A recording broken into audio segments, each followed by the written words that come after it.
The protagonist of this story had only one desire in life: to reach the very peak of martial arts. But as time went on, he realized that even if he spent his entire life training, it would never be enough to achieve his dream. He simply wasn't destined to reach the summit of martial mastery. Still, because of his deep desperation, he refused to give up. He decided to chase an ancient legend. A tale from long ago about a divine dragon that guarded a golden fruit said to grant immortality to whoever consumed it. After a fierce and deadly battle against the divine dragon guardian, he finally reached the sacred place where the legendary fruit was said to grow. He could hardly believe it. The golden fruit of legend was real. Its radiant golden light illuminated the surroundings, exuding a mysterious divine aura. Exhausted from the long fight, he sat atop the corpse of the slain divine dragon, his eyes fixed on the glowing fruit. After catching his breath, he slowly stood and approached the tree. Confidence filled his chest. With this fruit, he believed, he could finally reach the peak of martial arts that he had dreamed of all his life. Without hesitation, he plucked the golden fruit and began to eat it. The moment he swallowed, a strange and powerful energy surged through his body. His veins throbbed, his blood boiled, and his entire being trembled as if being reforged by divine power. It was then revealed that this man's name was Gilfus el Dragon, the one hailed as the strongest human in the entire world. But decades later, Gilfus el Dragon had grown old. Now lying weakly on his bed, he was surrounded by his children and grandchildren. They whispered that his time was near and that they must accept that he would soon pass away.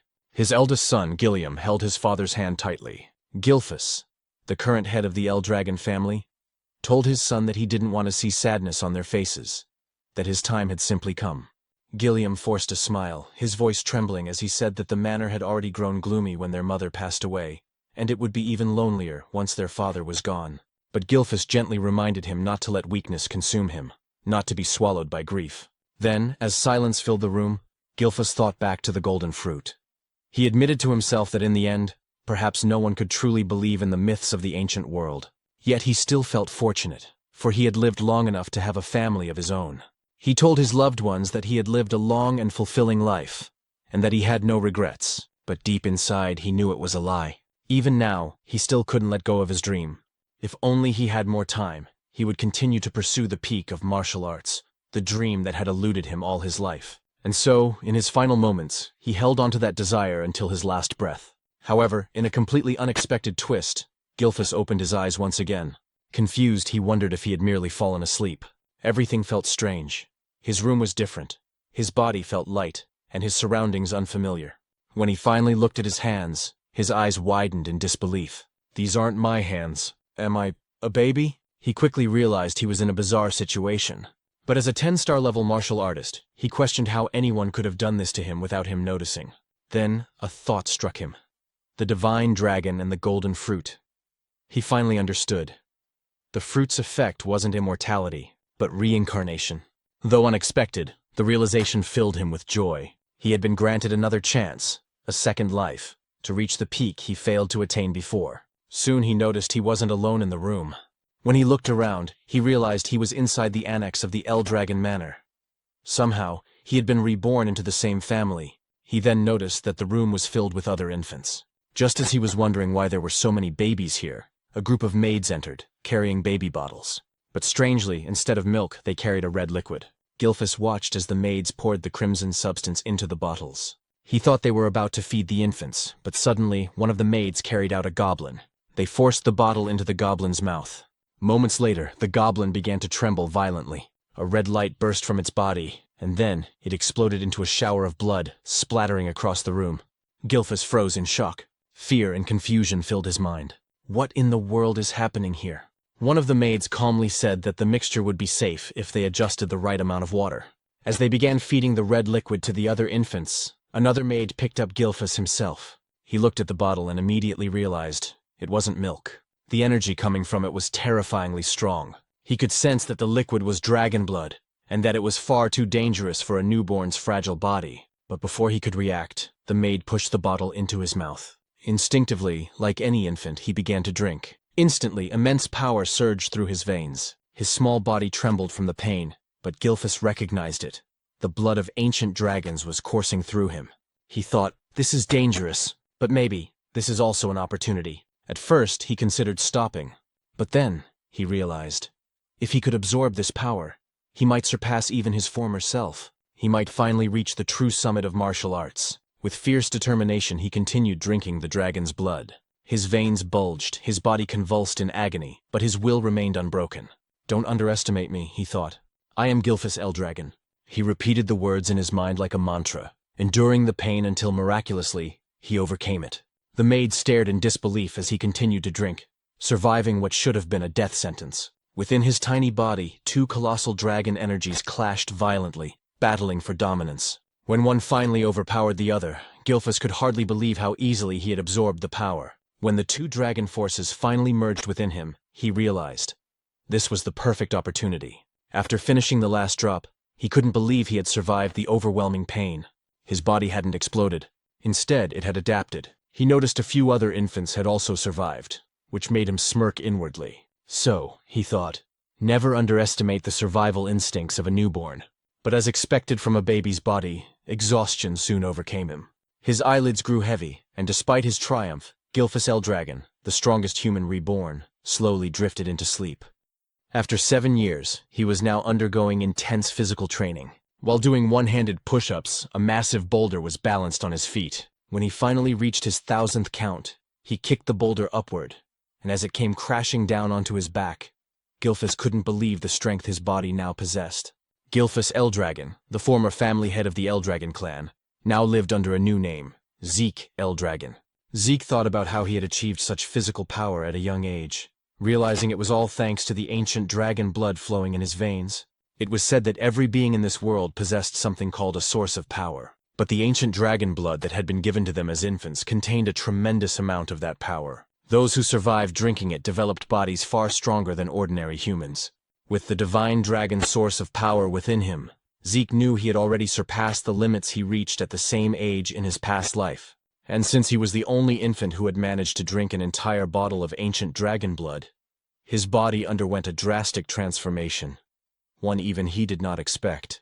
Yet despite his progress, what frustrated him most was that he remained a mere 1 star. He had trained relentlessly, expecting to reach at least 4 stars by now. The star was the measure of one's source power. In this world, the human body was said to resemble a universe. The more stars one had floating within that inner universe, the stronger they became. However, as the number of stars increased, so too did the difficulty of reaching the next level. In his past life as Gilfus Eldragon, Zeke had achieved the unimaginable, 10 stars. He was the only person in the world to ever reach such a level.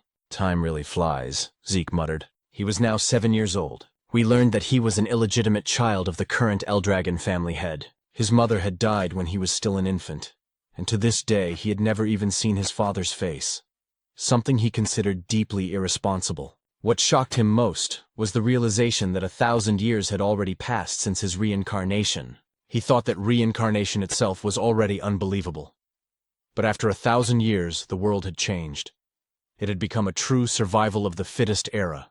The greatest proof of this was the practice of feeding infants the blood of ancient dragons, followed by a ritual known as the Dragon Trial. Only those who survived both the drinking of dragon blood and the Dragon Trial were deemed worthy to receive education and training as Eldragon warriors. Naturally, Zeke should have been one of them. Yet, whenever he asked the servant assigned to take care of him why no instructor had ever been sent to train him, the servant would only say that he wasn't allowed to answer such questions. Even after turning 7, Zeke had never received a single lesson. "Isn't that strange?" Zeke wondered aloud. Every child who survived the Dragon Trial was supposed to begin combat training. Everyone except him. Day after day, he lived alone with only a servant by his side. When he confronted the servant about it, the servant merely asked what was wrong with that arrangement. Zeke sighed and said that for now, conditioning his body was more important than combat training anyway. After all, he could teach himself if he wanted to. He had once been a 10-star warrior in his past life. Zeke then requested information about the other surviving infants or anything about the main family that could help him. But once again, the servant refused, saying she wasn't permitted to disclose such information. Frustration clouded Zeke's face. "Will you always refuse to answer me?" he asked sharply. The servant's firm and repeated that she couldn't speak of such matters. "Isn't it cruel?" Zeke asked bitterly. "Treating me like this?" But the servant explained that he was only following orders, her duty being to attend to Zeke's daily needs, nothing more. The servant, a 3-star level practitioner, could have easily taught Zeke basic combat techniques.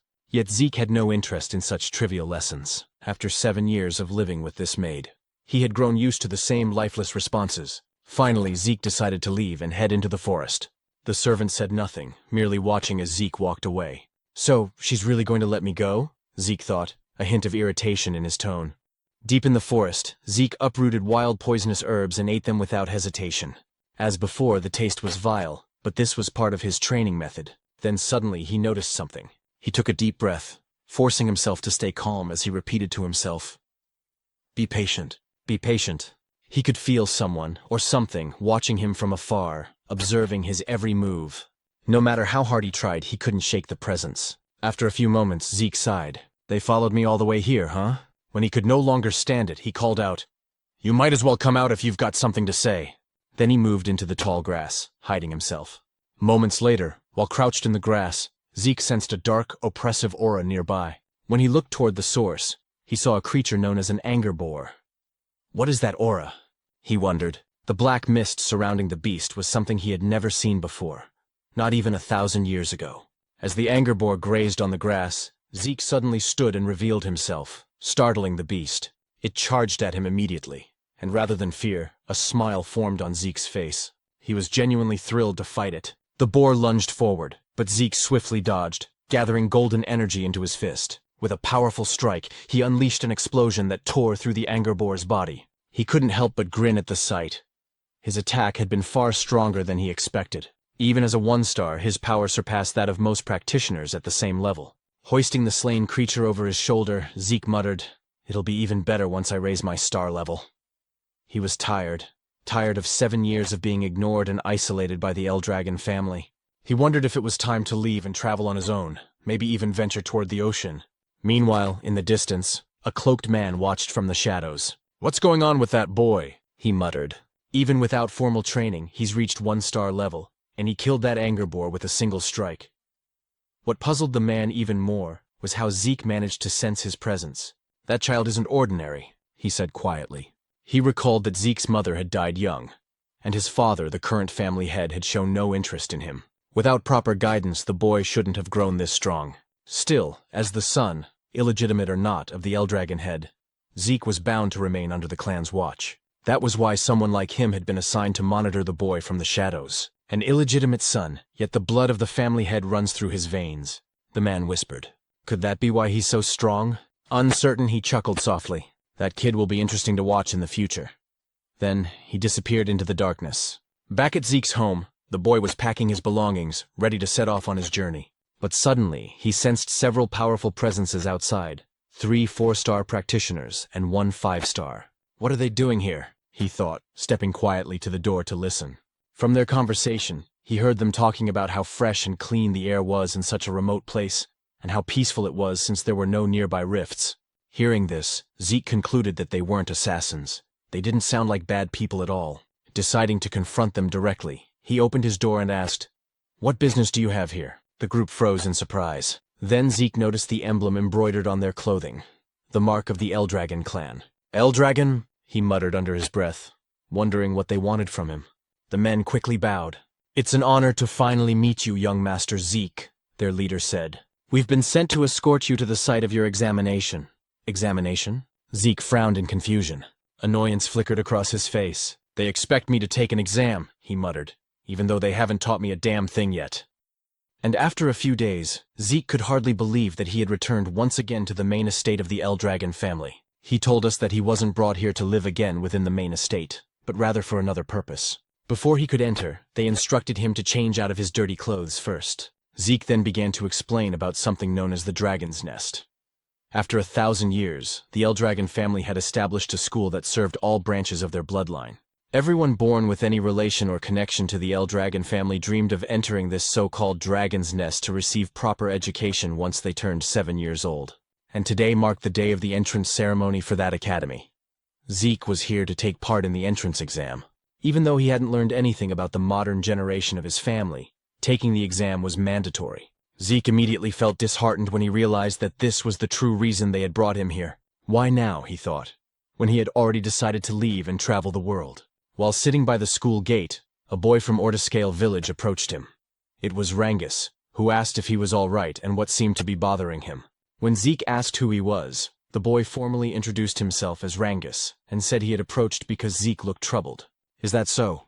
Zeke replied casually. After observing the flow of energy in Rangus's body, Zeke quietly thought to himself that the boy seemed shy, but had an unusually strong sense of perception. Zeke then apologized for his situation, introducing himself in return, and admitting that his mind was in turmoil because he had no idea what they would be required to do in the exam. "Is that all?" said Rangus, feeling slightly nervous at the mention of the test. Still, he explained that the annual entrance exam for the Dragon's Nest didn't really change much. But when Zeke admitted he knew nothing about the exam, Rangus was shocked. Taking the test without any knowledge at all. Wasn't that far too reckless and dangerous? Just as Rangus was about to explain the details of the exam, a loud and arrogant voice suddenly interrupted them.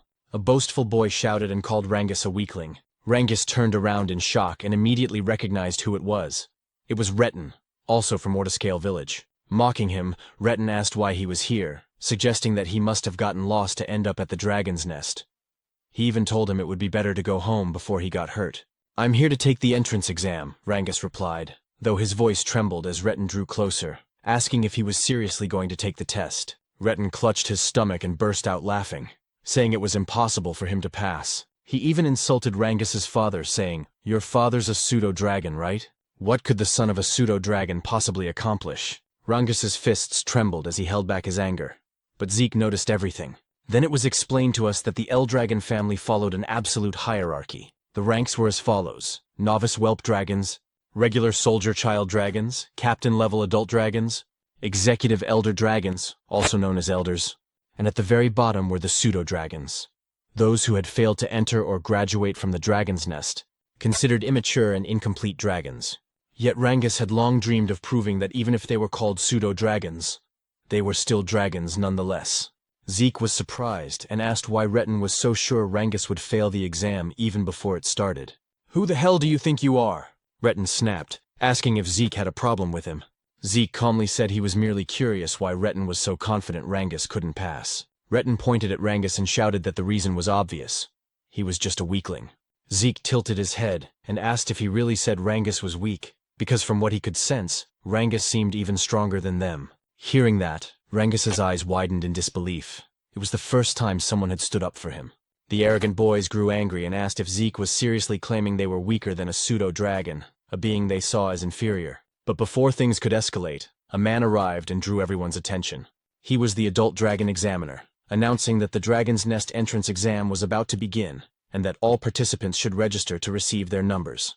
As Retin left, he glared at Zeke and warned that he wouldn't forget his face. Zeke sighed and said there was no need for anger, remarking that the children of this generation seemed to have such short tempers. Rangus quickly replied that wasn't that strange, since they were about the same age. Rangus added that anyone would be angry if told they were weaker than him. "Is that so?" Zeke muttered lightly. Since the entrance exam was mandatory, they had no choice but to take it. Though Zeke was surprised when Rangus said it was actually possible to skip the test. Zeke's eyes widened, and Rangus realized Zeke truly didn't know anything about it. Rangus advised him that it might be better to withdraw now before he got hurt. But Zeke replied confidently that a genius like him would never withdraw from a challenge. Rangus could only shake his head and say that Zeke was overly confident despite knowing nothing about the exam. Zeke simply laughed and said that whatever the test may be, they should hurry since it was about to start. Rangus had no choice but to agree. When they arrived at the testing grounds, the examiner announced that the exam was simple. To pass, they only needed to scratch the stones placed behind him. However, no other weapons were allowed except those provided by the academy. Still, they were free to use their bare hands if they wished, but each participant only had 3 attempts. "That's it?" Zeke said, sounding unimpressed. After surviving the dragon trial when they were still infants, he expected something far more terrifying and intense. But this seemed disappointingly simple. The examiner then called the first participant and instructed him to begin. The boy, nervous but determined, struck the massive stone with all his strength. The sound of metal clashing against rock echoed loudly, ringing in their ears. But to everyone's shock, the boy's sword snapped in half, and the recoil shattered his arm. Zeke was stunned at what he saw. As the boy writhed in pain, the examiner calmly said that he still had 2 remaining attempts, and asked if he wished to continue. But since the boy could no longer stand, the examiner declared him failed and ordered the others to clean up the area. As the injured participant was dragged away, the next number was called. Rangus trembled in fear at what he witnessed, while Zeke grew annoyed. "So this is what they call an exam?" he muttered. He then asked what kind of stones they were using. It was explained that the stones possessed regenerative properties. Any scratches would vanish in an instant. Moreover, they could reflect physical force 100-fold when struck with power. Zeke immediately said that such materials were far too excessive for an entrance exam. But Rangus explained that it was still possible to scratch them if one could properly circulate their source power throughout their entire body before attacking. "I see," Zeke said. He realized that the circulation of source power was far more important than martial arts skills in this exam. After glancing at the other participants, he thought that only a few would be able to pass, including those arrogant boys. As the exam continued, more and more failed than passed. Many were injured badly due to the stone's ability to reflect ordinary physical attacks. Then, after a few moments, the examiner called out Zeke's number. "It's my turn," Zeke said with a calm smile. Rangus, still nervous, asked if he really had no intention of withdrawing. But Zeke simply walked forward, telling him not to worry. As he approached the examiner, the man's eyes widened in shock. Zeke's aura began to flare up, faintly revealing the might from his previous life as Gilphus. The examiner told him to step forward and choose a weapon, but Zeke said it wasn't necessary. His fists alone would be enough. The crowd murmured in disbelief. No matter how skilled he might be in circulating source power, they thought, there was no way he could scratch the stone with his bare hands. His fists would surely shatter instead. Some of them said that not only Zeke's fists, but also his arms would be destroyed, which made Rangus extremely nervous for him. Along with his fear came anger toward himself, thinking he should have forcibly stopped Zeke to prevent him from getting hurt. The examiner then gave the signal to begin. As Zeke approached the massive stone, he placed his hand on it, noting that this was the first time he had ever seen such a material. He thought to himself that it must have been formed over 1,000 years ago. And even now, there were still many things about the current generation that he didn't fully understand, but that didn't matter anymore. He immediately gathered his source power into his fist. While Rangus trembled with anxiety about what might happen to Zeke, our protagonist was actually filled with excitement, because for the first time, he could use his full strength. He decided to use the mysterious stone to measure his current power. Rangus's eyes widened once more as Zeke unleashed the first form of the Dragon Destruction combat technique, Burst Strike, against the stone. A tremendous surge of energy erupted from the impact. Fragments of the shattered rock flew everywhere, and the violent wind from the blast sent dust and debris swirling through the air. In awe yet on guard, Rangus quickly shielded himself from the aftermath, while the examiner's eyes widened in disbelief at what he had just witnessed. As the dust began to settle, Zeke stood there with a smile on his face, remarking that the technique he used still seemed too much for his current strength. Despite the severe injuries to his hand, he laughed at himself, realizing he still needed much more intense training. The other participants were speechless at what they had seen. Retin looked both shocked and annoyed that Zeke had destroyed the enchanted stone. A woman watching commented that Zeke was truly interesting. While the others still couldn't get over what had happened, Zeke waited happily for the examiner to announce the results, but the examiner was still in shock.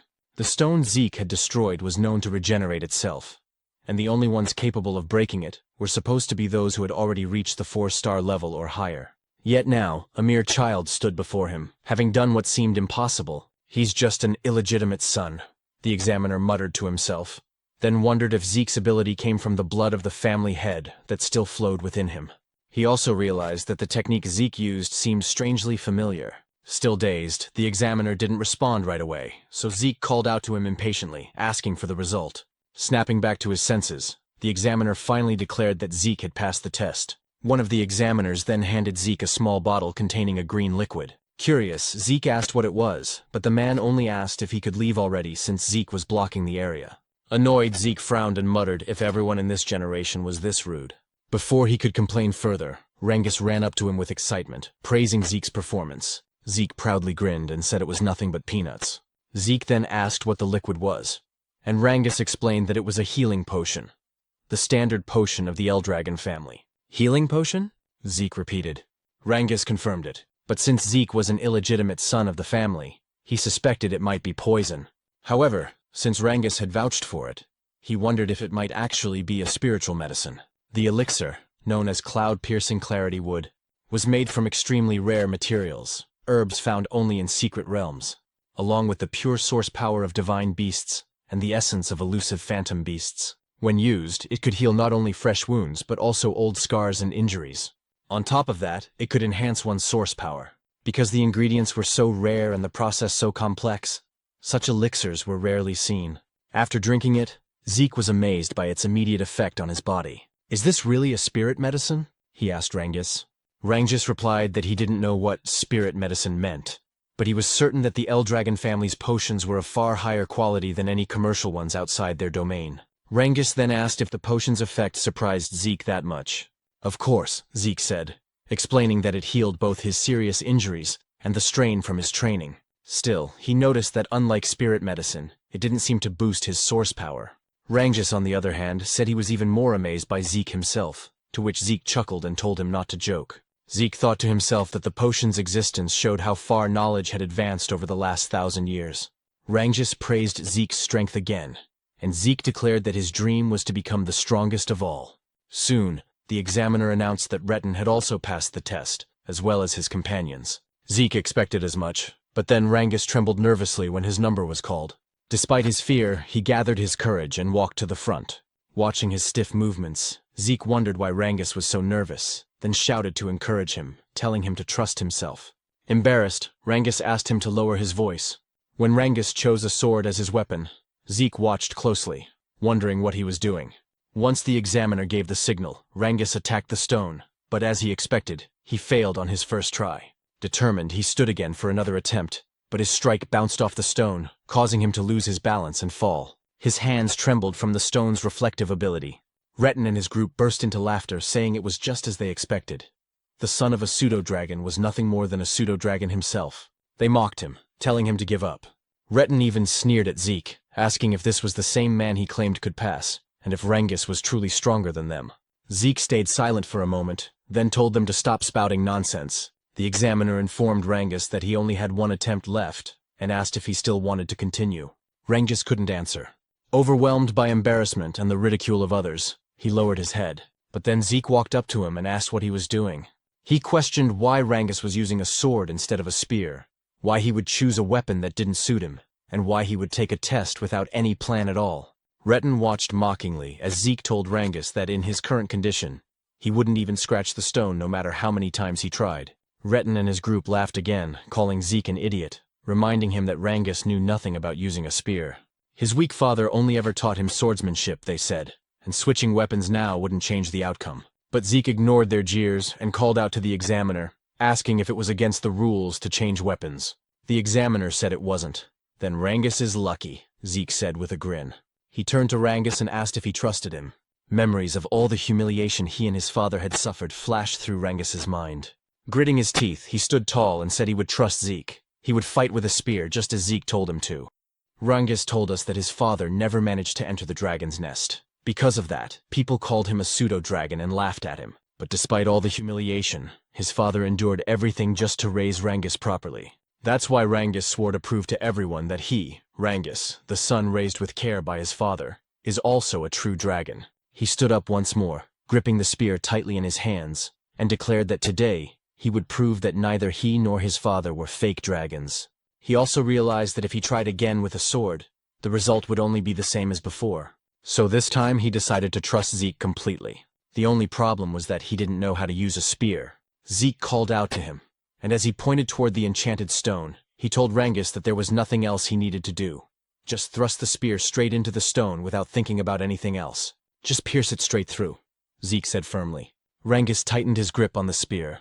He knew that under normal circumstances, stabbing the stone directly wouldn't cause even the slightest damage, especially since it had a strong regeneration element. But Zeke was the first person to ever stand up for him, even though they had just met that very day.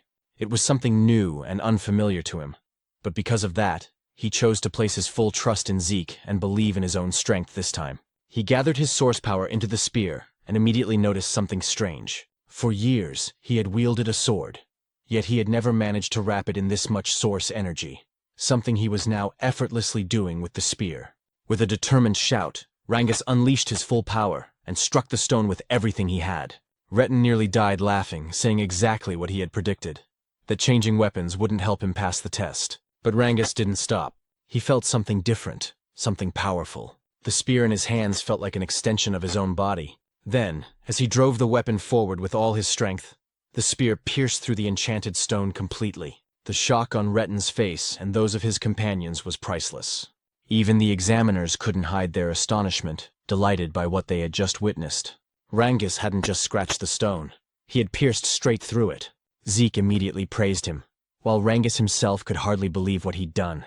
Even after the examiner officially declared that he had passed, Rangus still asked in disbelief if he had really succeeded. Zeke smiled, wrapped an arm around his shoulder, and confirmed it. Overwhelmed with joy, Rangus nearly cried as he hugged Zeke tightly, shouting over and over that he had done it, that he had passed the test. Retten's group, however, refused to believe it. They called it luck, but Retten himself stayed silent, shaking with rage. He couldn't accept that, just as Zeke had said, Rangus was actually stronger than them, and that his result was far better. The examiner then announced that the test had officially ended. Afterward, he declared that the entrance ceremony would begin shortly. Zeke immediately asked if the test was truly over. Rangus replied that it seemed so, but added that there would probably be more tests once they entered the dragon's nest. Soon, a group of men emerged from a dark hallway. When they stepped into the light, the examiner announced that the head of the Eldragon family would now deliver a speech to congratulate those who passed. The moment Zeke saw the man, he asked who the person with the cold, dark expression was. Rangus, clearly nervous, replied that it was the family head himself. "That's the family head?" Zeke said. "Why does he look like that? He's not even smiling. He looks colder than ice." Rangus immediately covered Zeke's mouth, whispering that it would be best if he stayed quiet, repeating his plea for him to stop talking. Zeke nodded. When he looked again at the group, he remarked that these people represented the current power of the Eldragon family. Some of them were at the 7-star level, while others were 6-star. To Zeke, their strength was impressive, especially since the current family head, Balza Eldragon, was an 8-star level powerhouse. 1,000 years ago, only a handful of people had ever reached that level. Still, Zeke wasn't sure how many existed in this current era. "I don't like this family head," Zeke muttered. But before he could say more, Rangus tried to hush him again. Zeke sighed and thought to himself that he never expected this man to be his father in this lifetime. A dark, fiery aura radiated from Balza's body, making the entire area feel heavy. The examiner quickly ordered everyone to stay silent because Master Balza was about to speak. When Balza stepped forward, he uttered only a few words.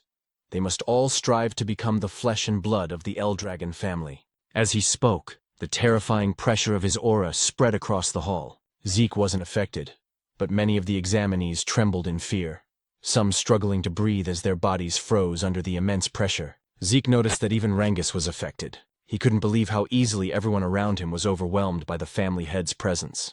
More than that, Zeke could sense an intense hatred hidden within Balza's aura. He didn't know the reason behind it, but even so, he couldn't bring himself to like the man who was supposedly his father. When Balza turned away, another man stepped forward and drew everyone's attention. He had blonde hair and cheerfully thanked Balza for his words. He then said that Master Balza had high expectations for them all, and that just like his master, he would also keep his own speech short.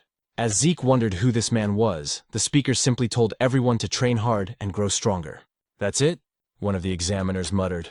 The man smiled and said that people who worry too much about small things go bald early, so he wouldn't bother with long speeches. Zeke couldn't understand what was wrong with them, but at least the atmosphere in the hall had lightened up. The examiner then announced that the new students would now be assigned to their dormitories. Everyone whose number was called had to head there immediately. Zeke asked if they wouldn't all be staying in the same dormitory, and Rangus explained that there were 4 East, West, South, and North dorms. Every student accepted into the academy was allowed to live in one of those 4 halls. When Zeke's number was called, he stood up and waved goodbye to Rangus. He was assigned to the East Hall. As he walked through the corridor, he commented that a lot had changed in this place over the past 1,000 years. After finding his room, he said that he must have gotten lost since it took him a while to arrive, and his roommate had probably gotten there first. When he opened the door, he cheerfully greeted his new roommate and apologized for being late. He then said that from today on, they'd be sharing the same room. But to his surprise, his new roommate turned out to be none other than Rangus himself. Zeke couldn't help but laugh, saying it seemed like fate kept linking them together. He asked if there was anything else scheduled for the day, and Rangus confirmed that their training would start tomorrow. "Is that so?" Zeke said casually, prompting Rangus to ask if he hadn't listened to the examiner's earlier explanation. Zeke admitted that he hadn't, on purpose. Rangus sighed and said they should get some rest early, since training would begin the next day. As Zeke gazed out the window, he thought about his plan to escape from the Eldragon family and travel the world. But after what he'd learned about the enchanted stone with regenerative properties and the healing potion, he realized he had discovered many interesting things during the exam. If he truly wanted to understand all the changes that had taken place over the past 1,000 years, he thought, then maybe staying with the Eldragon family for a while wouldn't be such a bad idea after all. A month passed at the academy, and their training continued to grow harsher. Holding heavy dumbbells in both hands, the instructor explained that the dragon's breath he was teaching them was one of the most important techniques ever created by the 15th Eldragon family head. After reminding them that they had to master the technique under any condition, the instructor's attention was drawn to a few students. Some of them, he noticed, had already mastered Dragon's Breath, especially the young woman he called Master Lika. Her overflowing energy suggested that she was close to reaching the 2-star level. But aside from her, one other student caught his eye, and he could hardly believe what he was seeing. Zeke was training while not only holding the dumbbells but also balancing large stones on his head and arms. The instructor stared in disbelief and muttered to himself that the blood of the family head truly ran in Zeke's veins. However, it was said that no one had ever taught Zeke anything since he was a child, which is why everything he was witnessing now felt unfamiliar to him. Zeke, on the other hand, couldn't believe that the technique he once called the Dragon King's breathing technique had been further developed by the succeeding family heads, and that it was now being taught to other branches of the family as well. According to Zeke, breathing techniques were methods that gathered the source power from the surroundings into the body. Once circulated, this source power would strengthen a person's own inner energy. The effectiveness of such techniques depended on an individual's ability and intellect. That was why the great families of this world kept their techniques secret, never allowing them to be learned by outsiders or those not belonging to their bloodline. Zeke also realized that the Dragon's Breath was a safe and simple technique, easy enough to master, but it was useless to him if it could only be used while resting. His own version of the breathing technique allowed him to manipulate the surrounding source power even while moving. Because of that, it was far more complex and powerful in actual combat, but also much harder to learn. Only a few had ever mastered it. He thought the current generation must have simplified his original version, so that even the family's branch members could learn it, and that decision had clearly helped strengthen the Eldragon family. Zeke couldn't help but feel a strange satisfaction. He never imagined that the techniques he had discovered long ago would still have an impact after 1,000 years. It made him wonder if the other martial arts techniques he created had also evolved over time. Interesting, he muttered to himself, amused by the thought. Lika, meanwhile, quietly observed Zeke from a distance. Later, in the cafeteria, the other students were astonished by how much food Zeke was eating. As he continued devouring his meal, he noticed Rangus sitting silently across from him. "What's wrong?" Zeke asked. "You won't get strong if you don't eat." Rangus simply asked if Zeke didn't find his stamina strange. "That's it?" Zeke replied. "You just need to eat more if you want to get stronger. Train harder. Push yourself." He even offered some of his food to Rangus, but the latter politely declined, saying he'd had enough. As Zeke thought about how some of the students were already well trained even before entering the academy, a girl suddenly approached them. "You're quite impressive," Lika said, her tone calm yet confident. Zeke blinked. "And who are you supposed to be?" he asked casually. Rangus immediately choked on his food, whispering nervously, "You don't know who she is? That's Master Lika, the daughter of the family head, Lord Balza." "Oh," Zeke said indifferently. "What do you want me to do about that?" "I don't know her." Rangus began sweating profusely. "You can't talk like that. Master Lika is one of the candidates to become the next family head. She's not someone you can just speak to casually." "Is that so?" Zeke replied. "Well, I'm a family head's child too." "An illegitimate one, though?" Rangus froze in shock while Lika looked at him curiously. "Is that true?" she asked. "You're really the family head's illegitimate son?" The narrator's voice continued. Lika Typhona Eldragon, one of the candidates to inherit the Eldragon family, was now standing before Zeke herself. "Why would I lie about that?" Zeke said, shrugging. Lika frowned slightly. "Then tell me, how could an illegitimate child like you destroy the magic stone with your bare hands? How could someone not from a renowned family possess such strength?" "Because I'm Zeke," he replied confidently, turning back to Rangus. "Stop staring and finish your food." Both Lika and Rangus fell silent for a moment. Then, Lika suddenly smiled. "You really are an interesting person," she said before sitting down beside him. "How about serving under me? I'll make you one of my followers." Zeke raised an eyebrow. "What exactly do you mean by that?" "I want you to join me," she said. "Be my ally and I'll be your backer. Every illegitimate child needs allies and influence, don't they? Use your strength to help me become the next family head, and once I do, I'll help you achieve your own dreams. Zeke didn't even hesitate. No, he said flatly. Lika frowned again.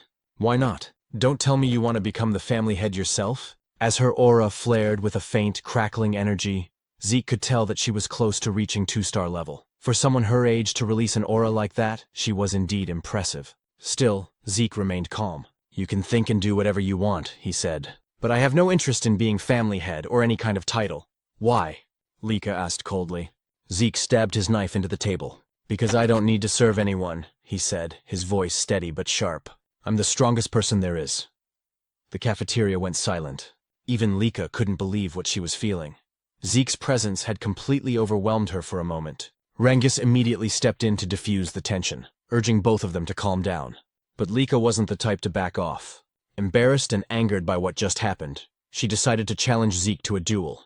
Zeke, however, didn't seem to care and simply continued eating. Moments later, a commotion spread across the campus. Where are they going? One student asked. To the training grounds, another replied. There's going to be a duel between the younger generation. Master Lika herself is fighting. What? Master Lika from the Typhona family? Someone exclaimed. Who's brave enough to challenge her? When they arrived at the training grounds, everyone whispered among themselves, wondering who would face her. Zeke, meanwhile, couldn't believe Lika was actually serious about the duel. Are you all right with this? Rangus asked nervously. You'll be fighting Master Lika. Even if you call her Master, I don't know who she is, Zeke replied bluntly. Rangus sighed. You should at least show some respect, now that I know you're also the family head's son. Do what you want, Zeke said. Still, Rangus tried to explain. What's important now is that you understand who you're up against. Master Lika isn't just anyone. She's the daughter of Lord Balza Eldragon. And she also carries the blood of the Typhona family, one of the 4 great families supporting the Eldragons. She's a prodigy who mastered all forms of the Typhona family's hereditary lightning great sword technique at a young age. Like her father's other children, she has terrifying talent. Zeke tilted his head. I didn't understand a word of that except that she's the family head's daughter. Rangus stared at him.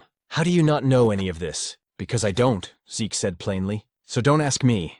Rangus blinked as Zeke suddenly laughed. But since I don't know anything about her, he said with a grin, that'll just make the fight more fun.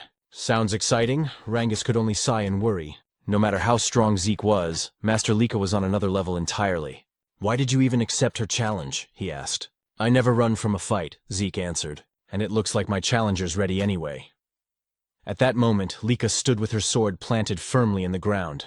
Her aura flared, lightning crackling faintly around her. Are you two done talking? She asked coldly.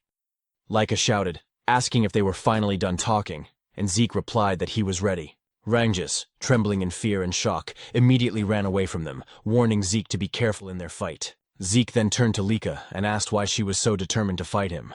Lika explained that she wanted to become the next family head of the Eldragon family, and to achieve that, she needed to defeat Zeke and make him one of her followers. What do you mean by that? Zeke asked, wondering what his connection was to her dream of becoming the family head. Lika questioned him back, asking if he truly had no idea about the current situation of their family, and whether being an illegitimate child was the reason he was so unaware. Zeke simply answered that he didn't, admitting that his knowledge about their family was limited. Because of that, Lika began explaining. She said that including both of them, there were 5 candidates to become the next family head. Except for Zeke, all of her siblings were connected to the 4 major branch families of the Eldragon clan. The position of family head was so important that it became a source of conflict among those branches. For that reason, all of Zeke's siblings had entered the Dragon's Nest to study and represent their respective families. Since the fight for succession had turned into a fierce competition, Lika needed strong allies to stand against her older brothers. Zeke quickly understood that this was a power struggle between the 4 main branches of the Eldragon family. He found it all too complicated, and wasn't even sure if he wanted to understand it. Lika then continued, saying that as one of the candidates for family head, she needed to strengthen not only her knowledge and power, but also her influence by gathering strong followers. Without another word, she charged straight towards Zeke, declaring that she would defeat him right then and there to make him one of her subordinates. But Zeke easily dodged her powerful strike, as well as the flurry of attacks that followed. Still, Lika refused to let him escape. The onlookers couldn't believe what they were seeing. The speed of their movements was incredible. Lika's attacks, despite her heavy greatsword, flowed so smoothly and rapidly that it seemed almost effortless. As they watched the battle between the siblings, The crowd began to murmur about Lika's precise control over her source power, noting how her strikes were becoming faster and stronger over time. They could only marvel at the power of a true daughter of the family head from one of the main branches. Some even said the fight's result was already obvious. What they didn't know, however, was that Lika herself was growing increasingly frustrated. She couldn't understand how Zeke kept dodging every single one of her attacks, or why it felt like he was simply toying with her. Rangjus, who was watching from a distance, couldn't help but be amazed, his earlier worries fading away as he saw Zeke's calm movements. Zeke then remarked that the martial arts Lika was using were unlike anything he had seen before. He admitted that her movements were far faster than those of any ordinary one-star level fighter. But Lika, irritated, shouted for him to stop talking and focus on their fight. Zeke clenched his fist and said he was already focused, and that was exactly why he could unleash such a powerful strike so easily. His punch landed squarely, and Lika immediately gagged from the force. She fell to her knees, gripping her sword and stomach in pain. The spectators gasped and began whispering among themselves, wondering how Zeke managed to avoid all of Lika's attacks and who this mysterious boy truly was. As Lika struggled to stand, she asked why none of her strikes could land. Compared to other one-star fighters, she knew she was much faster. So logically, Zeke shouldn't be able to keep up. Zeke admitted that she was indeed faster than any one-star he had ever seen. But in his eyes, she was still just a one-star. "You're a one-star too," Lika snapped, saying that Zeke shouldn't be able to match her speed and movements. "There's a simple reason for that," Zeke replied. "Your breathing, the movement of your eyes, even the shift of your muscles. I can read them all. By observing these small details, I can predict your next move. It's all based on experience." "Don't make me laugh," Lika shouted, launching another fast strike toward him. But Zeke easily dodged again, saying that just like his words a moment ago, he could see and read her every move. In the next instant, he countered with another powerful attack that sent Lika crashing into the wall with a violent force. The spectators screamed in shock, asking if Lika had really been defeated. "Master Zeke, that was amazing! You beat Master Lika!" Rangjus shouted in excitement, but Zeke calmly said that it wasn't over yet. Their fight wasn't finished. As the dust cleared, Lika stood once again, bruised but defiant. Zeke noted that she had focused her source power into her core, allowing her to endure his attack without suffering serious damage. He smiled slightly and admitted that Lika was truly an extraordinary girl. "That's enough, Master Lika," Rangjus pleaded. But Zeke told him to move back, warning that he could get caught in their next exchange. Zeke then noticed an intense surge of aura flowing from Lika. He wondered if she had just advanced to the 2-star level. The spectators noticed it too. They couldn't be mistaken. The glowing mark on her body was proof that she had indeed become a 2-star with a white aura. The 2-star level was a stage where one could channel source power into their martial arts, even manifesting it outside their body as aura. Lika thanked Zeke, saying that because of him, she had achieved the 2-star level earlier than expected. "But because of that," she declared, "you no longer have any chance of winning." With her aura blazing, she charged towards Zeke, her great sword surrounded by radiant power. Zeke only laughed. He looked genuinely thrilled. "You've really improved," he said with excitement, dodging another rapid strike. "Your speed is incredible now." But his expression suddenly changed when he felt a sting on his cheek. A shallow cut. "I know I dodged that attack," Zeke thought to himself. Lika smirked and asked if he could finally see the difference in their strength. "This is my true ability," she said proudly. "Now that I've become a full 2-star and gained my aura, I'll show you the real power of the true Thunder Greatsword technique." "Oh, then I get to witness a martial art I've never seen before," Zeke said, smiling in excitement. To him, this was turning out to be the most thrilling and enjoyable moment of their fight. Lika suddenly unleashed the Lightning Greatsword technique. Lightning flash. Her sword crackling with blinding golden energy as she charged forward. Zeke was instantly enveloped in a storm of lightning, forcing him to retreat a step back as he shouted, "Wait a second!" What kind of technique was that? How can you manipulate lightning like that? Isn't this too much for a sparring match? Lika smirked, driving her sword into the ground as golden light surged around her. "You seem surprised," she said calmly. Summoning another move, Lightning Net, sparks erupted from the earth, forming a glowing web of electricity that shot towards Zeke, but he narrowly dodged it. As he landed, he muttered to himself, "Her power has grown tremendously. Her strength now is nothing like before. At this rate, this fight won't be easy." The audience murmured in awe, unable to hide their astonishment. Ever since Lika had advanced to 2-star level, the tide of the battle had completely turned. Rangjus, who had been watching anxiously, began to worry. Zeke noticed that Lika's movements were simple, nothing new compared to her 1-star self. but every swing of her blade now carried far greater force. Her lightning greatsword technique was overflowing with power, her aura amplifying each strike. What surprised Zeke even more was the speed. Lika was moving faster than he could have anticipated, and her lightning felt strangely mysterious. Still, he remained confident. Even if she could cloak herself in thunder, he was sure he could counter it. Yet, curiosity filled him. What kind of power was this? What kind of lightning could she command? While evading her continuous assaults, he studied her every move, analyzing her aura and its rhythm. Lika, noticing Zeke's calm smile as he danced away from her attacks, frowned. Still smiling? "You look too relaxed for someone in a duel," she sneered. "Let's see how long that lasts." She dashed forward once more, her sword blazing with light as she used swift thunder, enveloping herself in golden lightning. But again, Zeke evaded at the last moment. She's as fast as lightning itself, he thought, only for Lika to swing her sword mid-charge. The blow struck true this time, sending Zeke flying backward with a powerful shockwave that scattered dust and debris across the field. Rangus gasped and rushed towards Zeke out of sheer panic, but one of the spectators grabbed his arm to stop him. Meanwhile, Zeke stood up, his clothes scorched but his will unshaken. Lika charged again, unleashing another lightning flash, striking him head-on. Yet Zeke still stood tall afterward. How is he still standing? Lika muttered, her brow furrowed in disbelief. Rangus ran toward them, shouting, "Master Lika, stop!" "That's enough. We've already seen your strength." But Lika snapped back coldly. "Do you not understand, Rangus? Stopping mid-battle would be an insult to Zeke." Desperate, Rangus turned to Zeke and begged, "Please, Master Zeke, surrender." "That's enough." Lika chuckled. "He's right. Judging by your condition, surrendering would be wise. If you kneel and pledge loyalty to me, I'll stop." But Zeke only smiled silently. Lika's eyes hardened. "Even as an illegitimate child, you're truly a proud Eldragon," she said with a hint of mockery. She raised her greatsword high, her aura surging.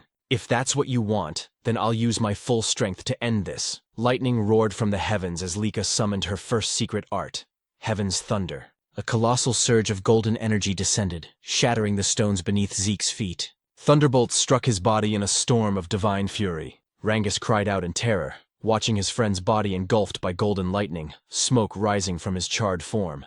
Lika drove her sword into the ground, exhaled deeply, and said softly, "I'm sorry, Zeke, but this is the end."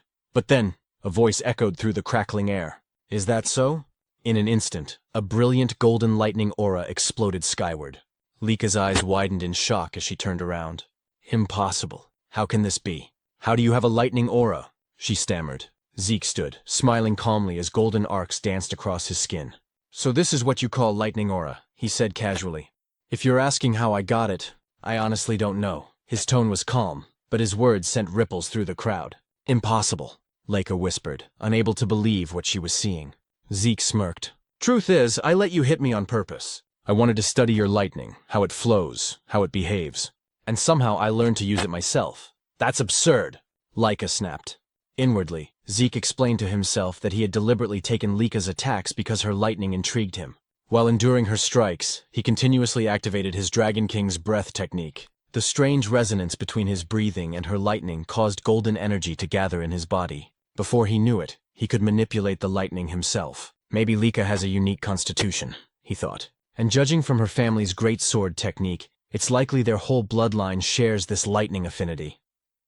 Zeke walked toward her confidently. "I never expected lightning-type source power to be this incredible." This duel turned out to be the perfect training. With a grin, he added, "Thanks to you, Lika. I've reached 2-star level myself." Golden lightning flared around him as he declared, "Our battle isn't over yet." Lika roared and charged again, her greatsword glowing with power, unleashing another blinding attack. But Zeke sidestepped effortlessly and prepared a counterstrike. However, as he moved, he suddenly vanished in a flash and reappeared on the opposite end of the arena. "What just happened?" he muttered. He then realized, when one gains immense source power, it strengthens the body's muscles and nerves.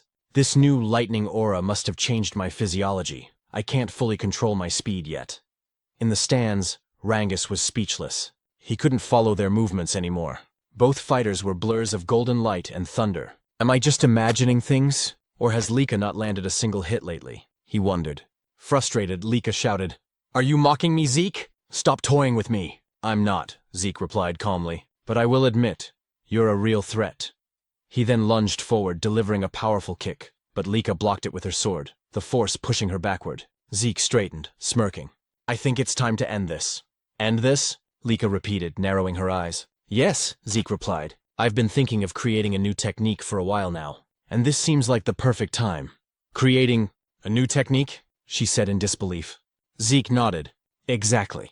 He paused for a moment, then murmured, should I call it a first form, or maybe a special form? Lika blinked, confused. Did he even receive proper combat training? From which family could he have learned that? She wondered, her thoughts spinning. Before she could react, Zeke appeared beside her in a flash, lightning surging in his hand. Dragon Destruction Combat Arts, Special Form, Lightning Peak, he shouted.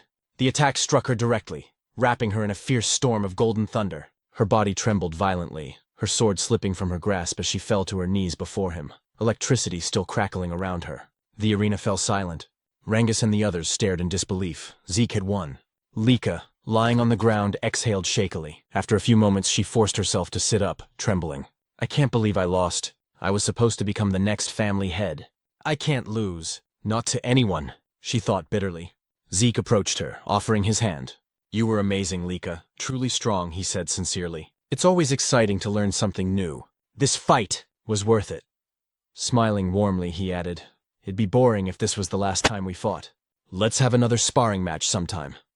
Lika froze, her cheeks turning red as she stared at his outstretched hand. Despite her defeat, she had a feint of happiness on her face. Perhaps out of pride, or perhaps for the first time, admiration. Once again, Zeke said that they should have another sparring match soon.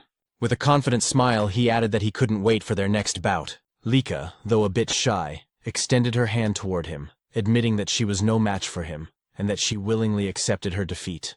Meanwhile, several hours later, deep inside a dimensional rift, Balza Eldragon, the father of Lika and Zeke, and the current head of the Eldragon family, stood surrounded by countless strange and feral monsters. As the creatures charged toward him, Balza's eyes began to glow with an intense light, releasing a crushing wave of aura and dragon pressure. He instantly froze every creature in place. Drawing his sword, Balza invoked the first form, Genesis, of the Dragon Destruction Combat Arts. With a single, fluid swing, all the monsters around him were cleaved cleanly in half. As he sheathed his sword, the Eldragon family soldiers rushed forward to finish off any remaining monsters that might have survived their master's strike. Balza turned toward the exit of the rift, but before he could leave, one of the soldiers called out to him, saying that he had an important report. Balza stopped walking and asked what it was about. The soldier informed him that Lady Lika had reached the 2-star level. Upon hearing this, Balza froze mid-step. His glowing eyes flickered, and his response came out cold and detached. So what of it? The soldier, clearly nervous, explained that reaching the 2-star level at only 7 years old was an extraordinary achievement. He added that with Lika's talent, once she graduated from Dragon's Nest, she would likely reach the 4-star level, or perhaps even the 5-star level. Balza's reply was chilling. Talent means nothing. The next time you report to me, I expect to hear how she can be of use to us. If all you bring are worthless updates like this, you'd better leave my sight. The soldier fell silent as Balza continued toward the rift's exit. But before he could step through, the soldier quickly added that Lika had recently lost in a sparring match. Balza stopped abruptly and turned his head slightly, his expression unreadable. Did she lose to one of her brothers? He asked. The soldier shook his head. No, master. She was defeated by someone her own age. By Lord Zeke. Zeke? Balza repeated, his voice low. The son of that woman? Memories surfaced, of a humble maid, Zeke's mother. That woman truly was gifted in battle, he muttered. But she died after giving birth to the boy. He turned fully to face the soldier, his tone sharp. Tell me, who could have possibly trained Zeke to defeat a 2-star cultivator? The soldier hesitated before answering. No one, master. Lord Zeke has never received formal training. He defeated Lady Lika through his own strength and skill alone. In fact, he too has already reached the 2-star level. I see, Balza said flatly. Then, turning his back once more, he declared, Begin the first trial. The soldier was visibly startled. Master Balza, forgive my intrusion, but isn't it too soon for the first trial? It's only been a month since the students began their combat training. Most of them haven't even reached the 1-star level yet. Balza cut him off. I do not care. Death chooses no timing, no level, no favorites. Only the strong deserve to survive. Star levels mean nothing if they can't endure the first trial. Those who fail aren't worthy of the Eldragon name. Yes, master, the soldier replied quickly. But then Balza added, Also summon Freya. Tell her to return immediately. The soldier's eyes widened in disbelief. Freya. Master, do you mean that Freya? Balza nodded. Indeed. If Zeke could defeat Lika using only his own strength, then he's far more intriguing than I expected. I want Freya to design and supervise the first trial herself, and I expect her to personally observe every participant. The soldier bowed deeply. As you command, Master Balza. For the first time in a long while, a faint smile appeared on Balza's lips. A rare, almost warm expression flickered across his face as he said softly, "He's the most interesting one of all." The next day at Dragon's Nest, the students continued their combat training under Rangus. Zeke, however, was off to the side, practicing his breathing technique. Sitting in a wall-sit position, he balanced a massive boulder on his head while holding dumbbells in both hands. His unwavering focus drew the attention of Rangus and the others, who couldn't help but watch him in silence. With his eyes closed, Zeke contemplated the technique they were studying. The Strike Dragon combat arts. As he recalled, this technique was originally created by the 15th family head. Though labeled as a combat art, it was in truth a body enhancement method. Simple, yet well constructed, allowing even young cultivators to grasp it. Rangus called out, "Zeke, aren't you going to train?" Zeke opened one eye. "What do you mean?" "I mean combat training," Rangus clarified. "We're practicing the Strike Dragon combat arts." "I already learned that," Zeke replied casually. Rangus was stunned. "What? But it was only taught to us this morning. How could you have mastered it already?" "Because I'm me," Zeke said with a smirk. "But what's more important right now is that your source power is flowing incorrectly." "My what?" Rangus asked, confused. Zeke set down the heavy boulder from his head and told Rangus to turn around. Placing his hand on Rangus' back, Zeke channeled his aura through Rangus's body, correcting the flow of energy. "There," he said. "That's how your aura should circulate." Rangus turned to face him, grateful. "You've really mastered the Strike Dragon combat arts, haven't you?" "That's incredible!" Zeke frowned playfully. "Are you doubting me? What kind of friend are you?" "No, not at all," Rangus quickly said. "It's just, aside from my father, no one's ever taught me like that before. That's why I want to learn everything I can. You, Lord Zeke, already have your own martial arts, strong enough to defeat Lady Lika. I just thought the Strike Dragon combat arts might be too simple and boring for someone like you." "It's not boring," Zeke replied. "Actually, I admire its stability. It reminds me of my own Dragon Destruction combat arts, though my children never liked that technique. They said it was too difficult and complicated." The Dragon Destruction combat arts was indeed a complex and demanding technique, but it possessed immense power. It consisted of 4 main forms, and during his battle with Lika, Zeke had created a 5th. Beyond that, there was even a secret, its final form, a terrifying and destructive ability, the same one he had once used to slay the divine dragon in his past life. He wondered silently how his descendants had handled his other dragon techniques over time. Perhaps they had modified them. The thought only made him more excited. "Anyway," he said, "since I've already mastered the Strike Dragon combat arts, I'll continue with my physical training." He smiled faintly. Everyone has their own way of learning techniques. But before he could continue, Rangus suddenly shouted his name. "Zeke, please, teach me. I know it's a shameless request, but I want to get stronger, even just a little." Zeke looked at him for a moment, then nodded.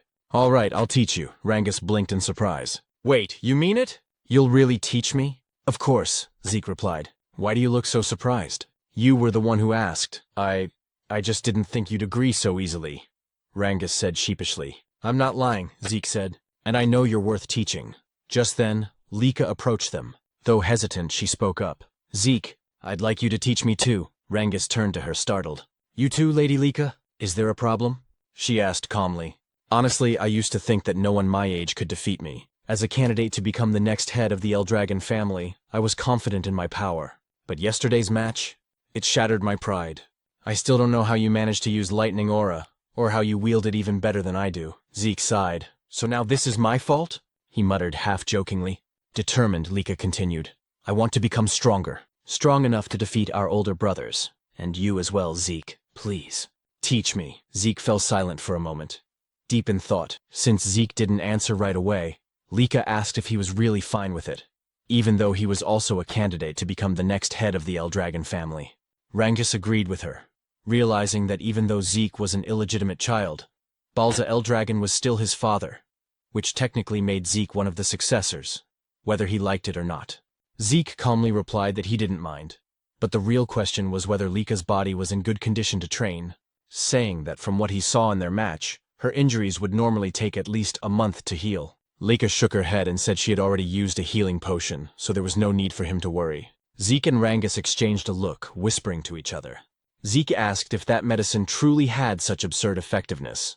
But Rangus replied that if Zeke was referring to the basic potion given during the entrance exam, it definitely wasn't strong enough to heal Lika's wounds so quickly. Because she was the daughter of the family head, she must have used a much stronger kind of potion. Zeke sighed in amazement, muttering that this era truly was something else. Lika nodded, admitting that without the potion, she would have been bedridden for at least a month. But now, what mattered most was her request. Whether Zeke would agree to train her as well. She knew that he, too, needed to train, but she wanted to grow stronger under his guidance. Zeke agreed without hesitation, saying that he never turned down young people with ambition. Both Lika and Rangus were surprised by his answer. Lika pointed out that he was also young like them, while Rangus added that they were about the same age. Zeke chuckled and agreed. Then, with a teasing tone, Zeke asked if she was truly sure about having him as her instructor. After all, he was the one who defeated her. Lika replied firmly that she didn't care about that. She didn't have the luxury to be picky. If she wanted to become the next head of the Eldragon family, she had to become stronger, no matter what it took. Zeke remembered how, during their first encounter, she had mentioned her dream of becoming family head. He asked why she seemed so obsessed with that goal. Without hesitation, Lika answered that if she failed to become family head, she would only be used for a political marriage. She spoke bitterly, saying that in the best-case scenario, she'd probably be forced to marry one of her cousins. But the worst case would be marrying a man she didn't even know. Zeke's expression darkened, anger flickering in his eyes as he asked what she meant by that. Lika said it was natural, considering how valuable the Eldragon bloodline was, especially within the 4 branches of the family. Their source power was special. It could be used in countless ways. That's why the family was obsessed with keeping their bloodline pure. Rangus shuddered, sensing the terrifying aura that suddenly emanated from Zeke. His voice turned cold and sharp as he said that the Eldragon family had truly begun doing disgusting things like this. He clenched his fists, saying he would destroy such filthy and meaningless traditions. But before the atmosphere could grow heavier, several instructors arrived, immediately drawing everyone's attention. Lika blinked in surprise, wondering why they had come, while Zeke muttered that the timing couldn't be worse. He worried that they might have overheard what he just said. Then, from behind them, a woman with fiery red hair appeared. One instructor stepped forward and announced that starting today, they would have a new instructor. Despite how busy this person was, she had taken the time to teach them personally, so they should be grateful. As the red-haired woman approached, she reached out her hand toward Lika and asked if she was Lady Lika. Feeling a wave of danger, Lika instinctively leaped backward. Zeke stepped forward protectively, while Rangus grabbed onto his arm in fear. The red-haired woman smiled faintly, praising Lika's sharp reaction and saying her aura quality wasn't bad at all. Zeke frowned slightly. He hadn't even sensed her presence until now. Rangus nervously asked who she was. The instructor then introduced her as Lady Freya. Freya Fewinkick of the Black Dragon Corps. Freya gave a polite smile and greeted everyone, saying she was pleased to meet them all. She then looked straight at Zeke and asked if he was Lord Zeke. When he confirmed it, she asked if he wasn't surprised by her sudden appearance. Zeke replied calmly that nothing she did was surprising. Freya froze for a moment as Zeke's eyes began to glow faintly, and he commented that her stealth technique was rather interesting. Freya quickly realized why even the family head, Balza Eldragon, was interested in this boy. Meanwhile, Zeke analyzed her movements. He noticed her source power was concentrated in her lower body, following a flow pattern he had never seen before. That must be why her footsteps made no sound at all. A spark of excitement lit up his eyes as he wondered what kind of martial arts she used. Freya then took command of the class. She confirmed that she would be their new instructor. The students began whispering among themselves in disbelief. Lady Freya, the Tempest Wind, was known as one of the strongest warriors in the family. The other instructor confirmed that Freya was a 6-star practitioner under the Black Dragon Corps, the elite unit serving directly under the family head himself. The students were in awe, unable to understand why someone of her rank would come teach at their academy. Freya smiled faintly and said she would indeed train them, but under one condition. They had to pass a simple test. The students gasped at her words. She told them not to worry. The test was simple. They just needed to bring crystal like the one she's holding, and survive for 1 full month inside the Poison Dragon Mountain. Rangus went pale at the name, while Zeke felt a sense of nostalgia. The Poison Dragon Mountain, he explained, was home to countless poisonous creatures. Even brushing against a single leaf could kill an ordinary human instantly. It was a region of pure danger. Zeke recalled how, in his previous life, he had often used that place as his personal training ground. Still, he thought this test might be too cruel for young students. Freya explained the rules. Each student would receive 1 crystal orb. If their orb broke or was lost, they would immediately be disqualified. When someone nervously asked what happened to those disqualified, Freya replied bluntly, they would be expelled from the dragon's nest. She added that they didn't need to worry about the poison itself. If they properly used the dragon's breath-breathing technique, they would be fine. As long as they held onto their orbs and controlled their breathing, they could survive. Lika pointed out that aside from poisonous plants, there were monsters there too. Freya's eyes turned sharp as she said they would need to defeat those monsters themselves, since that was the only way they could secure food. Without hunting, they wouldn't last even a few days. The students were horrified. Retin muttered that it was impossible. Many doubted whether their basic combat technique, the strike dragon, could even hurt the creatures living there. Freya smirked and told them not to panic. They had 5 days to prepare. During that time, they could each choose a basic weapon art from the Eldragon family archives to learn. If they mastered it, their survival chances would improve. But if they failed to learn it within 5 days, she would not take responsibility for whatever happened in the mountain. One student asked timidly if Freya would help them in case things got too dangerous. Freya chuckled darkly, saying, "You're in the dragon's nest, the land of the Eldragon family. Here the weak do not last. Only the strong survive. If you can't defeat a few monsters on your own, then you might as well sleep peacefully beside them in the bed of poison." The students trembled in terror, sweat dripping down their faces. Rengis was on the verge of tears, while Lika stayed silent in deep thought. Zeke frowned to himself, wondering if this was still the same Eldragon family he once knew. It felt so different from when he had been the family head. Freya then said that was all for now. She began distributing martial arts books for every weapon type and told them to step forward to pick whichever technique they wanted to learn. As students crowded around, Rangus hesitated, unsure what to choose. Zeke advised him to take a spear technique, reminding him that he used a spear during the entrance exam. Rangus quickly agreed and thanked him. Lika said she would pick a great sword technique since she already knew the lightning greatsword's basic forms. But Zeke stopped her, suggesting she try axe arts instead. Lika asked why, and Zeke explained that it would help cover her current weaknesses. Since it was Zeke who suggested it, she didn't argue and just nodded, quietly trusting his words. Freya then asked if everyone had chosen their books. When they confirmed, she told them to make good use of the remaining 5 days. Their survival depended entirely on mastering those techniques. If they failed to do so, they would die pathetically in the Poison Dragon Mountain. Just as she was about to leave, Freya suddenly remembered something and turned back. She warned them that during the test, their seniors would be trying to steal their crystal orbs. Rangus was stunned and asked what she meant. Freya explained that their 10-year-old senior group would also be taking the same test, but their task was to hunt down and steal the orbs from the younger batch. She added that the younger students outnumbered the seniors, and since the Poison Dragon Mountain was vast, they might get lucky and avoid confrontation. Still, their seniors would use everything they had to find and attack them. After saying that, Freya turned and left. Rangus looked terrified, sweat dripping down his face as he asked what they were supposed to do now.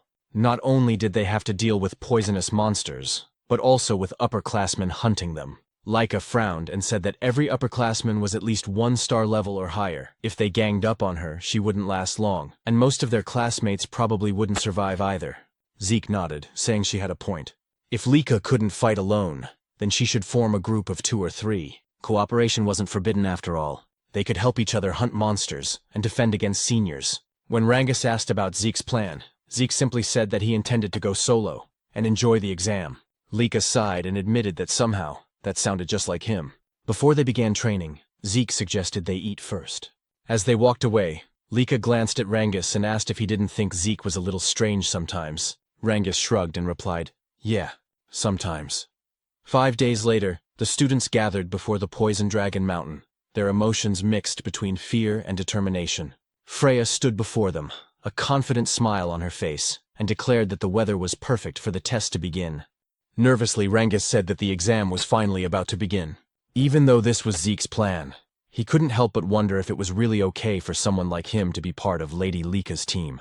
After all, there were many noble-born students she could have chosen instead of him, a mere commoner who hadn't even reached 1 star yet. "We're the same, Rangus," said another student. When Rangus turned around, he recognized them as Raymond and Celine. Celine, who came from the East Hall of Dragon's Nest, admitted she was also a commoner, and couldn't believe she'd been chosen to join Lady Lika in the upcoming trial at Poison Dragon Mountain. Raymond, also from the East Hall, smiled as he looked at Lady Lika. But Lika quickly said that it didn't matter whether her teammates were nobles or commoners. She had chosen them because she recognized their potential and abilities. Hearing this, Rangus fell silent for a moment, then gripped his spear tightly and declared that he understood, and that he would do his best not to become a burden to their group. Raymond followed, saying he would give his all to meet Laika's expectations. Laika smiled brightly and said, "I'm counting on you all." Then she turned to Zeke and asked if he was truly planning to take the trial alone. Zeke nodded confidently, saying he couldn't wait for it to begin. Celine, still nervous, admitted she admired both Zeke and Laika. While she was trembling in anxiety, Zeke was brave enough to face Poison Dragon Mountain on his own. Raymond remarked that it was natural for them to be confident, since the blood of family heads flowed through their veins. But Laika quickly interjected, telling him not to compare her to Zeke, because even she felt nervous. "You're nervous?" Zeke asked. "Is there even a reason to be nervous? Aside from you, everyone here seems like a group of promising students." However, they all replied that there were plenty of reasons to be nervous about the upcoming trial. Laika then asked Zeke if he truly thought the students she picked were skilled. Zeke immediately confirmed it, and thought to himself that Laika had successfully gathered some of the most promising students in the academy. He realized that her eye for talent was indeed remarkable. He praised their group's offense and defense, saying the trial would surely be easy for them. "You're right," Rangus replied with a drop of sweat running down his cheek. "You've always been too confident, Zeke." Freya then asked if all the participants have arrived, and soon noticed that many of the students had already formed groups. Since some weren't yet masters of their weapon arts, forming teams wasn't a bad idea. Freya then stepped forward and announced that the trial would begin shortly. She explained once again that their task was to survive for 1 full month in Poison Dragon Mountain and protect their crystal orbs. They would only pass if their orbs remained intact. Every orb was identical, meaning that if one lost theirs, it could be stolen by others. Many students grew anxious upon hearing this, while Zeke realized that this meant stealing orbs from other participants was fair game. Freya continued, saying that after the new students entered the mountain and settled, upperclassmen would also enter, to steal their crystal orbs. The upperclassmen mocked them, saying that since most of the new students hadn't even reached 1 star, taking their orbs would be easy. Hearing this filled Zeke's classmates with mixed emotions: fear, excitement, and unease. Freya concluded the explanation, and as soon as she announced that the trial had officially begun, the students dashed toward Poison Dragon Mountain. Watching them go, Zeke heard Laika tell him to make sure he survived. He smiled and said he would, but that they should survive as well. Laika then called out to her team, and as Zeke told them to be careful, Freya noticed him. "It's your turn to enter, Zeke," she said. "Right," Zeke replied, apologizing for getting a bit carried away. "Carried away?" Freya asked. "Aren't you nervous at all?" "No," Zeke replied with a calm smile before walking toward the mountain. Freya watched him go, thinking to herself that he was indeed a peculiar boy. That night, at the camp outside Poison Dragon Mountain, one of the instructors asked Freya if the new students would be all right. When she asked what he meant, he said the trial seemed too early for beginners. Another instructor agreed, pointing out that most had only been in Dragon's Nest for a few months, that few had achieved even 1 star, and that they lacked real combat experience. He wondered how many would actually survive. Freya reassured them, saying there was no need to worry. Although the mountain was filled with poisonous creatures, most of them were only 1 or 2 star level beasts, not strong enough to pose serious danger. With a cheerful smile, she said the students would do fine. Then, under her breath, she whispered that she would eventually release that thing. When an instructor asked what she said, Freya simply smiled and replied, "Nothing." She then announced that it was time for the upperclassmen to begin their part of the trial. The older students immediately ran off toward the mountain, their eyes gleaming as they carried their weapons. Watching them leave, Freya murmured, "I wonder how many will survive. I can't wait to see the results." Meanwhile, inside the Poison Dragon Mountain, as the upperclassmen began their hunt, one of them spotted their first target. It was none other than Zeke, still standing motionless at the foot of the mountain. "The newbies entered the mountain long ago," one said mockingly. "Is this guy stupid or what?" Another raised his crossbow and prepared to shoot. But before the arrow could reach him, Zeke effortlessly caught it mid-air. As the upperclassmen stared in disbelief, Zeke snapped the arrow in half and said, "I've been waiting for you." One of them asked what he meant, but another shouted that it didn't matter. Didn't they see how he caught that arrow? Without wasting a second, Zeke dashed forward, his eyes sharp with excitement. "Now then," he said with a smirk, "let's play together." In the deeper part of Poison Dragon Mountain, Celine and her group were under attack by the mountain's monsters. After Celine slew a massive frog-like creature, another one suddenly leapt from behind her. Raymond swiftly raised his shield, blocking the attack and saving Celine just in time. With a powerful swing, He bashed the monster to the ground and drove his shield straight into its body, killing it instantly. Seeing that Rangus was easily defeating his own opponent, Raymond smiled in satisfaction. Lika then praised them for their excellent teamwork, and Rangus gratefully thanked her. However, his eyes widened when he saw the mountain of slain frog monsters that Lika had single-handedly defeated. Selena, impressed, remarked that Lika's power was truly on another level, just as they had expected. Raymond agreed, saying that while they were busy fighting a few monsters, Lika had already wiped out most of them by herself. Lika simply shrugged, saying it was only natural. After all, she was a 2-star warrior, and these creatures were nothing more than a warm-up for her. She also noted that since the exam had started a week ago, everyone had improved significantly, especially Celine and Raymond, who had both reached 1-star level. Celine gratefully acknowledged Lika, saying they wouldn't have advanced so quickly without her guidance, and Raymond echoed her gratitude.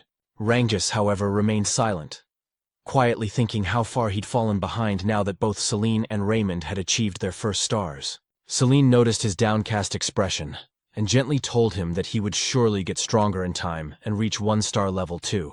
Raymond agreed, telling him to be patient and keep working hard. Hearing their encouragement, Rangus smiled again and thanked them both. Lika then spoke, saying that Rangus had managed to defeat 3 giant frog monsters even without a star, which was truly impressive. She added that before the exam began, Rangus had trained personally with Zeke and had already perfected his spear handling, so it was only a matter of time before he became a 1-star. Moved by her faith in him, Rangus nearly teared up.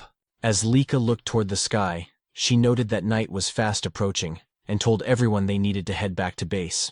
Celine agreed, warning that Poison Dragon Mountain was far too dangerous after dark. While they were on their way back, Lika suddenly stopped. Rangus immediately asked what was wrong, but Lika didn't answer.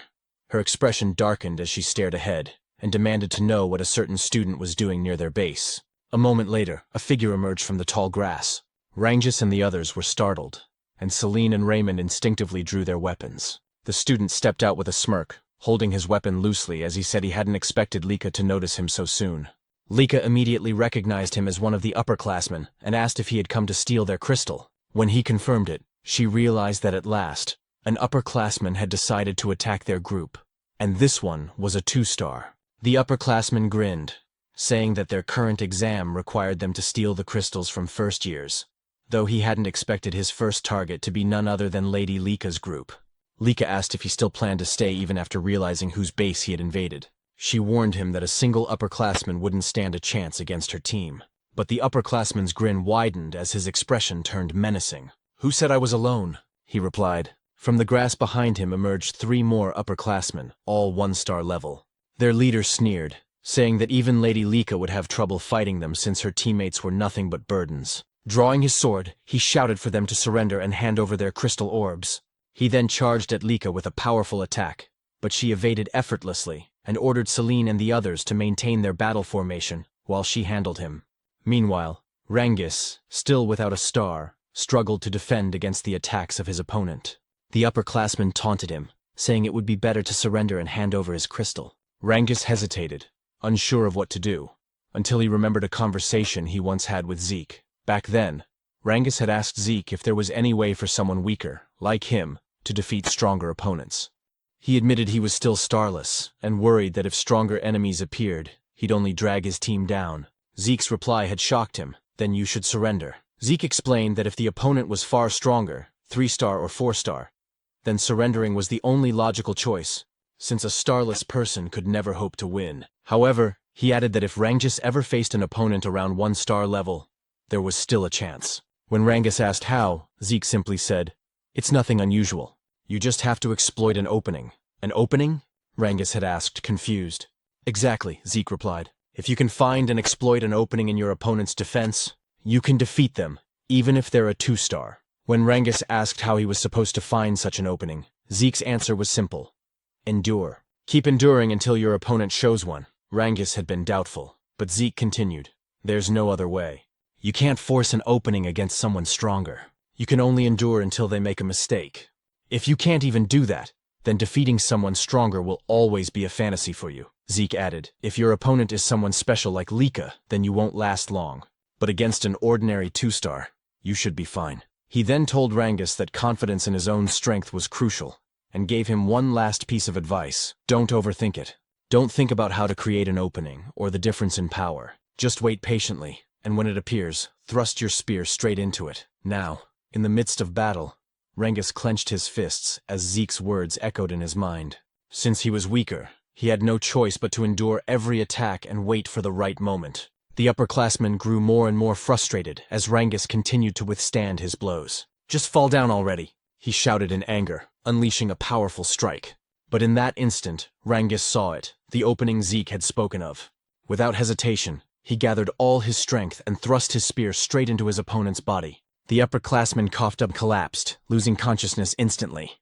As he fell, a radiant light glowed on Rengis's chest, the mark of his newly awakened 1-star. Lika noticed immediately, surprised yet proud that Rengis had taken down his opponent.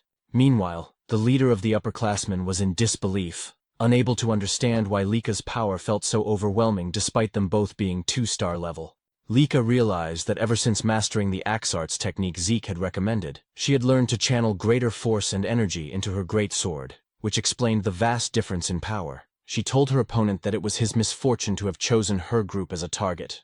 Then, summoning golden lightning around her sword, she declared, "This battle ends here." Her blade struck with blinding force, and the enemy leader fell unconscious.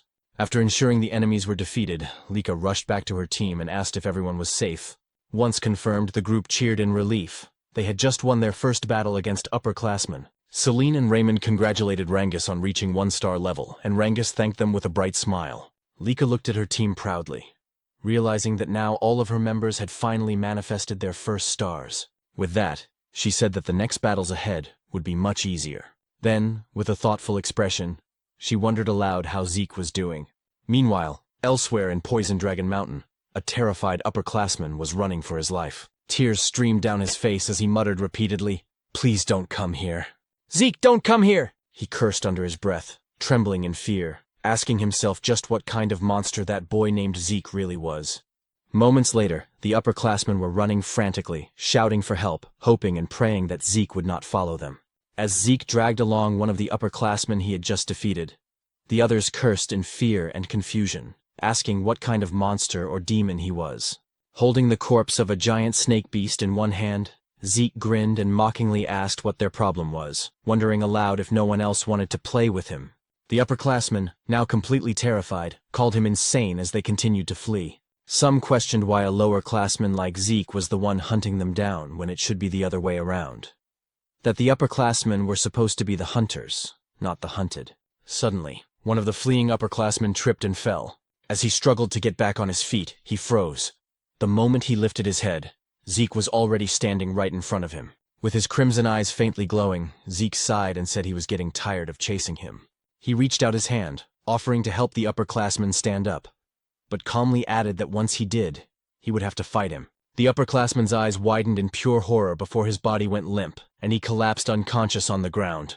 Zeke tilted his head in confusion, muttering to himself and wondering what just happened to the man. He looked around and asked out loud what was going on with the upperclassmen, questioning why they had suddenly become so defensive and cowardly. Calling them pathetic, he mocked how aggressive they were the first time they saw him, only to end up running away in fear. He then smirked and shouted for the others not to leave him behind. Just then, Zeke felt a faint presence nearby. Turning toward his side, he asked whoever was watching him why they didn't come closer if they wanted a better look. When he received no reply, Zeke chuckled and said that since the observer was still watching without interfering, it must mean there was nothing wrong with what he was doing. With that, he said he would stop holding back and continue his little game with the upperclassmen. From the direction where Zeke had sensed the presence, a man emerged. It was one of the overseers monitoring the examination. Beads of sweat rolled down his cheek as he whispered to himself, unable to comprehend what kind of child Zeke was. He had witnessed Zeke defeat upperclassmen who were supposed to be far stronger than him. And even more astonishingly, Zeke had sensed his hidden presence. Realizing the gravity of what he had just seen, the overseer decided he had to report everything immediately. Meanwhile, at the camp outside Poison Dragon Mountain, Freya was taken aback when several observers arrived to make their report. According to them, it had been 1 week since the examination began. At present, 30% of the lower classmen had already dropped out, while the remaining ones were gradually adapting to both their environment and the dangers of Poison Dragon Mountain. One of the observers added that they did not expect many more lower classmen to withdraw from the test. When Freya asked about the upperclassmen, however, The observers exchanged uneasy glances and couldn't answer her directly. Freya's expression darkened, and she ordered them to speak clearly. Finally, one of them admitted that the upperclassmen were constantly fleeing. Freya frowned, momentarily lost in thought, and asked why they were running away. What exactly were they escaping from? She pointed out that, to her knowledge, there were no monsters within Poison Dragon Mountain strong enough to threaten the upperclassmen. One of the observers then explained that they were not running from a monster. They were running from Lord Zeke. Freya raised an eyebrow and asked why they would flee from him. The observer took a deep breath and said that Zeke had been relentlessly attacking and hunting the upperclassmen. At first, they tried to fight back, but eventually they had no choice but to run. Another observer spoke up, asking what kind of person Lord Zeke even was. Based on what he had seen, Zeke seemed to be enjoying himself, gleefully cutting down upperclassmen and hunting them like prey. For him, it was something completely unprecedented. A second observer nodded in agreement, saying that even though Zeke was the son of the L-Dragon family head, he was far from normal. To them, Zeke was no longer just a prodigy. He was something beyond, a true monster in human form. Freya listened quietly, then spoke with a calm but serious tone. She admitted that she had also suspected Zeke was unusual from the very beginning. Unlike the others, he had chosen to take the exam alone, and appeared completely relaxed upon entering Poison Dragon Mountain. That could only mean one thing. Zeke never planned to hide from the upperclassmen. From the very start, his intention had been to hunt them down himself. Remembering the look in Zeke's eyes when they first met, Freya couldn't help but think that the boy was indeed a monster. Suddenly, one of the observers frowned, asking what that strange sound was. Freya's lips curved into a faint smile as she said that what they were hearing was something she had been waiting for. A man then approached and asked Lady Freya where they should place the massive cage they had brought. Freya told them to leave it where it was, and thanked them for their work. When the observers turned to look at the cage, their eyes widened in shock. They immediately asked what kind of creature was inside, and some even questioned whether Freya truly intended to release it into the mountain, as the creature's aura alone revealed it to be at least a 3-star level beast. Far too powerful for any of the students to handle. But Freya, clearly pleased, reassured them that there was nothing to worry about. Adjustments had already been made to the creature. It would only target individuals of 2-star level strength or higher. Ordinary students would not suffer serious harm. One of the observers then asked why such a creature was suddenly being released during the exam. Freya replied calmly that it was a direct order from their family head, Balza. In her mind, she wanted to witness the abilities of the boy whom their soldiers had already begun calling a monster. She wanted to see whether Zeke could survive against such a being. With that thought, she ordered that the mysterious creature be released into Poison Dragon Mountain at dawn. The next morning, deep within Poison Dragon Mountain, Rangus and his team suddenly stopped in their tracks as the ground trembled violently beneath them. Lika frowned, saying she had a bad feeling about the tremor. Raymond wondered if perhaps the upperclassmen had caused it, but Rangus shook his head, saying it was most likely the work of a beast, probably a massive anger boar. Still, Lika couldn't shake off her unease and said that something about it felt different. A moment later, a second, stronger quake shook the mountain. As a giant tree began to fall toward them, Lika's instincts kicked in. She shouted for everyone to move, and the group jumped aside just in time as the enormous trunk crashed down where they had been standing seconds earlier. When they turned around, Lika froze in disbelief. Celine gasped and asked what kind of creature it was, while Rangus's face went pale and sweat dripped down his temples. In a trembling voice, he said they needed to run immediately, because standing before them was a colossal golem. Meanwhile, on the other side of Poison Dragon Mountain, as Zeke sat atop a pile of monsters and upperclassmen he had defeated, he remarked that he was growing bored with the current situation of the examination. Since no more upperclassmen dared to face or challenge our protagonist, and because he could no longer sense the presence of the observers of the exam who seemed to be simply letting him do whatever he pleased, Zeke found the entire situation rather disappointing, until suddenly he sensed a presence from the opposite side of Poison Dragon Mountain, causing him to immediately question what kind of strange aura it was. At first, he thought it belonged to a 2-star level creature, but eventually he realized that the presence came from a 3-star entity. He instantly wondered if 3-star monsters were truly supposed to exist within Poison Dragon Mountain. He also questioned whether the aura he sensed belonged to an unknown being that had lived within Poison Dragon Mountain for 1,000 years. Zeke then thought that all the examinees would surely struggle against a 3-star level creature, and even Lika herself would definitely not be able to handle it. He also said that the instructors should have made sure that no 3-star level creatures existed within Poison Dragon Mountain before the examination began. But after pausing in brief contemplation, he questioned whether Freya and the other instructors had intentionally allowed a 3-star creature to remain on Poison Dragon Mountain as part of the exam. He then admitted that he had no idea what the instructors were thinking. Still, he found it perfect, because it meant he would once again have an opponent to entertain himself with. Zeke also realized that the presence he sensed was far from where he currently was, and he wondered aloud why the creature did not simply appear near his location. But he stated that he couldn't just sit and wait, and because he wished to face a 3-star level monster, Zeke declared that he would go to it, and that the creature should wait for him. Meanwhile, Celine had launched an attack toward the golem, but even with the full force of her strike, it had no effect. She couldn't believe that she failed to inflict even a scratch on the golem's body. Raymond also charged in and struck the golem with his shield using all his strength, yet his attack was just as ineffective as Celine's. This prompted Lika to use her aura and lightning to attack. After noticing that the golem's arm had sustained a scratch, Lika concluded that with aura, she was able to cause damage to the golem's outer shell. In other words, only 2-star levels like her could inflict any harm, and her 1-star companions were incapable of doing so. Rangus immediately called out to Lady Lika to ask what they should do next. Lika instructed them to listen to her orders. She said that after she gained the golem's attention, they would need to seize the opportunity to escape. However, Rangus insisted that they could not do that, nor could they abandon Lady Lika to face the golem alone. Lika told them that they would only become burdens to her in the fight, and she ordered them to observe the golem's arm that she had previously attacked. She added that even with her aura, all she managed was a scratch, and that as 1-star levels, they truly lacked the ability to injure the golem. Raymond admitted that while they indeed could not injure the creature, they could still support Lika in battle, ensuring that every attack she launched would land successfully. When Lika asked what they meant, Rangus stated that he would do everything in his power not to become a burden. Selene agreed, saying that if they worked together to make sure Lady Lika's attacks hit their mark, then they would surely gain a chance to win. Because of the determination and trust her companions showed her, Lika couldn't help but smile, saying she understood what they wanted.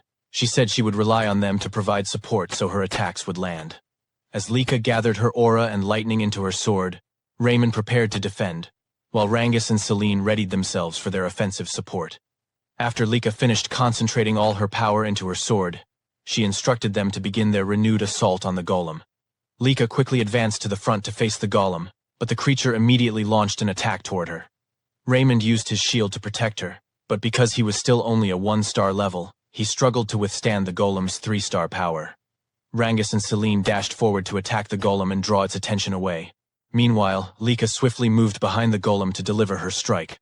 She unleashed her lightning greatsword technique, Heaven's Thunder, striking the golem from behind with her full strength. A powerful explosion erupted within the forest of Poison Dragon Mountain. After Lika managed to knock down the golem, and once the smoke had cleared, the damage she had caused to the forest was evident. Rangus immediately approached her to ask if she was all right, and Lika said she was fine, though she had used up all the source power in her entire body. She then asked how Raymond was doing. With Celine supporting him, Raymond replied that he was doing all right as well. But when Lika said that they should return to their base, she suddenly sensed the golem's presence again behind them. She quickly shoved Rangus away, resulting in Lika being the one seized by the golem. As the golem held her, she couldn't believe that it was still capable of moving. She realized she had grown too complacent after her attack. Celine also couldn't believe that after being hit by Lika's full power strike, the golem was still alive and able to move. Rangus immediately tried to save Lady Lika by attacking the golem with his spear, but the golem swung Lika rapidly, preventing him from landing a blow. As Rangus grew increasingly concerned for Lika, a tree suddenly came hurtling toward their direction. When the tree struck the golem, it released Lika from its grip. Rangus quickly helped her stand and move away from the creature. Lika, still confused, wondered aloud what had happened and how she managed to escape the golem's hold. Then Zeke suddenly asked what kind of situation they were dealing with. Rangus and Lika immediately recognized our protagonist upon hearing his voice. But instead of checking on Lika's condition, Zeke was far too delighted by the sight of the monster. With his eyes glowing in excitement, he immediately asked what kind of clay puppet he was looking at.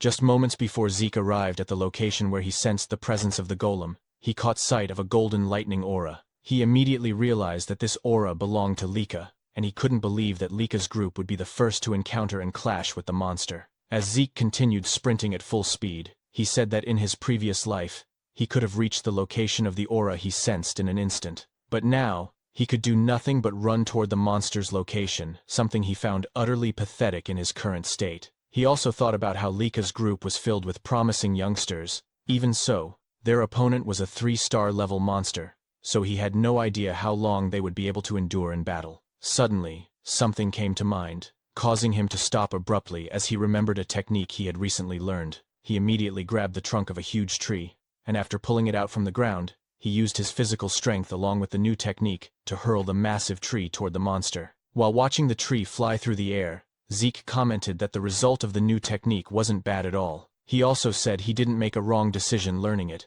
because with his current body, he would definitely need this technique, the technique known as nurturing dragon throwing arts. According to Zeke, the basic Eldragon combat manuals were given to them as preparation for the exam. The nurturing dragon combat arts, much like the strike dragon combat arts, didn't contain battle techniques but instead basic movements and source power flow simple instructional texts. But they were perfect for him, especially since in his previous life he had been a long-range fighter possessing a body similar to melee fighters. However, he quickly realized that throwing a tree at the monster wouldn't be enough, so Zeke resumed running toward Lika's location. Rangus, still unable to believe Zeke had arrived, immediately asked if they were all right. Rangus confirmed that they were, but said that wasn't what mattered. They had a bigger problem, the golem they were fighting. Zeke's eyes glimmered as he repeated the word golem, saying so that's what the creature was called. He also said the creature was strange because he could sense its presence, yet he couldn't detect any life force within it. As the golem rose again, it immediately launched an attack toward Zeke, prompting Lika to shout an alarm, with Rangus warning that the golem was extremely dangerous. But even though the golem unleashed a powerful attack, Zeke casually caught its fist with one hand, remarking that the creature was indeed tough. Because of the golem's hardness, Zeke quickly realized that he needed to use aura in order to gradually break through its defenses. With a swing of his arm as he pushed away the golem's fist, he commented that fighting and defeating the golem using normal methods would be too boring. Lika, exasperated, said that Zeke was always too reckless, while Rangus couldn't believe that Zeke actually found the golem boring to fight, considering their group had nearly died and struggled greatly against it. When the golem prepared to attack Zeke again, he immediately noted that because of its large size, the creature was definitely dangerous. Even so, he didn't hesitate to raise his arms and block the attack head-on, resulting in a powerful impact that shook the area. While defending himself, Zeke stated that the place was too dangerous, so they needed to move away. Lika's group immediately obeyed Zeke's order and hurriedly evacuated the battlefield. Once they were far enough, Zeke gathered momentum and threw the golem with tremendous force. As the creature crashed away, he remarked that its outer shell truly was extremely durable. While gathering aura into his fist and rushing forward, Zeke said he wanted to know if the inside of the golem's body was as tough as its outer shell. After leaping into the air, he declared that it was time to find out whether its interior was just as hard. He then activated the first form of the Dragon Destruction Combat Arts Burst World, striking the monster and causing a massive explosion upon impact. In Zeke's mind, instead of dragging out the battle by slowly breaking through the golem's defenses, it was better to use Burst World to inject source power into the monster's body and destroy it from within. After confirming that his plan and attack worked,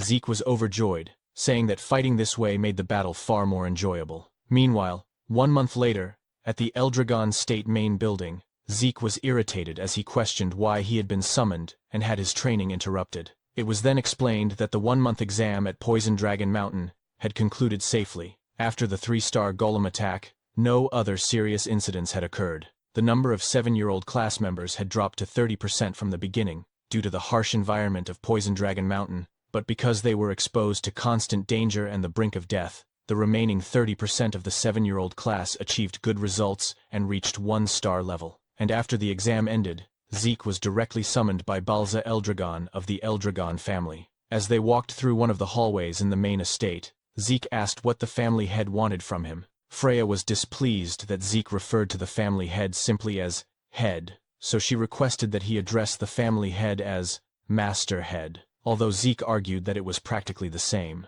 In Freya's mind, the reason for the summons was already obvious, but she still explained that Zeke was called because of his behavior and actions during the exam, and that he had brought this upon himself. When Zeke asked if it was truly because of his behavior, Freya immediately confirmed it. She said that the purpose of the upperclassmen exam was for them to attack the lowerclassmen and steal their crystal orbs. But Zeke, a lowerclassman, did the opposite by attacking the upperclassmen, something they never expected. Freya added that because of Zeke, not a single upperclassman managed to steal a crystal orb from any lowerclassman, and so the upperclassmen had to retake the exam. Zeke argued that attacking upperclassmen wasn't forbidden, but Freya replied that no one would ever expect a lowerclassman to muster the courage to attack an upperclassman. Freya could only sigh, and as she turned away, she told him that his awful attitude needed to be corrected before he faced the master head. Once again, Freya reminded Zeke to fix his attitude and the way he spoke in front of the master head, especially when speaking directly to him. However, Zeke simply asked why, and Freya replied that even though he was still young, his terrible attitude could get him killed. She said she did not want to witness him being executed by his own father just because of his behavior.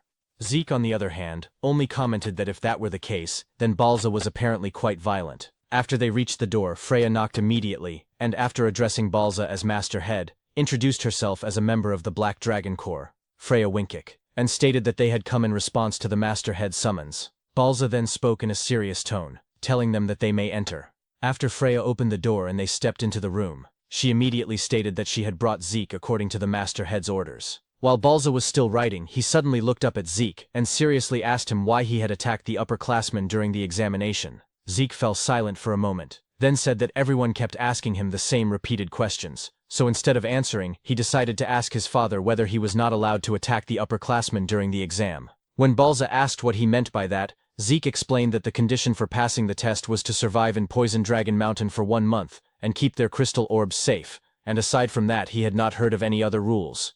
Therefore, he simply followed the rules of the exam and used his time in whatever way he wanted while the test was ongoing. He added that if there were any prohibited actions during the exam, they should have stated them clearly before the test even began. Upon hearing Zeke's words, Freya felt intense fear and anxiety, and she immediately shouted, demanding to know what he was saying and why he was speaking like that in front of the Master Head. At that moment, Balza's eyes suddenly narrowed as he released his terrifying dragon aura, and because of the pressure from it, Freya collapsed to her knees, thinking that the Master Head's aura was so strong that it could kill Zeke. Contrary to her expectations, however, the protagonist remained standing, and Balza's pressure had no effect on him. On top of that, Zeke even told Balza to stop trying to intimidate him, because it was becoming extremely annoying, causing Balza's expression to darken in both shock and irritation. While Freya was still kneeling, Zeke asked if Balza had really summoned him just to ask such meaningless questions. Balza then asked how Zeke had done it, but Zeke did not understand the question and inquired what he was talking about. Balza stated that according to the reports, Zeke had not only defeated the upperclassmen, but had even brought down a 3-star golem, and he also asked how Zeke was able to remain standing and calm in front of him after he released such intense pressure. He then seriously demanded to know how someone like Zeke, a mere child born out of wedlock, had obtained such incomprehensible strength and power. Zeke simply asked if Balza really wanted to know the reason for his strength, and said it was very simple, the only reason being that he was Zeke, which caused Balza to furrow his brows in frustration, while Zeke's gaze sharpened as he stood by his arrogant answer. After a moment of silent staring between them, Balza finally said that Zeke's personality really was as terrible as the reports claimed, yet he would still reward him for defeating the golem. Balza told him that he could choose what he wanted. Either take any single item from the dragon treasury, or gain access to the 2nd floor of the dragon hall, which made Freya silently question what was happening, and why Balza was actually rewarding him. According to Freya, both the Dragon Hall and the Dragon Treasury were repositories of rare items collected by the Eldragon family for more than 1,000 years, beginning with the patriarch Gilfas Eldragon. She explained that the Dragon Hall contained various kinds of books, including those now considered forbidden techniques, while the Dragon Treasury held relics from previous family heads of the Eldragon family, including legendary weapons, spirit medicines, artifacts, and other items from different eras. These facilities also contained the secret treasures of the Eldragon family, which was why they were heavily guarded, and only a few people were given the opportunity to enter, as one had to demonstrate extremely excellent results to even gain access to the 2nd floor or higher levels of the Dragon Hall. Freya could not believe that despite all the disrespect Zeke had shown to his father, Master Balza still considered him an outstanding child. Zeke then said that if Balza was going to give him a reward, there was no need to be stingy and make him choose, and asked why he could not just be given access to both the Dragon Hall and the Dragon Treasury. Balza, however, stated that he could only choose one, and then told them they could leave, but Zeke suddenly pointed at him, unable to believe that their conversation was already over, saying that he still had many things he wanted to say. This angered Freya, and she immediately grabbed Zeke by the collar, and while pulling him away cheerfully said that it was a great honor for him to receive a reward directly from the masterhead, adding that she now understood his orders and that they would be leaving. As she turned her back and dragged Zeke along, he said that if that was the case, there was just one last thing he wanted to say to Balza, and he stated that as long as Balza continued to kill off his own emotions the way he was doing, he would never become any stronger no matter what he did. Balza was shocked as he released his aura once more, only to find that his dragon aura had been suppressed by the protagonist's divine dragon. Freya, trembling, told Zeke to be quiet, and after they left Balza's room, the father of the protagonist remained silent, questioning to himself what kind of presence he had felt from Zeke. Meanwhile, as they exited the main hall, Freya shouted, asking what had been going through Zeke's mind and why he had been so rude to the masterhead, and asked if he had not listened to her warnings before they entered Balza's room. Zeke merely asked what she was talking about, saying that he had done everything he could to hold himself back so that he could behave properly in front of Balza, which made Freya ask if that really counted as him restraining himself, and why he could speak politely to the instructors and even to her, yet be so disrespectful to the headmaster. Zeke simply replied that Balza was his father, so the way he spoke to him was different. Because of Zeke's abilities and personality, Freya could only say that he truly was not an ordinary child, and asked who he really was. Zeke, however, asked if she was seriously questioning who he was, and as he always said, he was Zeke, which left Freya speechless. In her mind, all of them had drunk ancient dragon blood as infants, and they had no ability to defy the Master Head, because Balza possessed the power of the Dragon King, a superior species among all ancient dragons, and even Zeke should not have been able to oppose him.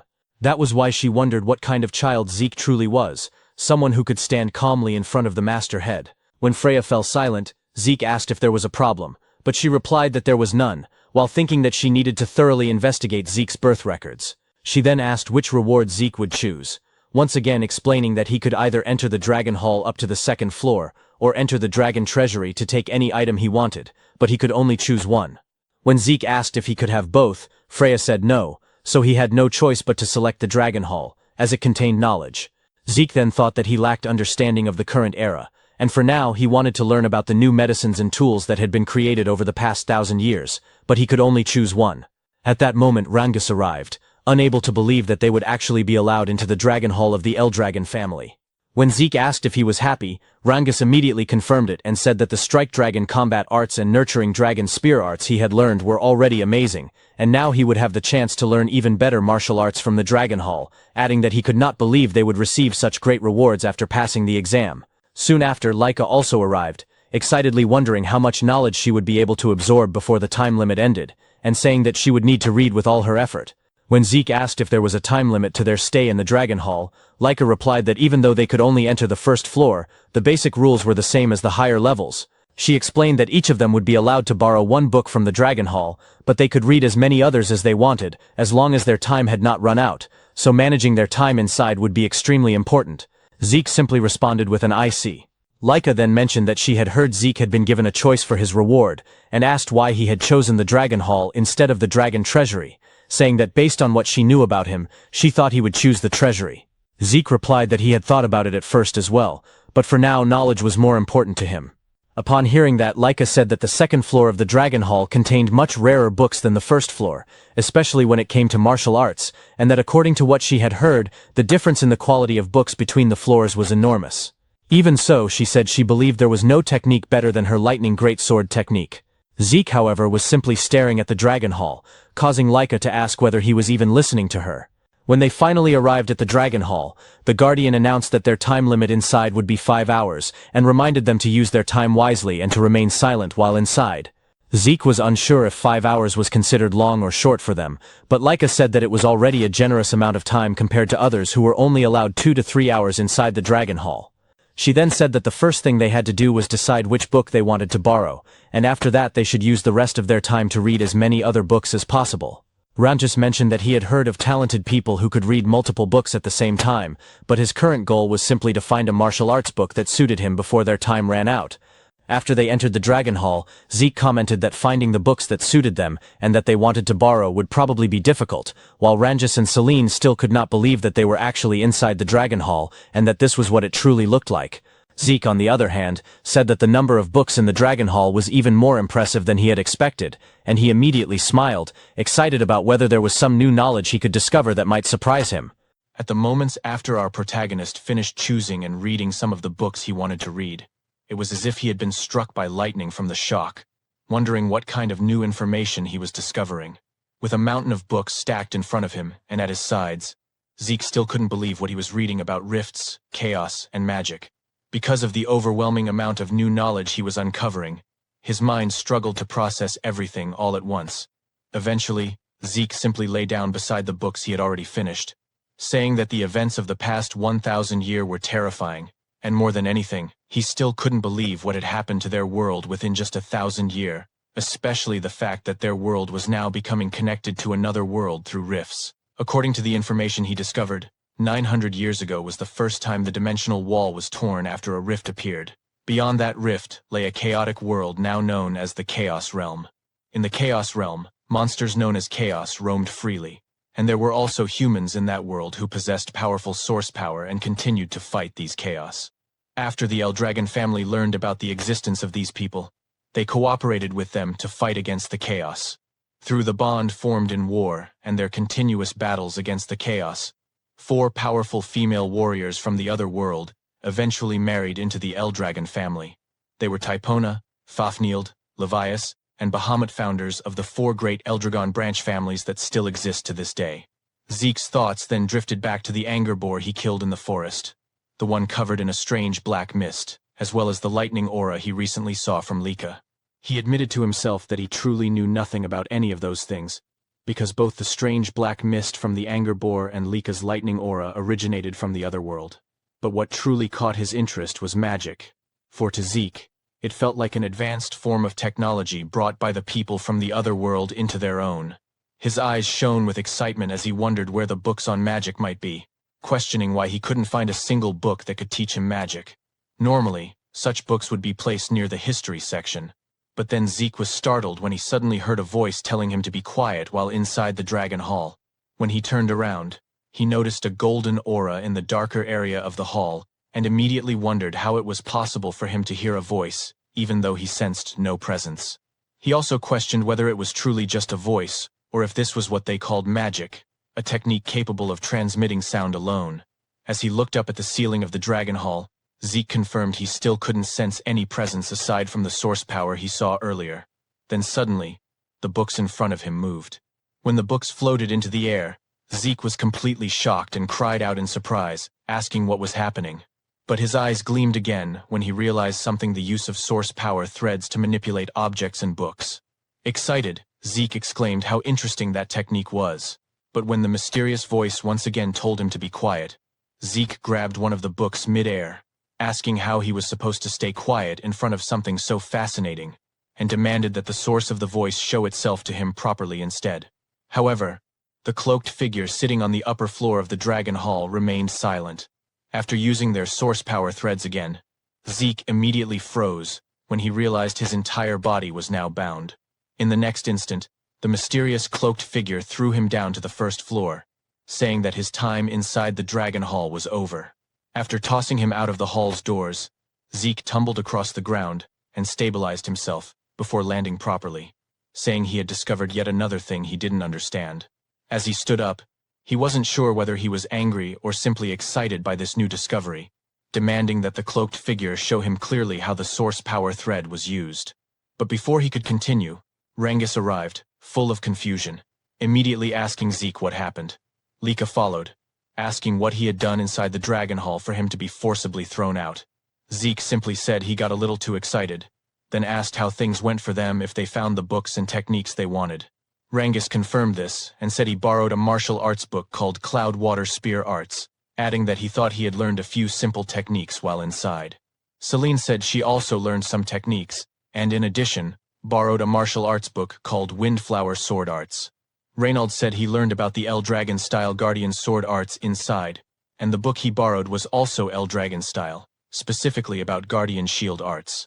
Zeke greeted them awkwardly, thinking to himself that all the techniques they borrowed were ones he created in his past life as mere pastimes. When Zeke asked which book Lika chose, she happily said she picked the Heavy Wave Great Sword Arts, created by the first patriarch of the Eldragon family, Gilfus Eldragon. In the present time, It was known as the Heavy Wave Great Sword Arts revised and improved version by their 15th family head. She added that she also possessed their family's hereditary martial arts, so she could use the book for research. Zeke fell silent, thinking about how another one of his techniques had been revised by the 15th family head, just like his Dragon's Breath and Strike Dragon combat arts. He also remembered seeing many books in the Dragon Hall related to his other techniques from the past, but most of them now had improved versions placed alongside the originals. He wondered if the 15th family head was behind all those improved versions, finding the man more and more intriguing. When Zeke glanced back at the Dragon Hall, he thought that he originally assumed things would become boring after entering it, but now he could no longer wait for the next chance to go back inside. 5 years later, as Lika walked down a hallway, she suddenly stopped and wondered where Zeke and Rangus were. Just then, their classmates arrived and greeted Lady Lika, informing her that Lord Zeke and the others were currently at the training ground practicing. Again? Lika Typhona muttered before thanking her classmates. She was now 12 years old.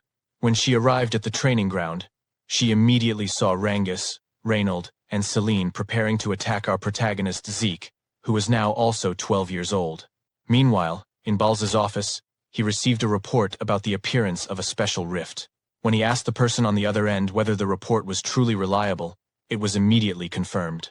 The man reporting was Ein, captain of the Black Dragon Corps, who stated that according to their investigation, there was roughly an 80% chance that water magic existed inside this newly appeared special rift.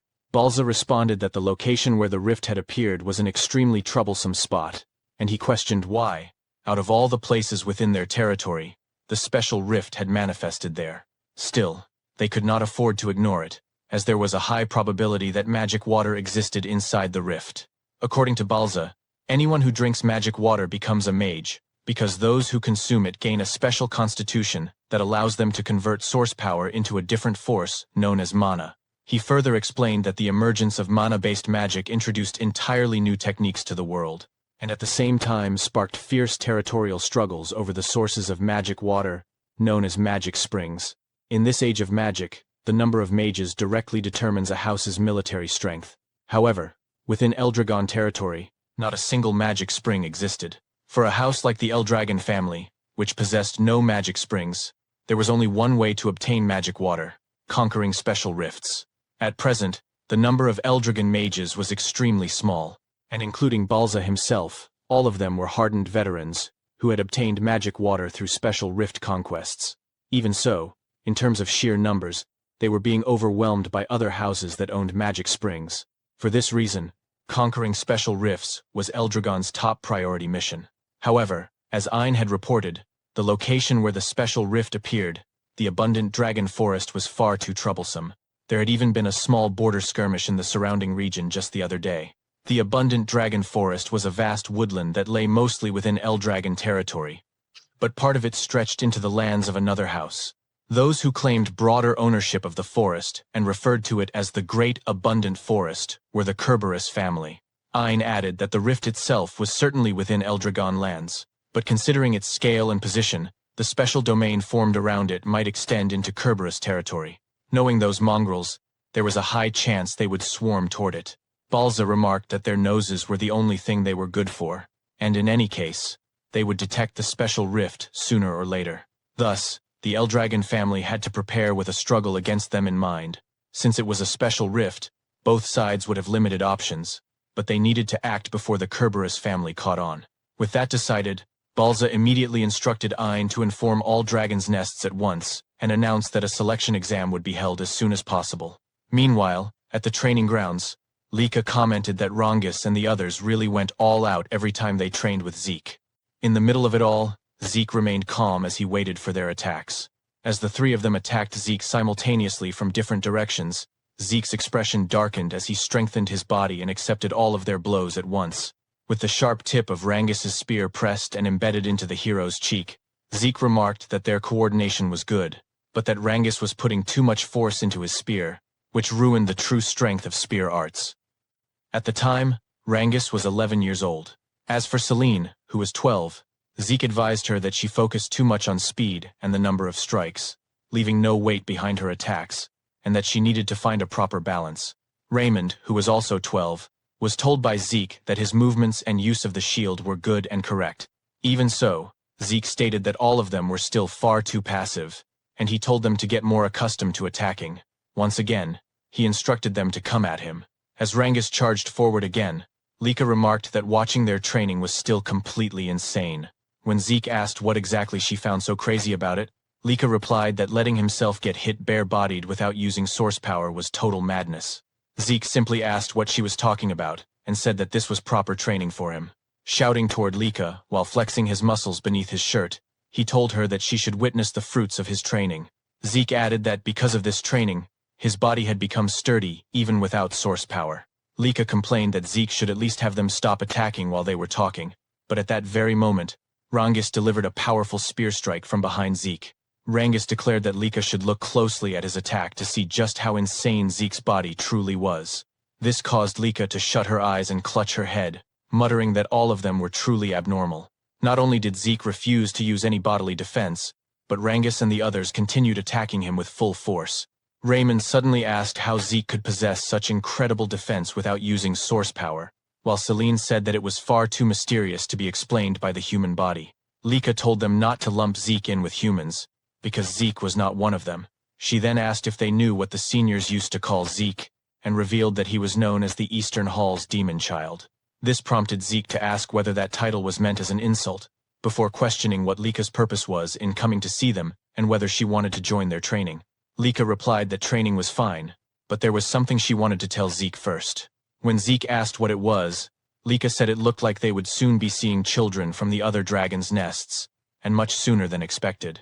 Rangus was visibly shocked by this, while Raymond commented that he had figured it would happen someday, though he hadn't expected it to be so early, and that it was finally time to meet them. When Selene asked if this was for the next test, Lika replied that even she didn't know the details. Zeke then asked where Lika picked up such rumors, to which she answered that she simply observed the instructors, their conversations and their movements. Zeke said that he had never paid attention to such things, meaning gossip and rumors from instructors the way Lika always did. Lika responded that regardless, they needed to be careful, because the West Hall had that guy. By that guy, she meant one of the next head candidates besides herself and Zeke. Zeke merely said that now it sounded fun. A few days later, the students of the East Dragon's Nest were gathered in the arena, including several students who were being introduced for the first time. Zeke noted that everyone had been assembled in the arena without any distinction by grade, and Lika agreed, adding that, just as she had said before, they would meet students from other dragons' nests. After a short while, the students suddenly fell silent as Freya arrived and immediately ordered them to quiet down. Once the students were lined up before her, Freya announced that 3 days from now, they would be fighting the children of the other dragons' nests. Again, Freya announced that 3 days from now, they would be fighting the children of the other dragon nests, also known as the Dragon Halls. This immediately caused murmurs to spread among the students, as many of them could not believe that they would be facing students from other dragon halls this time. According to them, battles between students of different dragon halls usually only happened during graduation exams, so they could not help but wonder why such a fight was suddenly being held now. Freya explained that there were various reasons behind it, but she could not discuss the details yet. She then added one more thing she wanted to mention. Those who won these matches would be given a special mission. Upon hearing this, Zeke's eyes immediately lit up with excitement. He began to wonder if the special mission Freya mentioned would be worth fighting for, and in his mind, the situation was becoming more and more interesting. Freya then told the students that the matches would be elimination style, with 7 participants selected from each of the East, West, South, and North halls. She also said that the students themselves would decide who would compete, and that the selection had to be finished today. One of the upperclassmen asked Freya if those 7 fighters would be chosen only from among the upperclassmen. In response, Freya simply asked him what he thought was the reason she had gathered every student of their hall there, then stated that participants would be selected from all grades. This caused several upperclassmen to look slightly shocked, and they immediately began questioning what the lowerclassmen could possibly do against students from the other dragon halls. According to them, there was not a single lowerclassman capable of fighting on equal footing with the upperclassmen, as all lowerclassmen were weak beings. However, before leaving, Freya bluntly stated that she did not care either way, and that they should decide everything among themselves today. As soon as Freya left, one of the upperclassmen named Rick suddenly shouted, telling all the lowerclassmen to listen to him. He declared that the 7 fighters would be chosen from among the upperclassmen, and asked if any lowerclassmen had a problem with what he said. Lika immediately shouted back, saying that she did have a problem with Rick's decision. She stated that it was obvious they should also select from the lower classmen, because they had just as much right to participate in the battle. Rick looked at Lika with a mocking smile, and said that she seemed to be under some misunderstanding.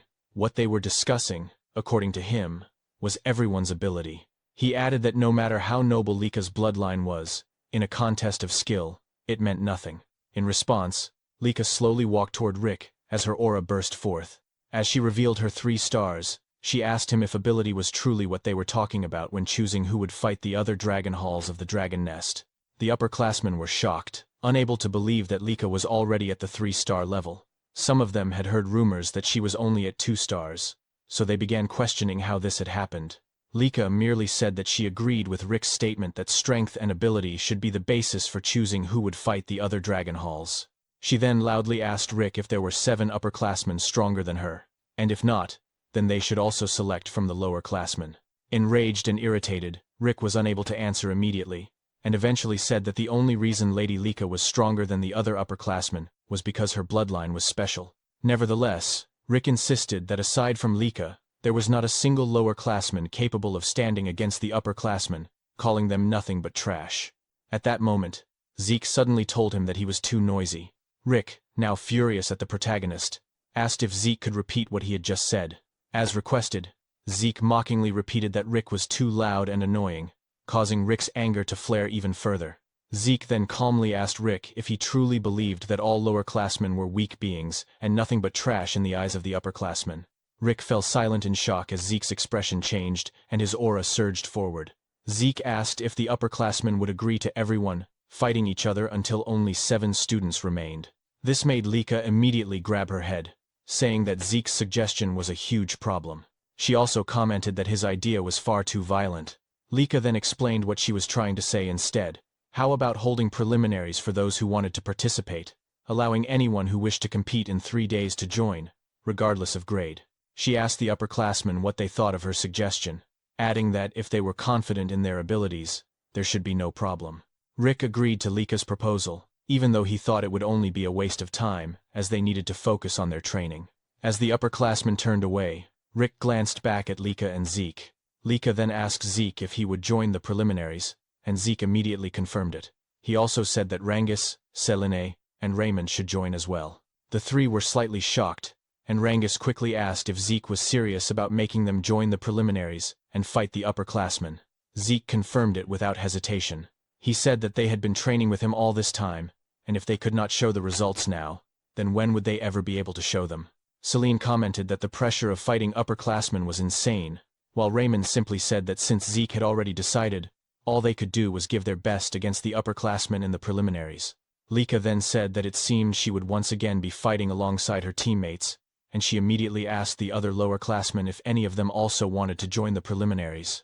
However, the other lower-classmen were too nervous, whispering among themselves and saying that they had no chance of winning against the upperclassmen, especially since there were 3-star levels among them. Hearing this, Zeke let out a sigh and asked his fellow lower-classmen why they lacked motivation.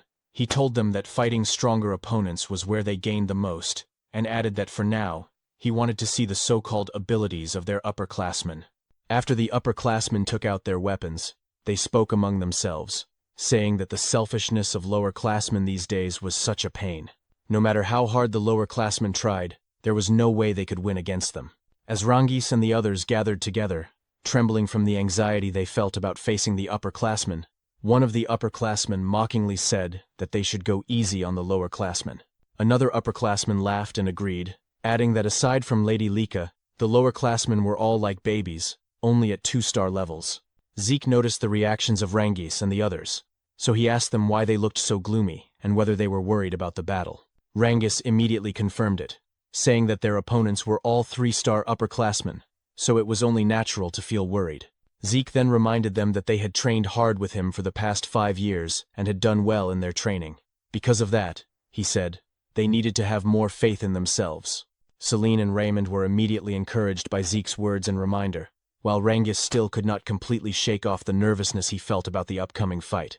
Suddenly, one of the upperclassmen shouted, telling them to stop chattering because they were just wasting precious time, and that upperclassmen did not have time to waste on lowerclassmen.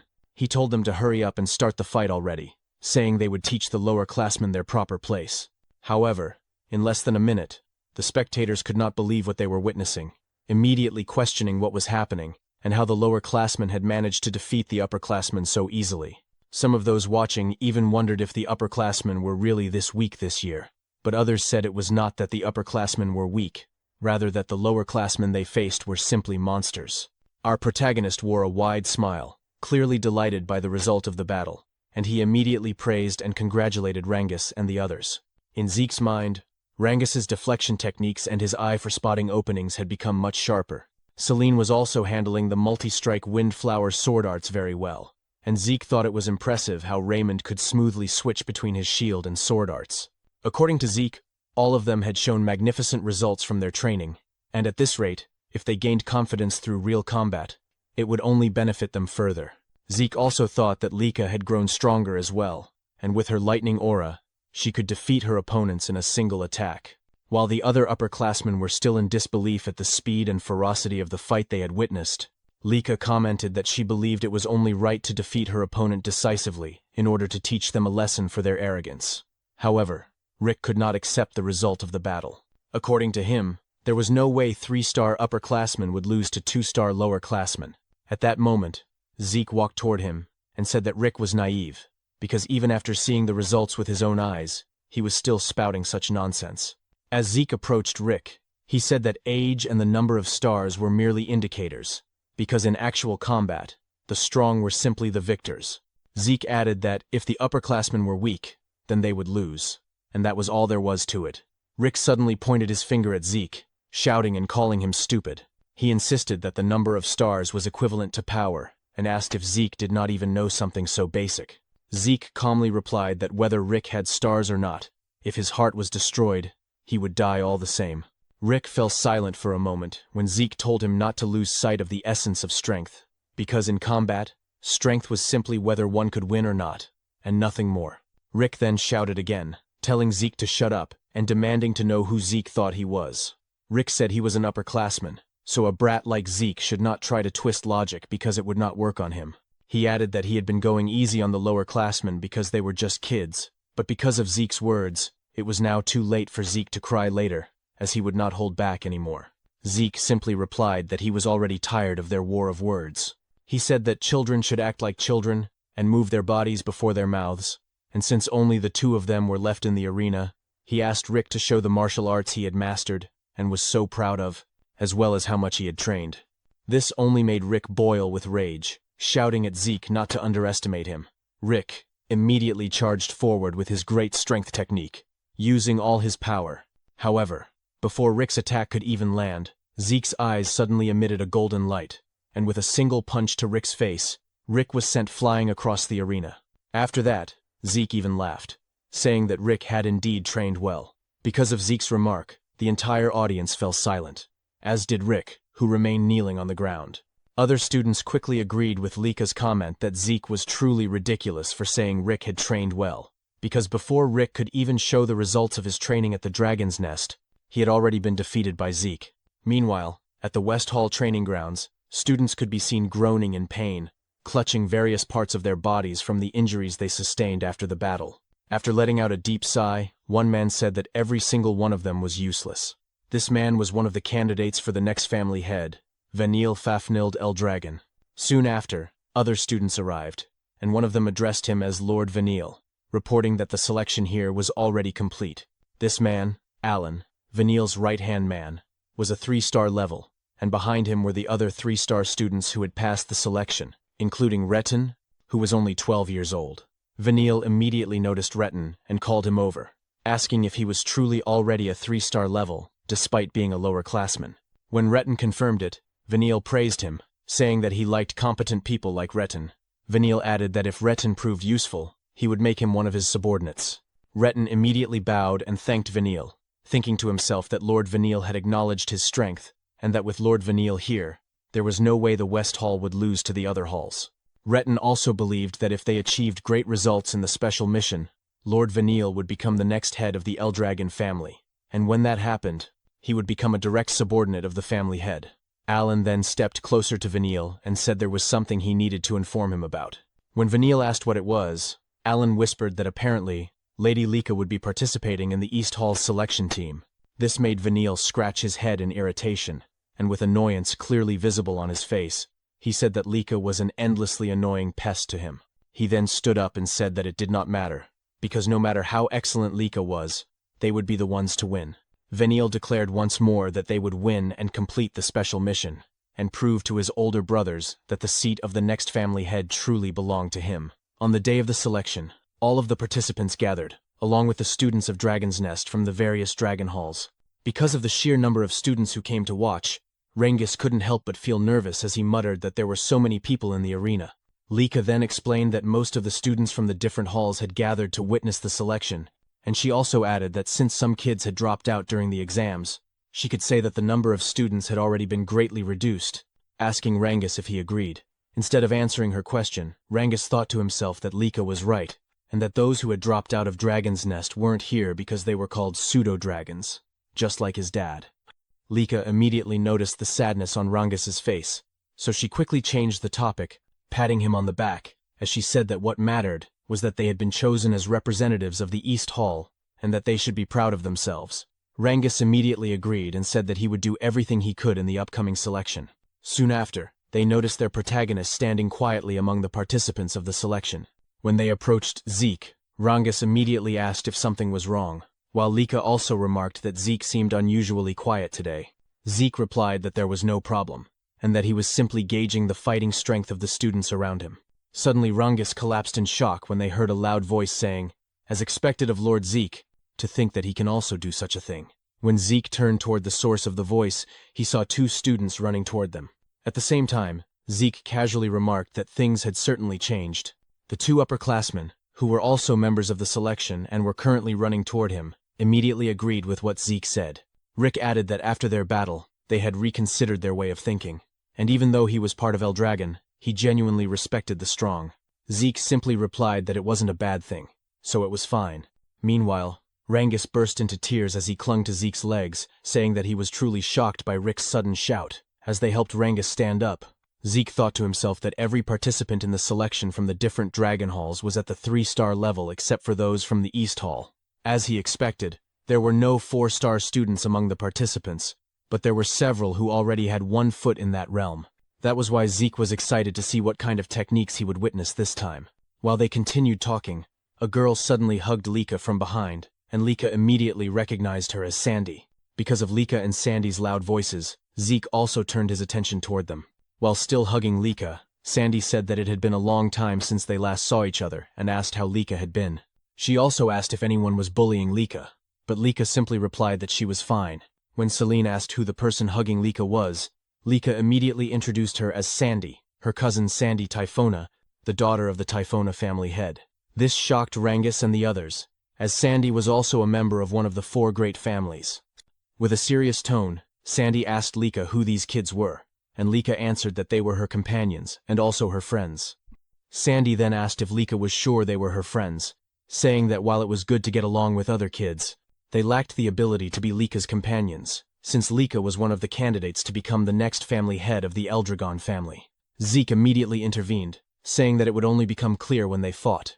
When Sandy asked who he was, Lika quickly said that he was Zeke, and also one of the candidates like her. Sandy then asked if he really was a candidate, and whether he was the rumored illegitimate child of the current family head. She bluntly stated that she never thought a mere bastard like Zeke would still be alive. Despite Sandy's harsh words, Zeke remained smiling, while Lika was clearly shocked, and immediately asked Sandy why she was acting like that in front of her friends and Zeke. Sandy was surprised by Lika's reaction and said that even if Zeke was an illegitimate child, he was still Lika's rival. She added that Lika wouldn't be able to defeat the other family head candidates with such an attitude. Sandy also remarked that Zeke's group was of poor quality, as none of them were even 3-star level, and asked if the East Hall students were really that weak now. Zeke suddenly cut in, pouting slightly as he warned Sandy that if she kept looking down on them the way she was now, she would end up having the rug pulled out from under her. Sandy's expression immediately darkened, her eyes narrowing as she asked Zeke to repeat what he had just said, questioning whether a mere illegitimate child with no backing other than the family head's blood was actually daring to lecture her. Zeke calmly replied that what he said wasn't advice, but a warning. This caused Sandy to flare up in anger, but another student quickly stepped in and said that Sandy shouldn't cause trouble for the other teams. The student introduced himself as Aegis Van Blade, a representative of the North Hall. As Rangis tried to recall who Aegis was, Sandy told him not to interfere, saying that they were in the middle of an important conversation.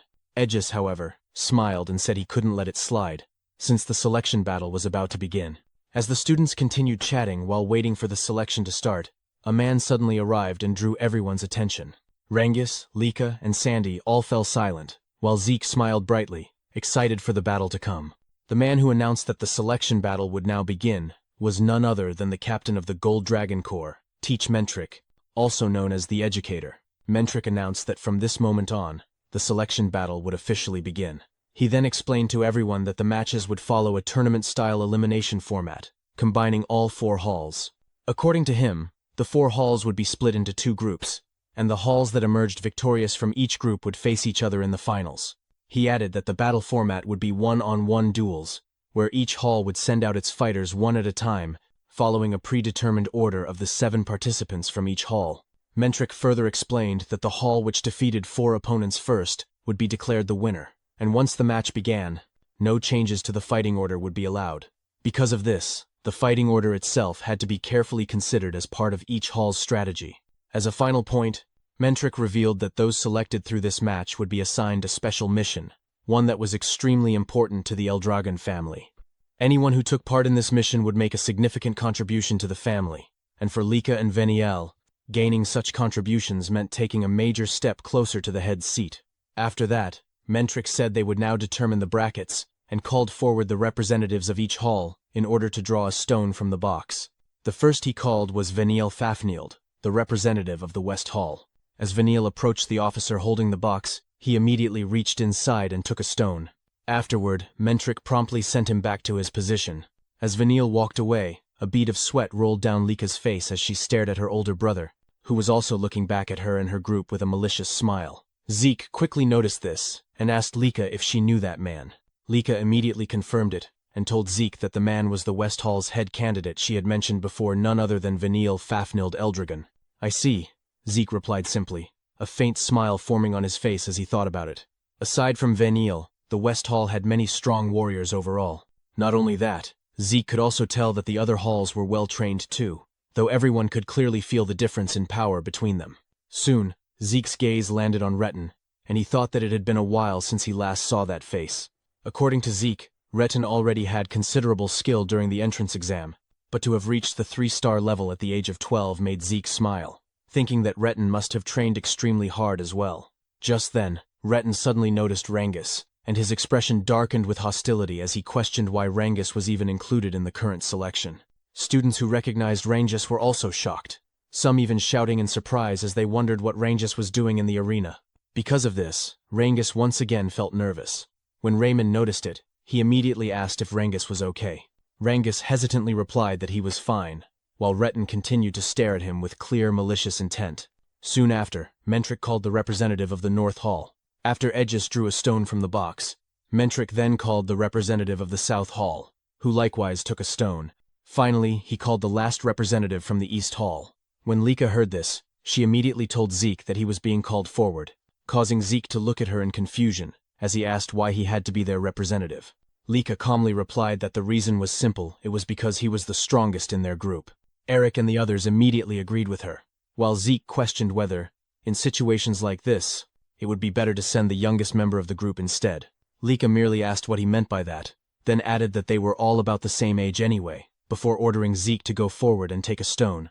With no other choice, Zeke accepted his role as the East Hall's representative and stepped forward. However, Sandy suddenly questioned why an illegitimate child like Zeke was chosen as their representative instead of Lika herself.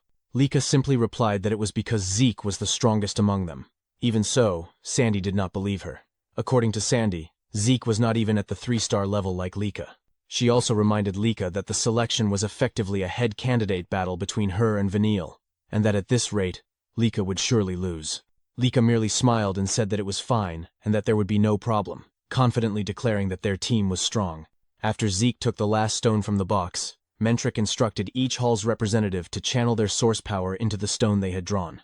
As they did so, the stones began to glow, turning either blue or red, Mentric then explained that the colors would determine the brackets, announcing that the first match would be East Hall versus North Hall, followed by West Hall versus South Hall. Upon learning that their first opponent would be the North Hall, Zeke's group immediately turned their attention towards Sandy and Aegis's team. They soon noticed a particularly tall student, and upon seeing his appearance and the sharpness of his gaze, Rangus shuddered in shock and asked if that tall man was truly a student of Dragon's Nest. Lika confirmed it, though she had not expected that they would be facing Sandy's team in the very first match. Meanwhile, Sandy released her lightning aura and told Lika that this was a good opportunity to wake her up. Pointing at Lika's team, Sandy declared that she would thoroughly crush Lika so that she would remember her position and purpose in life. Lika, however, did not waver. As her golden lightning aura surged forth, she told Sandy to bring it on. At the same time, while holding the blue stone, Zeke noticed Aegis smiling calmly as he said that it looked like they would be fighting in the first match, and that he was really looking forward to it. Seeing Aegis's reaction and hearing his words, Zeke replied that it seemed like they would get along, adding that he too was looking forward to the battle and could not wait to fight anymore. Meanwhile, after a brief moment of silence filled the entire arena, Mentric declared that the first match would take place between East Hall and North Hall. As soon as everyone heard the announcement, Eric immediately told Lord Zeke that he would do everything he could to win his fight. However, despite his determined words, his expression betrayed him, causing sweat to trickle down Lika's cheek as she nervously asked Zeke if Eric would really be all right, since his anxiety was clearly visible. Zeke simply agreed with her observation. Soon after, Mentric asked whether both groups were ready for the match, and once Eric stepped into the center of the arena to face his opponent, Mentric immediately ordered the start of the battle. Eric charged at his opponent right away after gathering his source power into his fist. As Zeke and the others watched from the sidelines, Zeke couldn't help but wonder what the outcome of Eric's match would be. Lika responded by saying that judging by their appearances, it was going to be a tough fight, and she quickly asked for Zeke's opinion. Zeke simply replied that there was no such thing as a guaranteed victory in any battle, unless they were talking about himself, since he was confident that his wins were always absolute. Lika then clarified that she wasn't referring to him but to Eric, so Zeke decided to just focus on watching the fight. Zeke added that in terms of skill alone, North Hall's fighter wasn't much different from Eric, and if Eric fought the way he normally did, he should be able to win. Lika immediately agreed, but pointed out that this was their first time fighting in front of such a large crowd, and the pressure of representing their team was also a heavy burden. As Eric continued to receive relentless attacks from his opponent, Zeke admitted that Lika's words were true, though he also mentioned that Sandy and Aegis Vanblade were exceptions. Zeke explained that both Sandy and Aegis were already on the verge of reaching the 4-star level, meaning they wouldn't be easily shaken. He also remembered that Sandy was Lika's cousin from the Typhona family, which likely meant she wielded techniques from the same lineage, and he noted to himself that this would become valuable battle experience for Lika.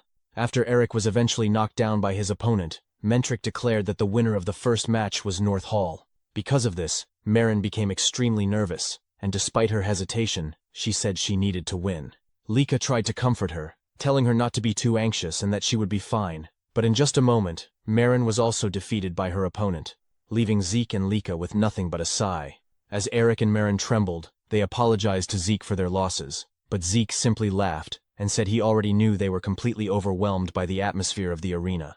He added that they didn't need to worry, because if this were a real battlefield where life and death were at stake, the results would surely be different.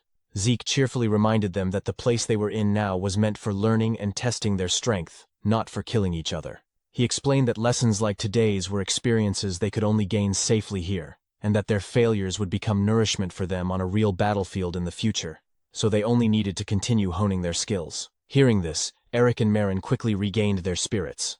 However, their team had already suffered 2 straight losses, making the next match extremely important, and Zeke immediately asked if Rangus understood that.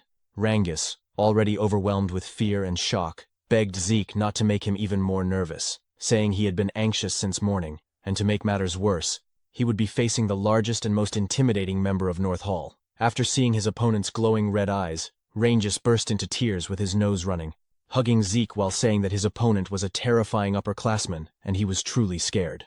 Zeke calmly reminded Rangus that he had already fought senior students before when they were forming teams, but Rangus insisted that none of the East Hall seniors had looked as frightening as this opponent. Rangus also admitted that fighting someone so intimidating in front of such a huge crowd made him extremely nervous, causing Zeke to sigh while gently holding Rangus's head. Zeke then wrapped his arm around Rangus and told him to carefully observe his opponent, asking what weapon he was holding. After taking a closer look, Ranges saw the massive sword his opponent carried. When Ranges told Zeke that his opponent used a sword, Zeke confirmed it, and explained that Ranges was simply fighting someone holding a sword, so he didn't need to think about anything else. Zeke said that if his opponent thrust the sword, Ranges only needed to parry it. If the opponent slashed upward, he only needed to pull back, and if the opponent swung downward, he only needed to step forward and thrust his spear. Zeke emphasized that Ranges only needed to focus on dealing with the weapon in front of him, just like he always did.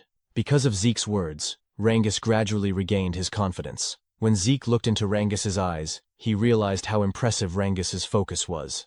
Zeke knew Ranges still needed guidance to center himself for now, but once he could naturally enter that focus state, he would grow far beyond his current limits.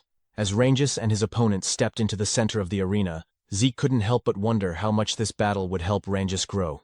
Meanwhile, the spectators quickly noticed the massive size difference between Ranges and his opponent, commenting that there was no way the scrawny Ranges could match him. After Mentrix signaled the start of the match, Rangis's opponent immediately charged forward and used the triple-leaf sword-style technique called Single Blade Branch. But before the attack could land, Ranges swiftly dodged it. Despite this, the giant opponent declared that Ranges wouldn't be able to escape him and followed up with the Twin Fang Branch technique, launching a barrage of attacks. However, Ranges skillfully dodged and parried every strike. Even so, Lika remained extremely worried, and Celine noticed that Rangis's opponent was gradually moving closer to cut off Rangis's preferred range. Reynold quickly asked Zeke if Ranges would be alright, but Zeke assured them there was no need to worry, pointing at Rangis's eyes and saying he was becoming more focused as the battle progressed. After once again dodging his opponent's sword swing, the giant used another triple-leaf sword-style technique called Leaf Storm Dance to attack Ranges.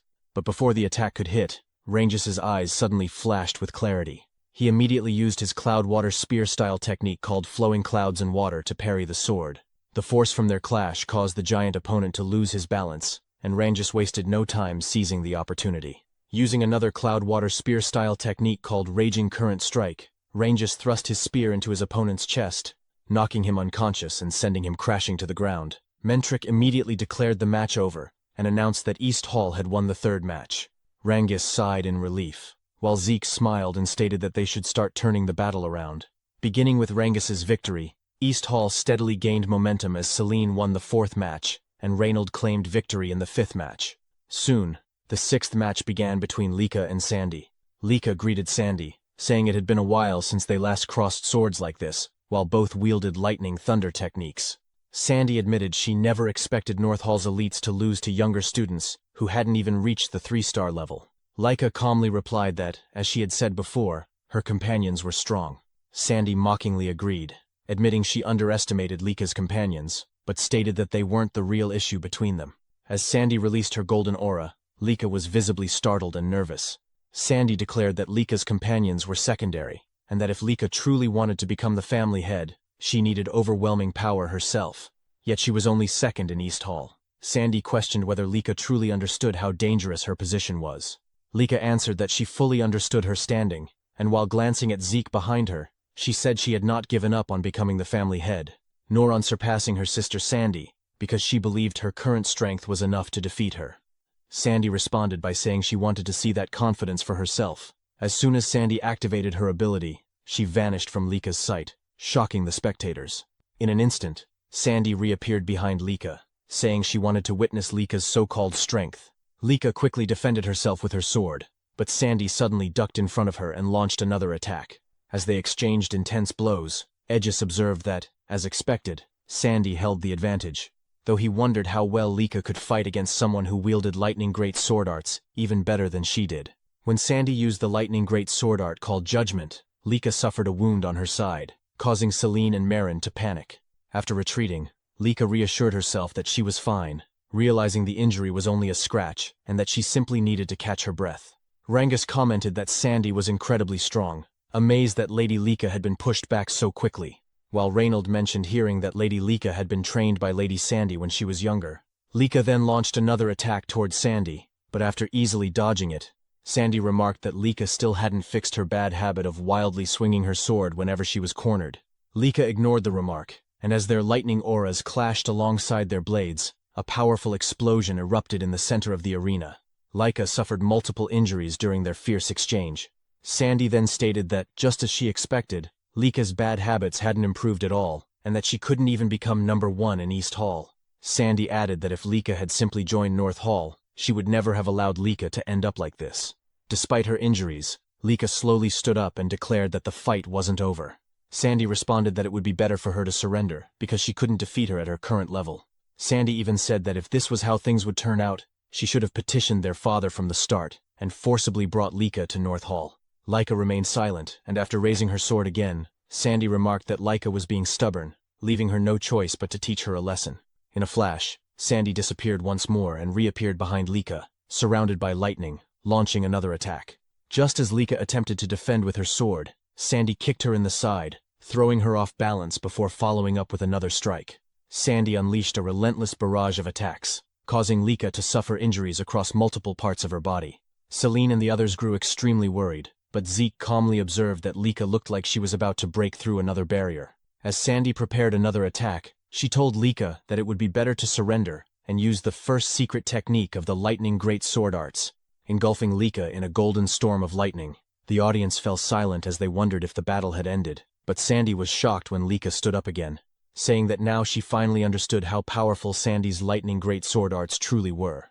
Sandy couldn't hide her disbelief, questioning how Lika was still standing, because her last attack should have been the finishing blow. Lika admitted Sandy was right, saying that the old version of herself would have been defeated by that attack. But over the past 5 years, she had been training relentlessly as well, and their match was far from over. It was only just beginning.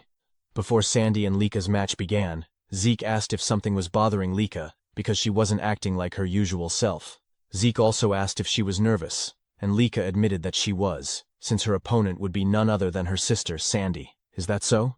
Zeke asked, and Lika explained that her sister Sandy was the one who first taught her the basics of the lightning great sword arts. She learned the fundamentals from her uncle, the current head of the Typhona family, but whenever she didn't understand something, she would go to Sister Sandy for guidance, making Sandy something like a mentor to her. I see, Zeke replied. Lika then confessed that she had never managed to defeat Sandy even once. She said that although she had grown stronger over the past 5 years, Sandy had been training just as hard as she had. Lika also admitted that, despite everything she said earlier, she couldn't honestly say she was certain she would win against Sandy. Zeke calmly responded that in that case, Lika should remember their training together, and that she needed to recall the 5 long years they spent training side by side. However, the moment Lika remembered their training, her expression suddenly twisted, as if she were about to cry from frustration, prompting Zeke to jokingly ask if training with him had really been that terrible. Zeke then explained that Lika's biggest weakness was her tendency to let her emotions narrow her focus whenever battles became intense. That was why, for the past 5 years, their training had been centered on helping her remain calm during combat. Lika agreed, saying that Zeke had certainly attacked her quite freely during their training sessions, but Zeke simply winked and said that was what true spirit meant. This only made Lika more irritated as she asked what kind of spirit he was talking about and how that could possibly count as spirit. Zeke simply replied that the results of that training were definitely showing, and that Lika should now be able to calmly analyze her opponent's movements even while fighting. Lika admitted that might be true, but she still wasn't sure whether it would be enough to help her fight against Sister Sandy. Zeke assured her that she would soon find out once she faced Sandy, because when someone with Lika's talent truly observed her opponent's movements, she would come to understand just how powerful that ability could be. Zeke also reminded her not to forget that she had been trained by him, the strongest there was, so she no longer needed to worry about past results. Lika said that Zeke spoke as if it were obvious, and she immediately thanked him for helping her relax before her match. Zeke then asked if Sandy had really been the one who taught Lika the lightning great sword arts, and when Lika confirmed it, Zeke said that this would be the perfect opportunity for her.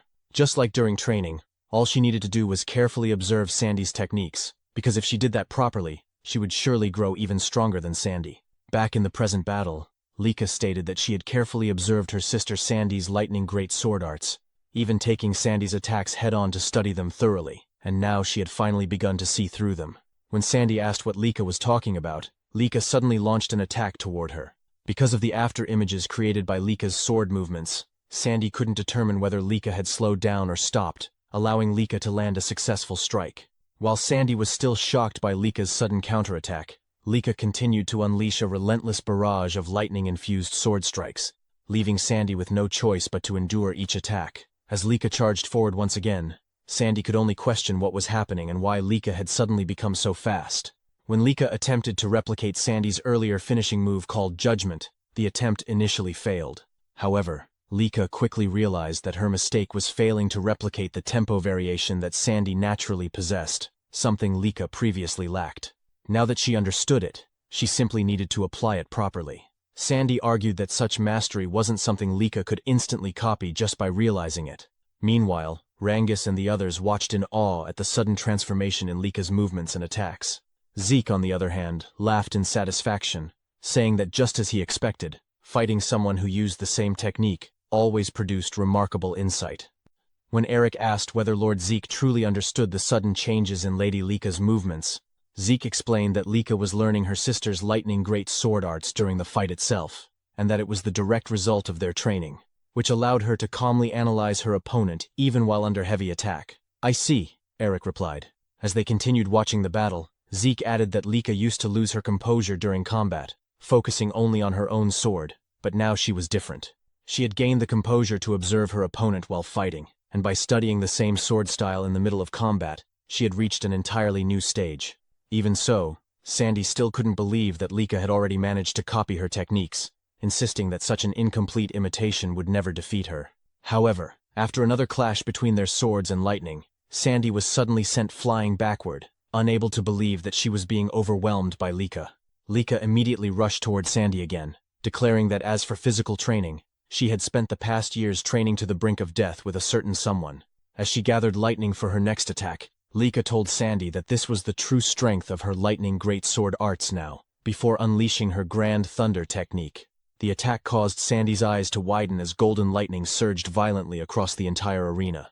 After the attack ended, Sandy remained standing while struggling to catch her breath, admitting that Lika had truly grown stronger, before finally collapsing, resulting in Lika's victory. Even Vanille couldn't believe the strength Lika had displayed, especially in defeating Sandy. As Lika walked back toward Zeke and the others, Zeke immediately praised her, saying that it seemed he wouldn't need to fight after all. Lika smiled happily and said she was glad she managed to secure the victory for her team. She also mentioned that if she had lost, not that she had ever intended to, Zeke would have been the one to face Aegis in the next match. This immediately prompted Zeke to ask if Lika knew Aegis personally. Lika replied that she didn't know him personally, but Aegis was extremely famous, as he was said to be the greatest genius ever produced by the Vanblade family. "Is that so?" Zeke muttered while thinking to himself that judging by Aegis's aura, he indeed stood far above the other participants in this tournament. Lika then added that even for Zeke, facing Aegis would have been uncertain, and there was no telling what might have happened. Meanwhile, Mentric stepped into the center of the arena and announced that although East Hall's victory had already been decided, the matches would still continue until the end. Rangus and Zeke were both surprised by this announcement. Lika commented that it was strange because she thought the competition was supposed to end once 4 opponents had been defeated. Zeke, however, remained silent as he stared toward Mentric and Aegis, unable to stop himself from wondering what they were planning. Regardless of whatever scheme they had in mind, Zeke thought to himself that as long as he could fight, that alone was more than enough for him. Aegis then said that although North Hall may have lost, he was happy that he still had the chance to fight Zeke like this. When Zeke asked if Aegis really wanted to fight him that badly, Aegis immediately confirmed and explained that what he meant was that Zeke was East Hall's representative. Despite having Lady Lika present, it was Zeke who was chosen, so how could he not be curious about who Zeke truly was? Aegis also added that even if Zeke carried the blood of a family head, from what he could sense, Zeke was only at the 2-star level, and yet he was chosen as the representative instead of the 3-star Lady Lika. That was the main reason he wanted to fight him. Zeke remained silent as he listened to Aegis's words. After a moment, Zeke said that just as he expected, they seemed to get along, because he himself had been eager to cross blades with Aegis as well. When Aegis asked if that was true, Zeke replied that there were many skilled fighters in this venue, but Aegis was exceptional. Zeke also mentioned that he had heard about Aegis's reputation, being called a once-in-a-century genius at such a young age, and that he truly wanted to measure Aegis's strength through a direct battle. "Good. If that's the case," Aegis responded, and as he slowly drew his katana, he said that he was becoming more excited by the minute. Meanwhile, Zeke immediately noticed that his opponent used a katana, and it had been a long time since he had faced someone who wielded that type of weapon. As soon as Mentric announced the start of their match, Aegis rushed toward Zeke with incredible speed, slightly catching him off guard but also filling him with excitement.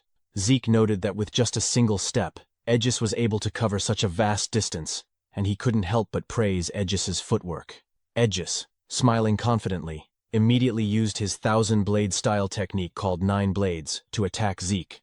Because of the golden glow from Aegis's aura, Zeke was shocked to realize that the presence of Aegis's katana seemed to completely vanish.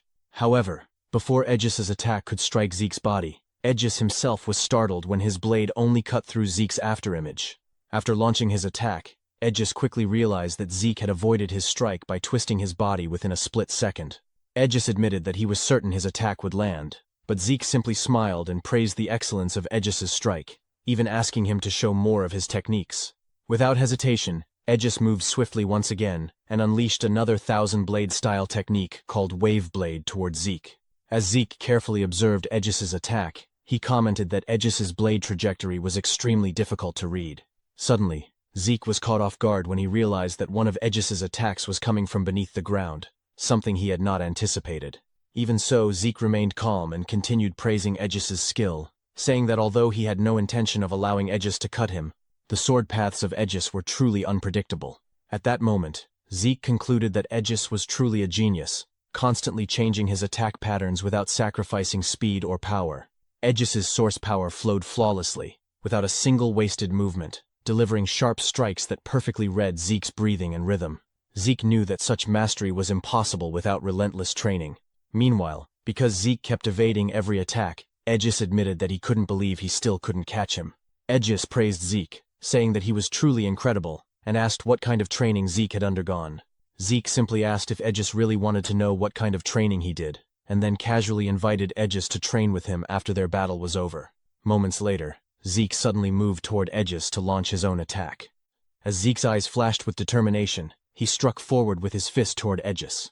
Aegis immediately raised his katana to block the attack, but the sheer force behind Zeke's punch caused Aegis's entire body to tremble, leaving him in disbelief that Zeke was supposedly only at the 2-star level. After delivering the punch, Zeke noticed the damage inflicted on his own fist, and he realized that although he had tried altering his breathing pattern, Aegis had already adapted to that as well. Because of this, Zeke couldn't help but admit that Aegis was an even more exceptional warrior than he had initially expected. Aegis then remarked that Zeke had finally launched an attack against him, and asked if that meant Zeke was already finished observing his techniques. Zeke replied that, to some extent, he was. Hearing this, Aegis wondered if Zeke had already figured out his abilities. Aegis then launched another swift attack towards Zeke. As Zeke watched the incoming strike, he initially thought it was identical to the previous attacks, but he was suddenly shocked when, just before the blade could reach him, Aegis abruptly changed the direction of his sword using his lingering shadow technique. The unexpected shift prevented Zeke from reacting in time, resulting in Aegis successfully striking Zeke across the chest. After landing his attack, Aegis asked whether he still needed to reveal more of his techniques in order to meet Zeke's expectations. Meanwhile, as Zeke held his chest, he couldn't believe that Aegis had managed to wound him during their fight. Even so, Zeke continued smiling, admitting that their battle was becoming more and more enjoyable. Meanwhile, as the intense battle between Zeke and Aegis continued, Sandy slowly regained consciousness. Their teammates immediately ran toward her, anxiously asking if she was all right. Sandy quickly responded that she was fine. Soon after, she realized that she had lost her match against Lika. Even so, as she recalled how Lika had defeated her, Sandy could not help but smile and let out a soft sigh. Although she had lost, she was genuinely pleased with the outcome of their fight and with Lika's current strength. After that, Sandy apologized to her teammates, saying that if she had won, they might still have had a chance to secure the special mission. However, her teammates immediately protested, insisting that they were the ones who should apologize for being a burden to her and Aegis. They all bowed their heads in front of Sandy, but she firmly told them that what they were thinking was not true. According to Sandy, their opponents were simply that strong. She added that they just needed to train harder so they would not lose again next time. Hearing this, her teammates felt encouraged and regained their spirits. Sandy then asked whether the match between West Hall and South Hall had already begun, but one of them pointed toward the ongoing battle, saying that for some reason, the current match was still going on. She also told Sandy that the fight happening right now was truly incredible. When Sandy looked toward the arena and saw the two fighters clashing, she could not help but feel shocked and wonder what was happening. She immediately realized that Aegis was using the 5 aura blades, which meant he was fighting seriously with his full strength. As Sandy continued watching the battle between Zeke and Aegis, she remembered what Lika had told her, that among their group, Zeke was the strongest. That memory made her fall silent, as she had not fully believed Lika's words before, but now she understood that they were true. Meanwhile, Aegis used his 1000 battle style technique called 5 Shadow to attack the protagonist, but Zeke easily evaded it. Sweat immediately ran down Aegis's cheeks as he could not believe that even that technique had failed to work against Zeke. On top of that, Aegis said that after fighting this much, Zeke was not even out of breath, and he immediately asked what kind of body Zeke possessed. Zeke simply replied that it was nothing special, that he had just put a lot of effort into training his basic stamina. He added that techniques are good, but fundamentals are just as important. I see. Aegis responded, saying that if that was the case, he would focus more on training his body from now on. He then used his ability once again to attack the protagonist, but with only his arms, Zeke shattered every single strike directed at him. At that moment, Zeke assessed that the blade's hardness, sharpness, generation speed and range were around the lower upper tier overall, but considering Aegis's age, he could become very interesting in the future. Zeke smiled as he realized that through this battle with Aegis, he had finally confirmed something: the difference between 1,000 years ago and the present era. According to Zeke, in the martial arts of 1,000 years ago, the motion of the attack itself was paramount. The essence of martial arts was to express all creation through one's techniques, and source power was merely supplementary. But in the modern era, by manifesting source power, practitioners express all of creation through it. In other words, handling source power itself has become the essence of modern martial arts. As he continued evading the attacks, Zeke thought to himself that he had been foolish. He had focused so much on the techniques themselves that he had failed to notice this shift for so long. Even so, he found the changes of the past 1,000 years fascinating beyond measure. Meanwhile, as Aegis continued attacking, he realized that all his strikes were being perfectly countered by Zeke. He could only conclude to himself that Zeke was truly a superhuman.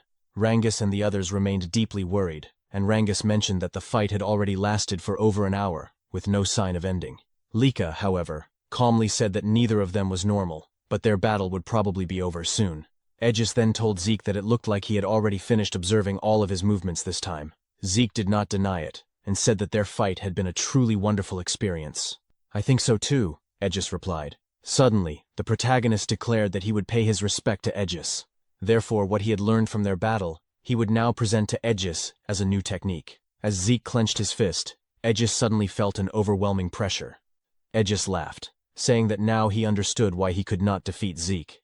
Even so, he gathered his full power and activated the 1000-blade style's secret technique called 5-blade ultimate strike, declaring that he would continue struggling until the end. However, before Aegis could launch his attack, Zeke suddenly leaped high into the air. While suspended above the arena, he gathered his source power into his fist and unleashed a rain of massive golden fists across the entire arena. This technique was Zeke's new move, the modified second form of his Dragon Destruction combat arts, which he called Fist Star. As a result, consecutive explosions erupted throughout different parts of the arena, causing the students watching to panic. When the attack finally struck Aegis, a tremendous explosion shook the entire arena. Reynold quickly raised his shield to protect his teammates, marveling at the sheer power of Zeke's attack. Sandy, meanwhile, was so stunned that she could only ask who had won the fight. At that moment, Mentric declared that they had seen enough and announced the end of the match. As the smoke gradually cleared, Aegis's broken katana became visible. Lying on the ground, Aegis could only laugh, saying that he could not even move a single finger. He admitted that Zeke's strength was overwhelming, and that he still had much more training to do if he wished to catch up.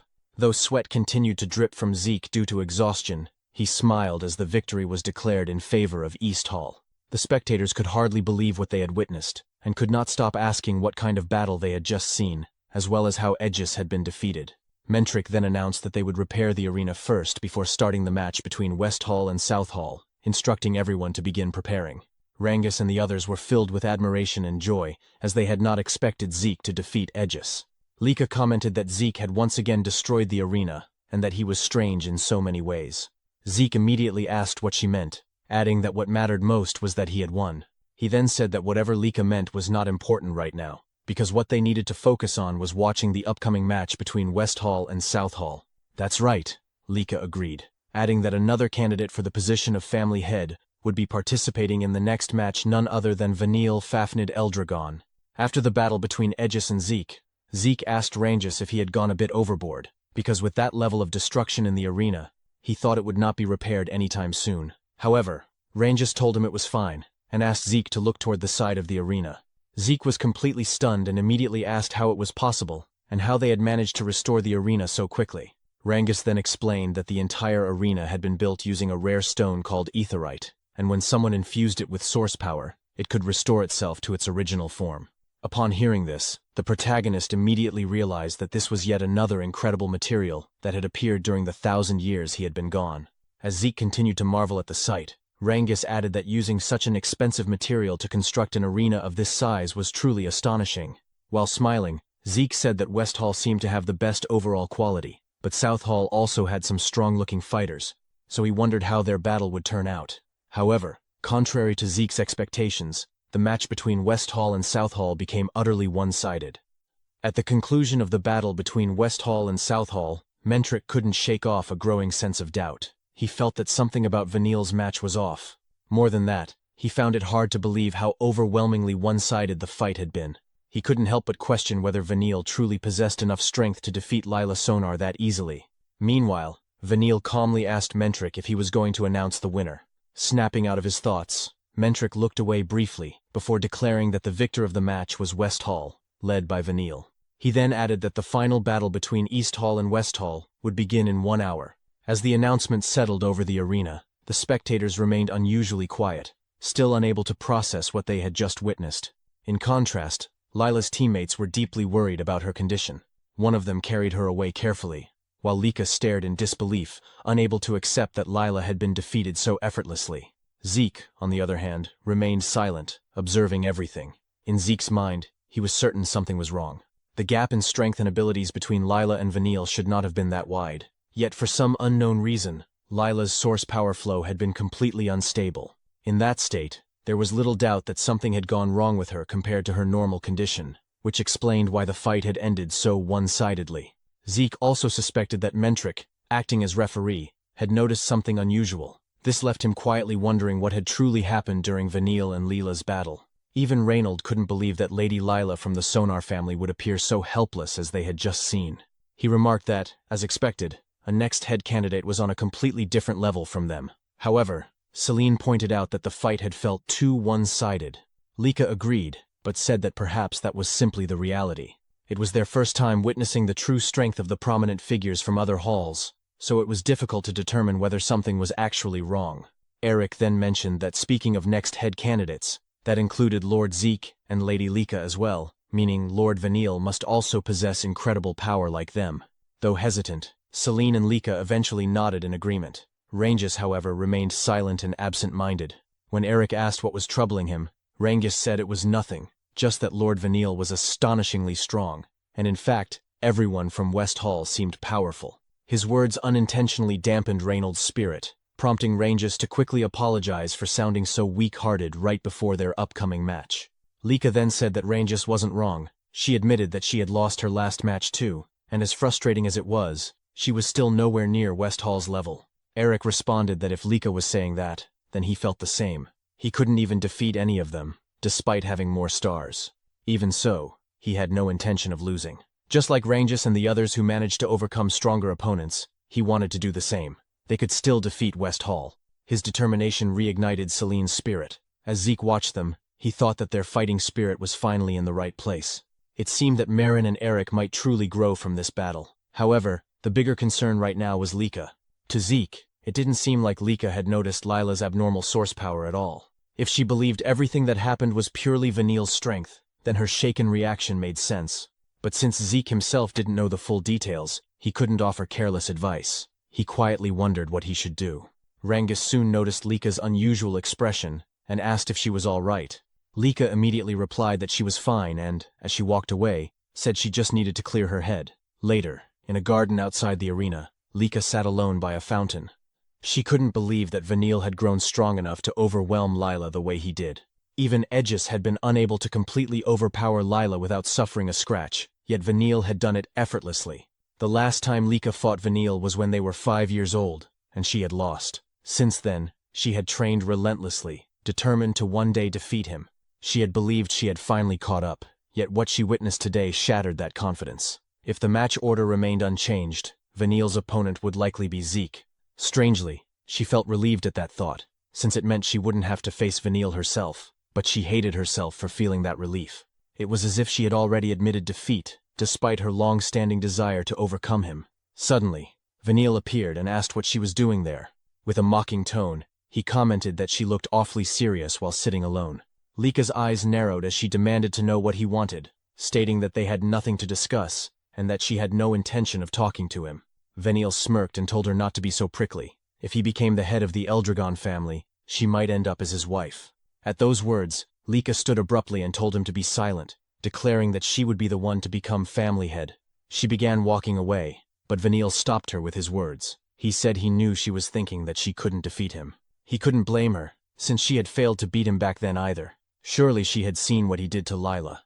As he casually draped an arm over her shoulder, he said he was certain she was thinking she couldn't defeat him after witnessing that fight, asking if he was wrong. Lika only told him once more to be quiet. Vanille then bluntly stated that she should just admit it back then, now, and forever. She would never surpass him. He told her to give up and submit to him, promising that if she did, he would treat her well, tightening his grip on her shoulder as he spoke. Lika immediately shoved his hand away and shouted at him to stop talking.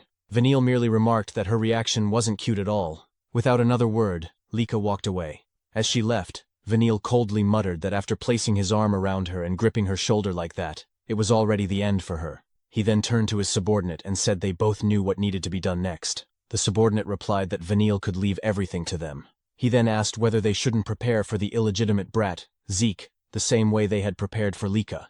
Vanille responded that they could handle Zeke during the match, or even set things up while fighting him. Although he admitted it would be best to prepare beforehand, Zeke seemed unusually sharp. If Zeke noticed their preparations, it would only complicate things. Besides, from what he observed, Zeke had deliberately allowed himself to be hit at times, so arranging things mid-battle would suffice. His subordinate agreed. As Vanille bumped fists with him, he scoffed, saying that even if Zeke had defeated Aegis, he wasn't about to lose to some bastard child even without relying on tricks. As the water in the fountain behind them slowly changed color, Vanille declared that in this match, they would be the ones to win and claim the special mission. An hour after the scheduled time for the battle between East Hall and West Hall, Eric nervously said that the moment everyone had been waiting for had finally arrived. However, in his mind, he could not stop thinking about the reality of their situation. He and Marin were upperclassmen, yet among all the representatives of East Hall, they were the weakest. On the other hand, the group from West Hall was clearly packed with elites. Because of that, Eric could not help but feel a deep sense of anxiety and doubt, wondering if they could really win against West Hall. Suddenly, a fist flew through the air and struck him on the head. After punching Eric, Zeke called him an idiot, and loudly asked what had happened to all the confidence he had shown earlier. When Eric admitted that it had only been an act, Zeke shouted and asked him why he was even fighting in the first place. Was he fighting just to lose? Eric immediately replied that it was not like that. Zeke then told him that if he was going to fight, then regardless of the difference in strength, he had to fight to win, and that was what truly mattered. Because of those words, even though a large bump had formed on Eric's head from the punch, he suddenly felt his spirit rise again, and said that Zeke was right. He was going to fight to win. Zeke laughed, and told him that was more like it. Eric needed to have confidence in himself. After all, Eric had trained hard before, so he should believe in his own abilities. Eric quickly agreed with everything Zeke had said and thanked him. Suddenly, however, Eric fell silent when Zeke said that he would give him a small parting gift. Zeke told Eric to relax his shoulders because the Great Power Fist style was all about gathering all of his strength into a single point before striking. If Eric tensed up too much, the strength he should be concentrating would scatter instead. Zeke tapped Eric's shoulders and once again told him to relax. Immediately, Eric felt a strange sense of relief and confidence. He smiled and said that right now he felt like he could actually win his fight. Zeke replied that was good, then told Eric to go out there and win. As Eric walked toward the middle of the arena, Lika commented that what Zeke had done was strange. She knew that Zeke had never actually learned the Great Power Fist style, yet he seemed to know a lot about it. She also pointed out that sometimes Zeke seemed oddly knowledgeable about other martial arts as well. When she asked him why that was, Zeke simply smiled and said it was a foolish question. Then he calmly said that the answer should be obvious because he was Zeke. Hearing that, Lika could not believe she had even bothered asking such a question in the first place. Meanwhile, when Eric finally saw the opponent he would be facing, the first thought that came to his mind was that the man was a monster. He had already seen how this man fought in the earlier match. Even so, this time Eric felt confident that he would not lose. Just then, Eric's opponent mocked him, saying that Eric was acting pretty cocky for someone who had lost to a North Hall punk before. Eric firmly told him to shut up, saying that he was not the same person he had been back then. Still, his opponent questioned whether Eric was really so sure about that. At that moment, Mentric announced that the first match between East Hall and West Hall would now begin. Eric's opponent immediately launched forward. Eric was momentarily shocked by the man's incredible speed, and before he could fully react, the opponent used his insect brawl dagger technique called Mantis Slash to attack, while saying that someone like Eric could never change in just a few hours. Eric was forced to fall back while blocking the attack. His opponent could not believe that Eric had managed to defend himself using his aura. Nevertheless, he did not stop. He challenged Eric to try defending his next attack, and immediately unleashed a barrage using his technique called Swarming Locust, raining down attacks on Eric. Seeing Eric struggling in his current situation, the opponent mocked him again, asking what the problem was, and what had happened to all the confidence he had been talking about earlier. He said that he had thought Eric might have actually changed. Meanwhile, after receiving several injuries from his opponent's relentless attacks, Eric admitted to himself that his enemy was indeed strong. But that did not mean he could simply allow himself to be beaten one-sidedly. Eric immediately launched a punch in retaliation, but his opponent easily dodged it and told him that he was far too slow. At the same time, Eric received another blow from his opponent, who confidently declared that there was no way an attack like Eric's would ever hit him. Eric realized that at this rate, he would never be able to catch his enemy. He asked himself what he should do now. At that moment, he remembered Zeke's words he needed to relax his shoulders, because the great power fist style gathered all of his strength into a single point. Eric suddenly fell silent for a moment before making a decision to gamble everything on a single attack. He returned to his stance and began gathering his aura. Seeing this, his opponent sneered and said that a weakling like Eric was surprisingly stubborn. The opponent then used a technique called Stinging Bee Flash in an attempt to break through Eric's defense. However, after taking the attack head-on, Eric suddenly smiled and said that he had finally caught him. His opponent was shocked when Eric grabbed and restrained his weapon. Eric then declared that it was time for him to take Eric's attack. Gathering all the aura he had concentrated into his fist, Eric unleashed the Great Power Fist technique, called Great Power Fist. The powerful blow sent his opponent flying straight into the wall of the arena. The spectators fell into stunned silence. Meanwhile, Zeke simply smiled as Mentric announced that the winner of the match was Eric from East Hall. Eric's opponent had lost consciousness. His eyes rolled back and completely white. Eric's face immediately turned red with joy, and he could not stop himself from shouting in excitement over his victory. Sometime later, when Eric's opponent regained consciousness, he could not believe that he had been defeated by Eric. While holding his injured arm, he suddenly heard someone call his name. It was Vanille. The man quickly went before Vanille and knelt down, apologizing for losing his match. However, before he could even finish speaking, Vanille suddenly attacked him. The brutal act caused intense fear among the members of West Hall, including Retin. Vanille then looked coldly at the rest of his companions and asked if they understood what they needed to do. He told them that they must crush every opponent they faced. None of them dared to object and simply obeyed his command out of fear. Meanwhile, Eric confidently told Marin that she could definitely win her match. Marin nodded in agreement, while her opponent simply stared at her with a serious and unwavering gaze. When Mentric finally gave the signal to begin the fight, Marin immediately released her aura and rushed toward her opponent with great speed. As she charged forward, she used her red flame sword style technique called Spark/Times to launch her attack. However, her opponent easily defended against the strike using his spear. With precise timing, he deflected Marin's sword, causing her to lose her balance for a brief moment. Seeing the opening, her opponent quickly took advantage of it. After moving swiftly to Marin's side, he immediately unleashed the Great Wild Spear style technique, known as Rampaging Pierce, striking Marin hard in the side. Because of the heavy damage Marin received from the attack, she couldn't help but drop to one knee and cough violently. Before she could even recover, her opponent launched another attack without hesitation. As the assault continued, Rangus could hardly believe what he was witnessing and could only mutter that the situation for Marin was looking bad.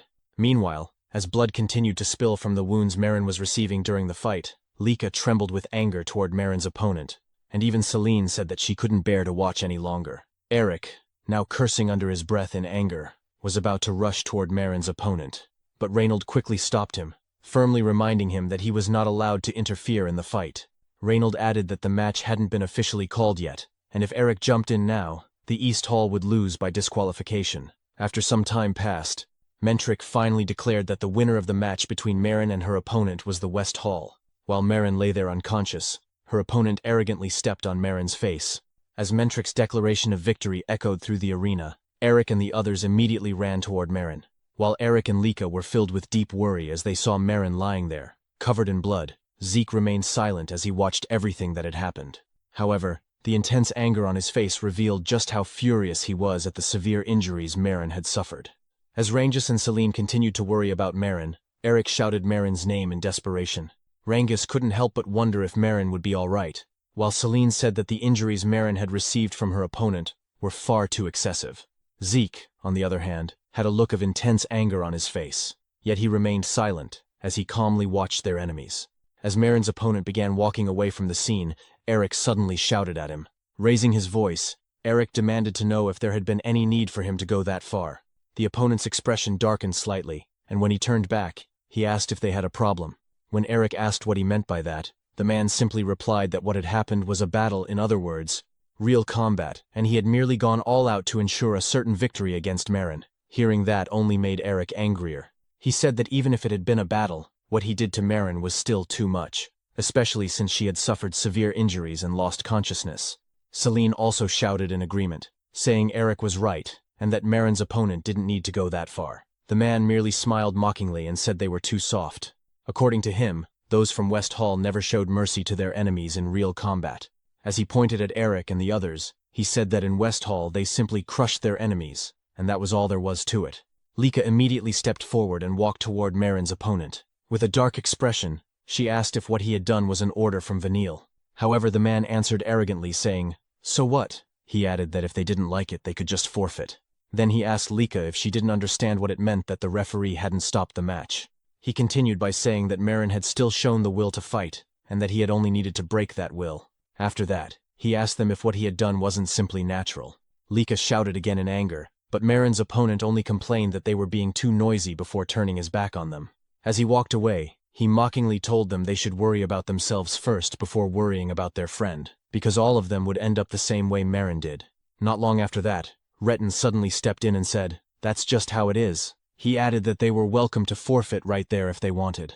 Then he looked at Rangus and asked if he had heard what was just said. Rangus suddenly turned his head toward him, sweat slowly running down his cheek as he uttered Retin's name. Retin then casually said that Rangus should start calling him by his name now, before immediately asking if Rangus planned to forfeit their match. Rangus remained silent. Retin mocked him again, saying that if Rangus wanted to be toyed with like that girl Marin, he wouldn't stop him. He even asked if Rangus wanted him to do the same thing he used to do to him back in the village, calling Rangus a weakling. Rangus lowered his head, his face darkening. Lika, on the other hand, was clearly furious at Retin's words, but Rangus suddenly told Lady Lika that it was fine. Slowly rising to his feet, Rangus said that he wasn't running away. This made Lika turn and look at him in surprise. Rangus then declared that today, right here, he was going to surpass Retin. Retin immediately looked annoyed and demanded to know what Rangus meant by that. Meanwhile, as Marin remained unconscious, the medical team continued treating her injuries while the spectators silently watched everything unfold.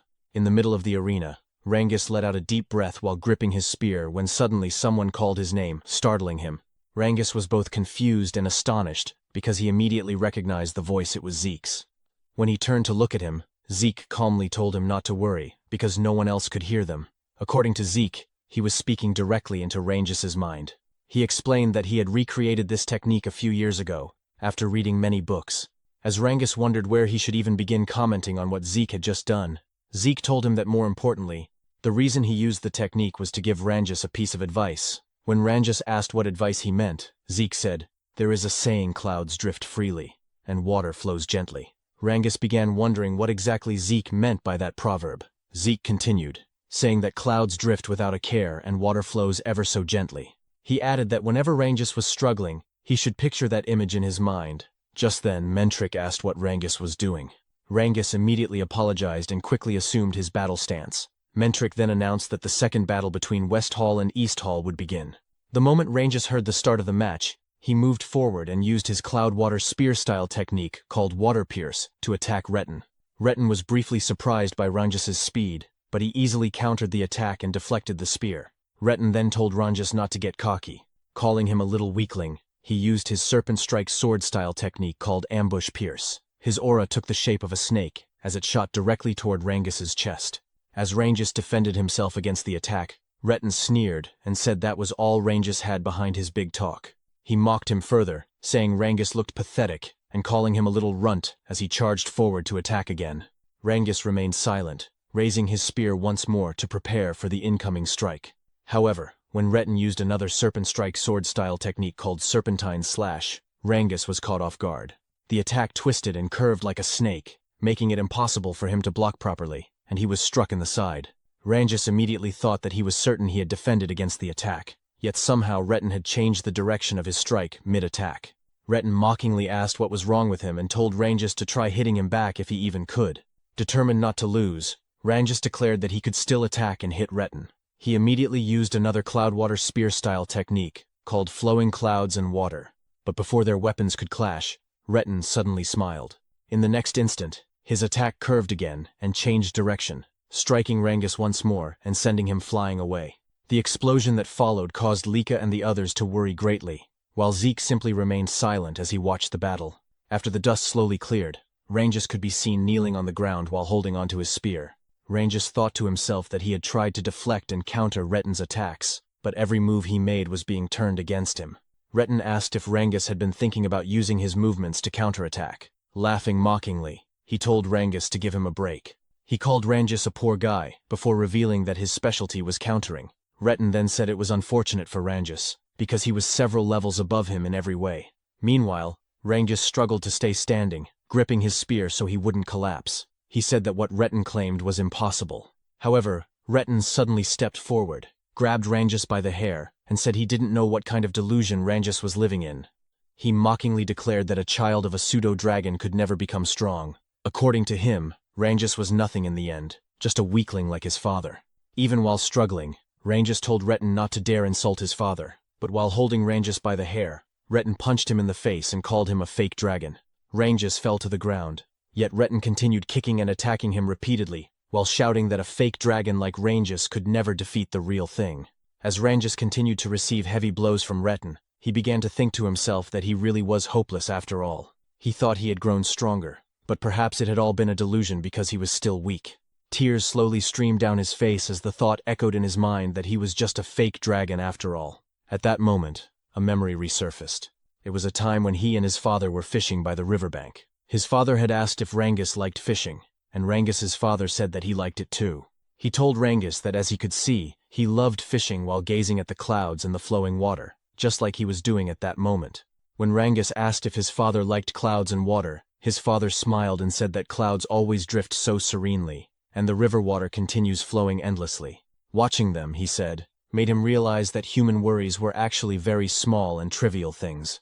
When Rangus asked what he meant, his father simply replied that maybe someday Rangus would understand it as well. Back in the present, Rangus lay on the ground covered in blood as he whispered the words drifting and flowing. Mentric remained silent as he carefully observed the battle. Soon after, Retin grabbed Rangus again and declared that this was where their fight would end.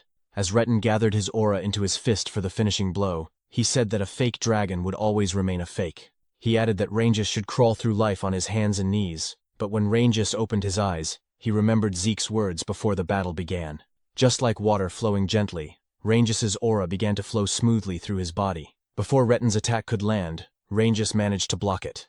Retin did not expect Rangus's sudden defense, and upon sensing the aura coming from him, he quickly stepped back and retreated to pick up his sword. Meanwhile, Mentric smiled in surprise at the unexpected turn of events. He had just seen the third star on Rangus's chest shine brightly, clear proof that Rangus had broken through to the 3-star level right in the middle of his battle with Retin. Retin's face darkened instantly, his expression twisting with rage at what he had just witnessed. More than anything, he could not believe that Rangus had actually broken through to the 3-star level in the middle of their battle. The realization only fueled his anger. Further, he refused to accept that Rangus now stood on the same level as him. "There's no way some fake is standing on the same level as me," Retin snarled, declaring that he would never acknowledge it. As he prepared to strike again, he shouted that he would never accept that someone he once mocked had reached the same 3-star rank. Without hesitation, Retin unleashed his serpent strike sword-style serpentine slash, sending a swift and twisting attack toward Rangus. Despite having one eye nearly shut from his injuries, Rangus reacted with remarkable speed, effortlessly evading the strike even as it shifted direction. Retin was stunned. That same attack had landed before, yet now Rangus avoided it so easily. A thought crossed his mind. Had Rangus already read the pattern of his attacks? The idea was unbearable. Refusing to accept it, Retin launched another assault, this time using rampaging serpent flash. As he rained down relentless strikes, he shouted for Rangus to try and withstand this one. But once again Rangus moved with uncanny fluidity, dodging every blow with motions as soft and natural as clouds drifting and water flowing. Lika could hardly believe what she was seeing, while Zeke calmly observed and remarked that Rangus had just taken a step closer to the essence. Curious, Lika immediately asked what he meant. Zeke explained that clouds drift freely and water flows gently, never stopping no matter what happens. Like them, Rangus was learning to accept incoming force and let it pass through him, adapting fluidly with every movement. Zeke added that he himself had demonstrated a glimpse of it earlier, but Rangus had fully made it his own in this battle. Hearing this, Lika was left in awe, sweat forming on her cheek as she admitted she couldn't believe Rangus had achieved that in such a short time. However, Zeke pointed out that Rangus didn't even seem aware of it yet, and that his level of focus was truly extraordinary.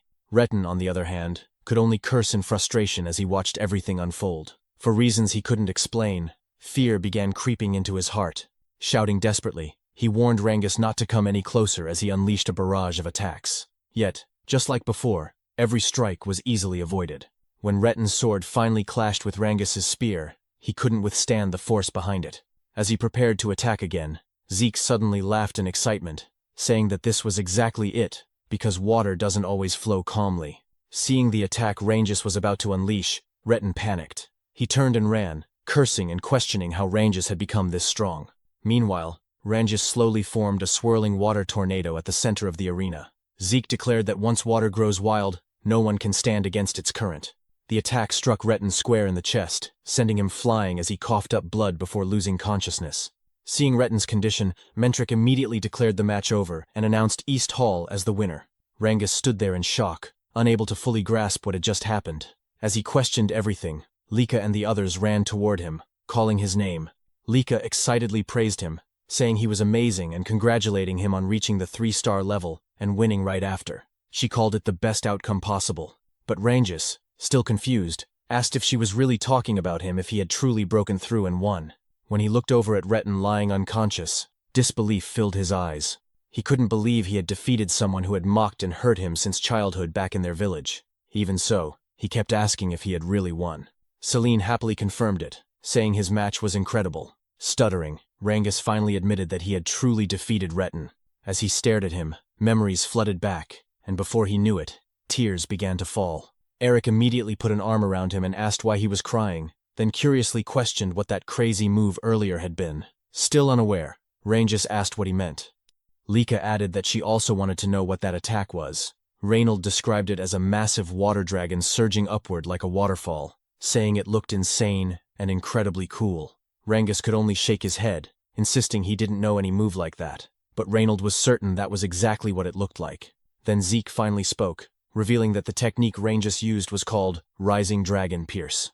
Smiling, he explained that it originally came from the second volume of the Cloudwater Spear style, even though Rangus had only studied the first volume.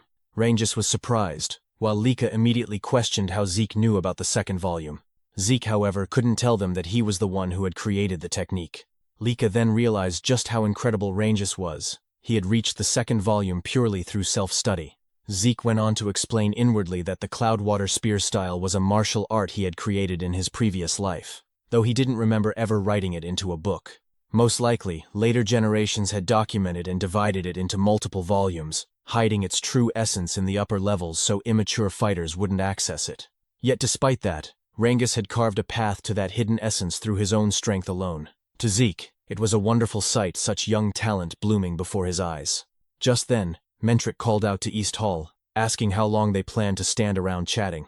Celine quickly apologized, while Eric suddenly suggested they ride this momentum and finish off their opponents. Celine nodded, agreeing to do her best. Starting from Rangus's match, East Hall's morale soared to its peak. However, West Hall also rallied after their loss, and the battles grew even fiercer. In the fourth match, Celine fought well but narrowly lost, leaving Vanille sighing in disappointment. But in the fifth match, Reynold pushed himself to the limit and managed to secure a hard-fought victory, bringing the outcome to the final rounds. As Rangus supported him, Reynold admitted he barely pulled it off, earning praise from Rangus, while Eric lifted his shield and sword with renewed determination. Celine apologized to everyone, saying that if she had won, the match would already be over. Lika reassured her, saying she had fought well and reminding her that the rule was to reach 4 wins. They were now at 3 wins and 2 losses. Victory was right in front of them. Lika confidently declared that all that remained was for her to win and end everything, telling them to leave it to her. At that moment, Zeke called out to her. When Lika asked what he wanted, she suddenly blushed as he stepped close to her, asking if she felt all right or if anything seemed off. Letting out a small sigh, Lika said she was fine and fully prepared as always, gently pushing him away and pointing out that he was standing too close. She assured him not to worry, promising she wouldn't lose. Rangus then cheered her on, asking her to do her best. Zeke, however, remained silent. As Lika walked toward the center of the arena, he couldn't help but wonder to himself what this strange feeling was, something unfamiliar stirring within him. Because his teammate had lost to Reynold, Alan was furious. Without hesitation, he kicked the defeated fighter and coldly called him a useless pawn. As the man slammed against the wall, Alan added that he was worthless. Still, Alan declared that as long as he won his upcoming fight against Lika, everything would return to how it should be. Suddenly, Lika cut in. With a confident smile, she told Alan that what he wanted would never happen because she would be the one to win their battle. Pulling her sword from where it was embedded in the ground, she prepared herself, and at that moment, Mentric officially announced the start of the match between West Hall and East Hall. Alan versus Lika. In an instant, Lika vanished from where she stood and launched her attack. As she charged toward Alan, he immediately noticed her incredible speed. While defending against her strike, a bead of sweat ran down his cheek as he realized that this was the lightning aura user. Lika, the one said to surpass even Sandy in power. After deflecting her attack, Alan quickly moved behind her. As Lika landed, Alan leapt back, creating distance. But Lika did not stop. She continued her assault, once again using her lightning aura to strike. Alan began to think that in terms of raw strength, he might actually lose this fight. Fortunately for him, Lord Vanille had already taken action before the match even began. Whatever ability Vanille had used on Lika now took effect. Lika was visibly shocked, questioning what had just happened, while the audience quickly noticed that her lightning aura had completely vanished. Seeing this, Vanille gave Alan a signal to attack. Without hesitation, Alan charged forward, declaring that Lika couldn't beat him. Absolutely not. Even without her aura, Lika used her physical strength to block Alan's attack with her sword. However, Alan suddenly kicked her in the stomach, forcing her back. Her allies grew increasingly worried as they watched. Eric clenched his teeth in frustration, while Zeke remained silent. Holding her stomach, Lika kept asking herself why she couldn't use her lightning aura. Alan repeated that she would never defeat him, then unleashed a barrage of attacks across her body. Unable to use her aura, Lika had no choice but to endure each blow. It was explained that a warrior's body is deeply connected to the source power within them, and every movement is enhanced by that power. If a warrior loses their source power mid-battle, every attack from their opponent can become a fatal blow. Alan struck at Lika's head once more. Despite one of her eyes closing from the damage, Lika remained determined to win. She told herself that she only needed to defend against Alan's attacks until her source power and lightning aura returned. Sandy and Aegis grew more alarmed. Sandy said something was wrong. Lika was acting strange. Aegis agreed and wondered if her source power had stopped functioning, questioning how that could have happened. Meanwhile, after enduring Alan's relentless assault, Lika suddenly dropped to her knees in the middle of the arena. She coughed and struggled to breathe. Even Alan was surprised that she could withstand so much without her source power, as expected of someone on par with Lord Vanille as a candidate for the next head. When Alan glanced toward Vanille, he saw him smiling grimly as he gave a clear order to kill Lika. Alan's expression darkened. He admitted that Lika had held out for quite some time, but this was as far as she would go. Rangus could no longer contain his worry and shouted, pleading for the match to be stopped, as he tried to rush toward Lika. However, Reynold blocked him, stating that he could not interfere. Zeke, who had remained silent until now, suddenly darkened in expression. His eyes glowed with anger, and his fists ignited with aura as he saw Alan preparing his next attack. Lika, sitting helplessly in the center of the arena, was filled with fear. She could barely move her body as Alan closed in. Just then, a golden bolt of lightning flashed across the arena. In an instant, Sandy appeared in front of Lika, sword in hand, shouting at Alan and demanding to know what he was about to do. Alan was momentarily stunned and halted his attack. Zeke let out a quiet sigh of relief, realizing he no longer needed to intervene. He knew that if he stepped in, East Hall would be disqualified, handing victory to West Hall. Alan questioned Sandy, asking why she was interfering. Sandy angrily replied that Alan should not pretend innocence. He had clearly tried to kill Lika, and she demanded that he confirm it. The audience fell silent in shock. Alan smirked and accused Sandy of being overly violent in her thinking, insisting that he would never do such a thing to a family head candidate. At that moment, Edges stepped into the arena and questioned Alan as well. From his position, the last strike had looked far too dangerous. Alan grew irritated and asked if they were accusing him. Edges calmly replied that if Alan disliked being accused, he should be more careful with his actions. He pointed out that anyone could see Lika could not use her source power, and attacking someone in that state with aura was unacceptable. Vanille then approached, calling out to Edges and asking if he was interfering in the match just to complain about how they fought. He stated that in real combat, an opponent's condition doesn't matter, they simply crush the enemy completely. According to Vanille, West Hall fights as if every match is a real battle. Sandy, still furious, argued that even so, there should be limits, that this was a match, not a death duel. Vanille mocked them, calling them soft and saying that was exactly why they lose. Edges remained silent, but Sandy's anger only grew. Vanille continued, saying they were not playing pretend war, they were fighting for real. He laughed, then added that while this was not a kill or be killed situation, they were still holding back, so it wasn't as if they were trying to kill Lika. However, with a grim expression, he admitted that something might have been a bit broken. Hearing this, Sandy reached her limit and released her lightning aura in anger. Before the situation could escalate, Mentric released his own aura, silencing everyone with overwhelming pressure. In a cold voice, he demanded to know when he had ever given permission for such pointless chatter. Despite this, Sandy insisted that Alan's earlier attack had clear killing intent. Mentric dismissed her, stating that someone who did not belong in the arena had no right to speak. He added that fools had no business disrupting the match, and whether the fight continued or ended was his decision alone. Edges immediately apologized. Mentric then declared the match over West Hall had won. He ordered everyone not involved in the next match to leave at once. Edges quickly lifted Lika and told Sandy to pick up her sword before they left. As they exited the arena, Rangus and the others rushed to Lika's side, deeply worried. Edges reassured them that she would be fine. He had already given her a healing potion, but she needed time to recover, so he would take her straight to the infirmary. Zeke remarked that Edges might face consequences for what he and Sandy had done. Edges simply smiled and told him not to worry, adding that he knew Zeke had also been ready to step in.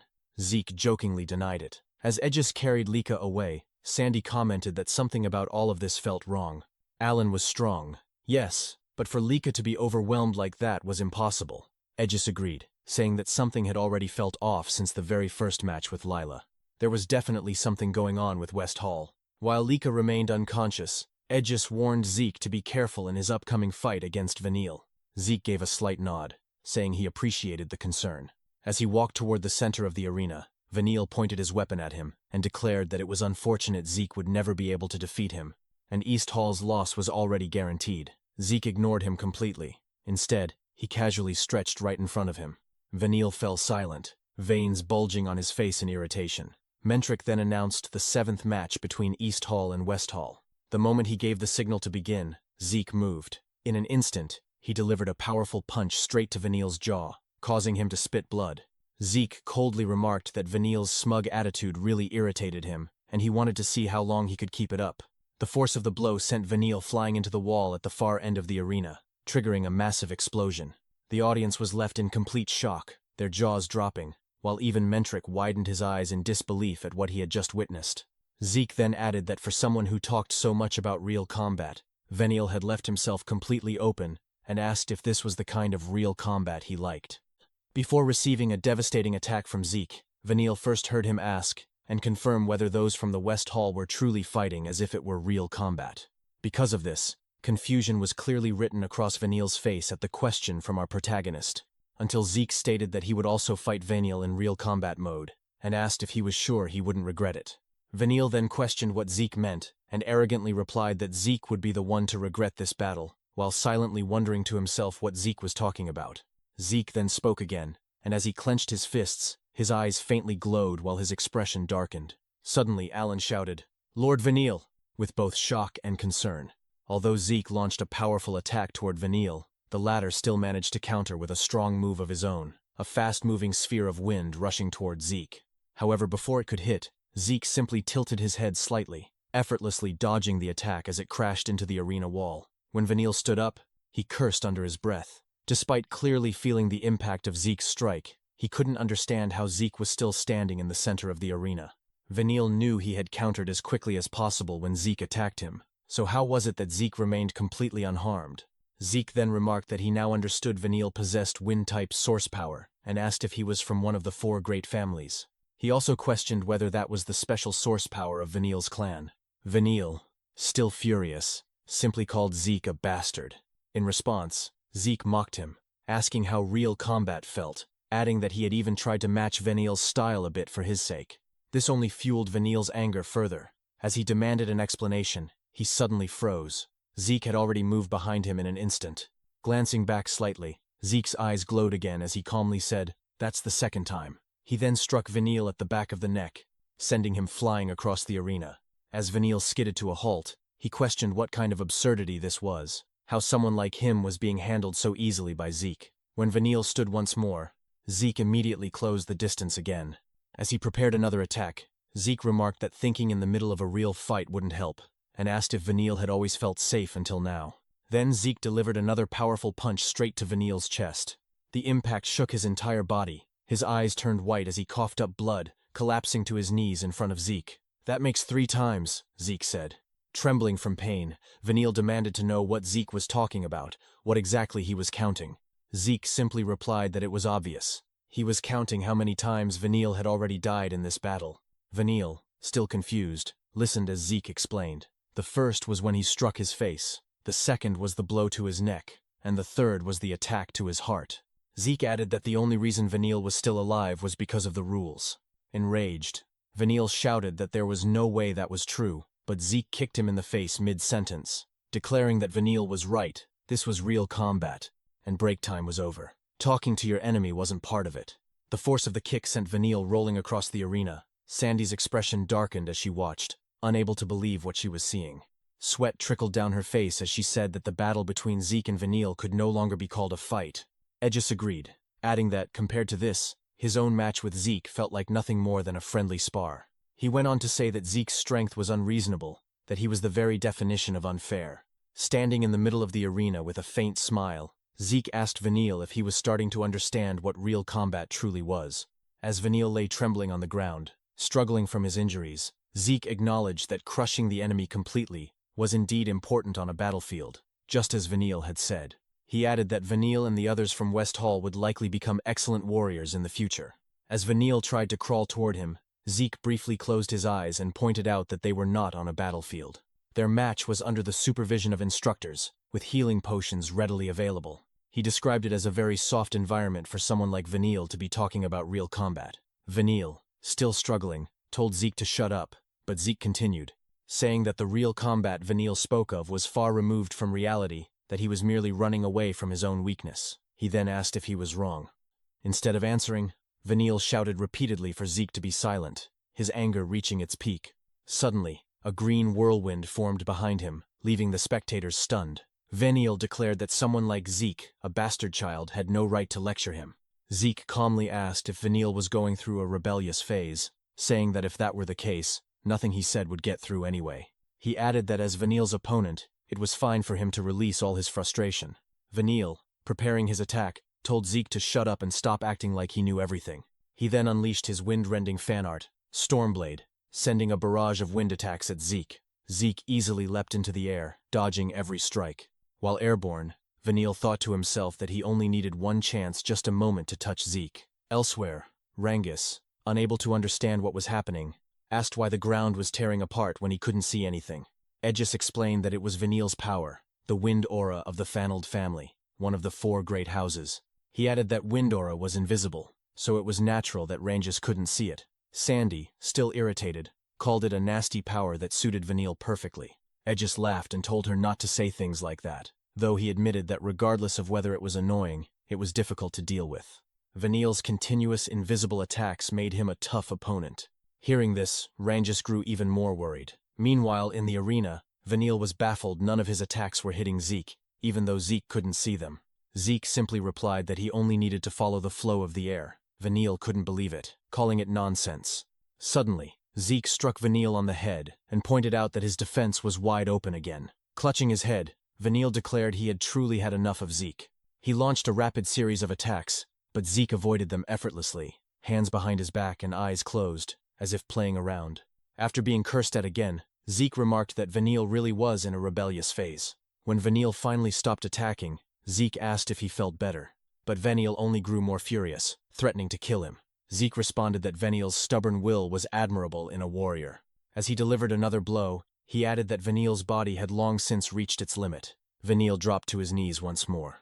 Zeke suggested ending the match, saying continuing would only cause more suffering. But suddenly, a mysterious purple aura emerged, as Vanille grabbed Zeke's leg. Zeke didn't notice anything unusual at first, and asked if he still wanted to continue. As the purple aura intensified, Vanille's face darkened, and he began laughing like a demon.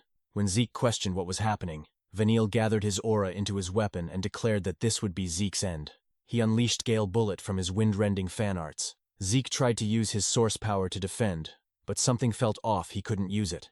With no choice, he blocked the attack using only his physical strength. Ranjis and Eric were shocked that Vanille had landed a successful hit. Edgis noticed something strange about Zeke and pointed it out. When Celine asked what he meant, Lika and Marin arrived. Lika, being helped to sit, apologized for worrying them. When asked if she knew what was happening to Zeke, she explained that rather than knowing, she realized he was the same as her. During her earlier match, she had suddenly been unable to use her source power. She added that Leela, who fought Vanille first, had acted strangely too. Perhaps she experienced the same thing. If that was true, then Zeke likely couldn't use his source power either. Back in the arena, Vanille laughed, convinced of his victory. He mocked Zeke for his earlier arrogance and declared he would ensure Zeke would never stand against him again. Gathering his power, he prepared his ultimate technique, Typhoon Falling to Dust. As Zeke stood back up, Vanille ordered him to die and launched his attack. Rangus could only shout Zeke's name in worry. Zeke, however, focused all his physical strength into his fist. Before the attack could hit, he rushed forward and delivered a powerful punch straight to Vanille's face. The impact sent Vanille crashing into the arena wall. As the dust settled, Vanille looked at Zeke with fear and disbelief, sweat dripping down his face. He couldn't understand how Zeke could still fight after everything. His companions were equally stunned, while Lika simply laughed softly, remarking that it didn't seem to matter to Zeke whether he could use his source power or not.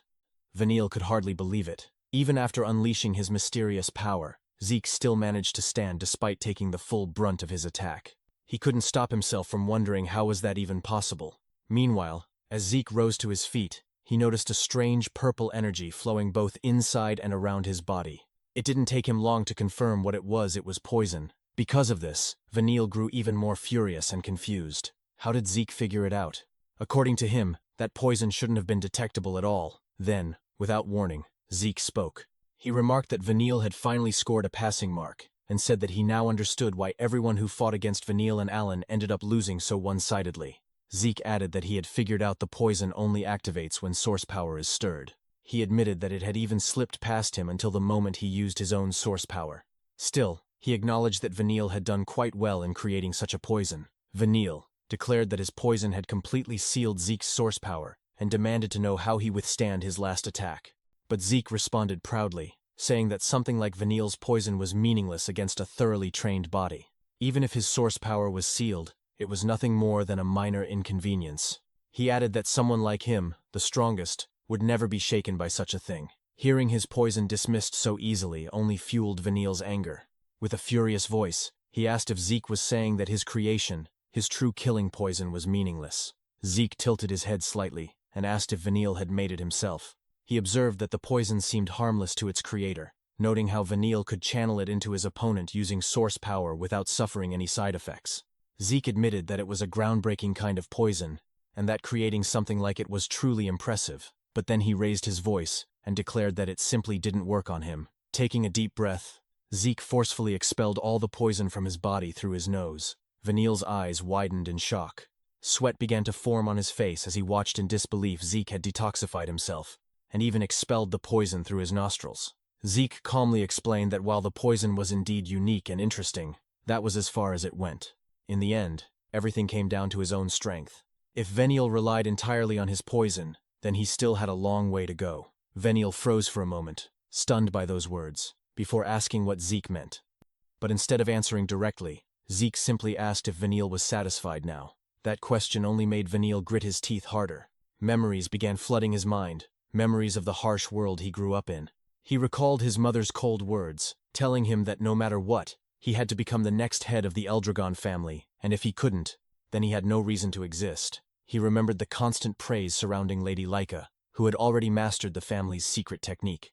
Everyone spoke of the candidates for the next family head as geniuses, everyone except him. Veniel knew it himself. He was ordinary. No matter how hard he tried, it only exposed how little talent he truly had. He could accept that his older siblings were stronger, but he could never accept that even Lika, who was younger than him, surpassed him so completely. He remembered his mother's harsh lectures, shouting at him, asking how he could fail at something so simple. Those endless days of scolding carved deep scars into his mind. But in the midst of that suffering, he had finally discovered his own talent poison creation. When he succeeded in creating this poison, he believed he had finally found his path. With it, he could become the next family head. With it, his mother would finally acknowledge him. And yet now, Zeke had effortlessly detoxified it and called it meaningless. Enraged, Veniel shouted, asking what Zeke could possibly know about him. He spoke of how he was constantly compared to geniuses, no matter how hard he worked. In front of their overwhelming talent, he was nothing, and still, the comparisons never stopped. That was why, no matter what, he had to struggle and claw his way upward. As he launched another attack, Veniel declared that someone like Zeke, who knew nothing about him, had no right to judge him. Zeke raised his left arm to block the attack, and used his right hand to grab Veniel's arm. But suddenly, Veniel flipped his weapon and unleashed all of his poison at once, covering Zeke in a dense, toxic mist. Zeke's companions grew anxious, while Edgis silently observed. Sandy, unable to hold back, asked what Zeke was planning to do. Inside the cloud of poison, Veniel spoke. He admitted that Zeke was right, he would rely on his poison. As long as he won, nothing else mattered. He knew he lacked talent in combat, but when it came to poison, he had confidence. As long as he had it, he wouldn't lose. In truth, he hadn't wanted to use this technique, but he had no choice. He explained that even he, as the creator, could barely detoxify this deadly cloud of poison needles. By using it now, he was forced to inhale some of it himself, but he was certain after going this far, his victory was guaranteed. Then suddenly Zeke grabbed his hand again. Veniel's eyes widened in horror as he saw Zeke catch the poison needles with his mouth, clenching them between his teeth. Zeke calmly asked if this was his final trump card. Veniel couldn't believe what he was seeing. As Zeke spat out the needles, Veniel collapsed to the ground in front of him. His face darkened, his eyes trembling as he watched Zeke's hands slowly move closer. But instead of attacking, Zeke placed his hands on Veniel's shoulders and spoke seriously, telling him to listen carefully. Kneeling in front of him, Zeke said that Veniel had one big misunderstanding. When Veniel asked what he meant, Zeke explained that becoming strong didn't require talent in martial arts, nor did it require special ability with source power. All that mattered was the desire to win every single fight. That, he said, was the first thing Veniel needed to learn because it was the path that would lead him to true strength. Then, Zeke suddenly shouted, telling him that his claim of having no talent for martial arts was complete nonsense. The real problem was that he was using the wrong weapon. He suggested that Veniel should use something with a longer handle, and then casually added that an umbrella would suit him quite well. Veniel blinked in shock, asking if he was serious. Zeke simply replied that it was no joke. It might sound unusual, but like his iron fan, it was a weapon with a long history. With a small smile, he added that almost anything in this world could be turned into a weapon. Veniel fell silent, wondering if there really was a weapon suited for him. Then Zeke placed a hand on his head and said that despite what he thought, on the battlefield, he was more of a warrior than anyone else. That statement left him speechless. Zeke continued, saying that in real combat, Veniel's mindset wasn't wrong as long as he won. Anything was acceptable. But if he clung too tightly to pride, he would never be able to protect anything. To win and to protect what mattered, he had to use every tool at his disposal. His thinking wasn't wrong, he was simply using it in the wrong place. Zeke then stood up and held out his hand, asking Veniel to come with him. Veniel stared at him in confusion as Zeke said that if he followed him, he would make him as strong as he ever wanted to be. When Veniel asked if he could truly become like him, Zeke confirmed it without hesitation, even pointing out that he was already far stronger. He added that once his training began, Veniel wouldn't have time to complain about talent anymore because he would train him relentlessly until he became strong. Veniel stood there in shock, thinking that Zeke spoke boldly. But as he reflected on those words and remembered his desire to grow stronger and earn his mother's acknowledgement, he slowly reached out his hand to accept Zeke's offer. But just before their hands could meet, Zeke suddenly delivered a swift uppercut, saying that he had almost forgotten they were still in the middle of a match. Vanille couldn't believe it. After everything Zeke had said, he still attacked him. But Zeke simply stated that a match was a match. Once Vanille woke up, he should come find him.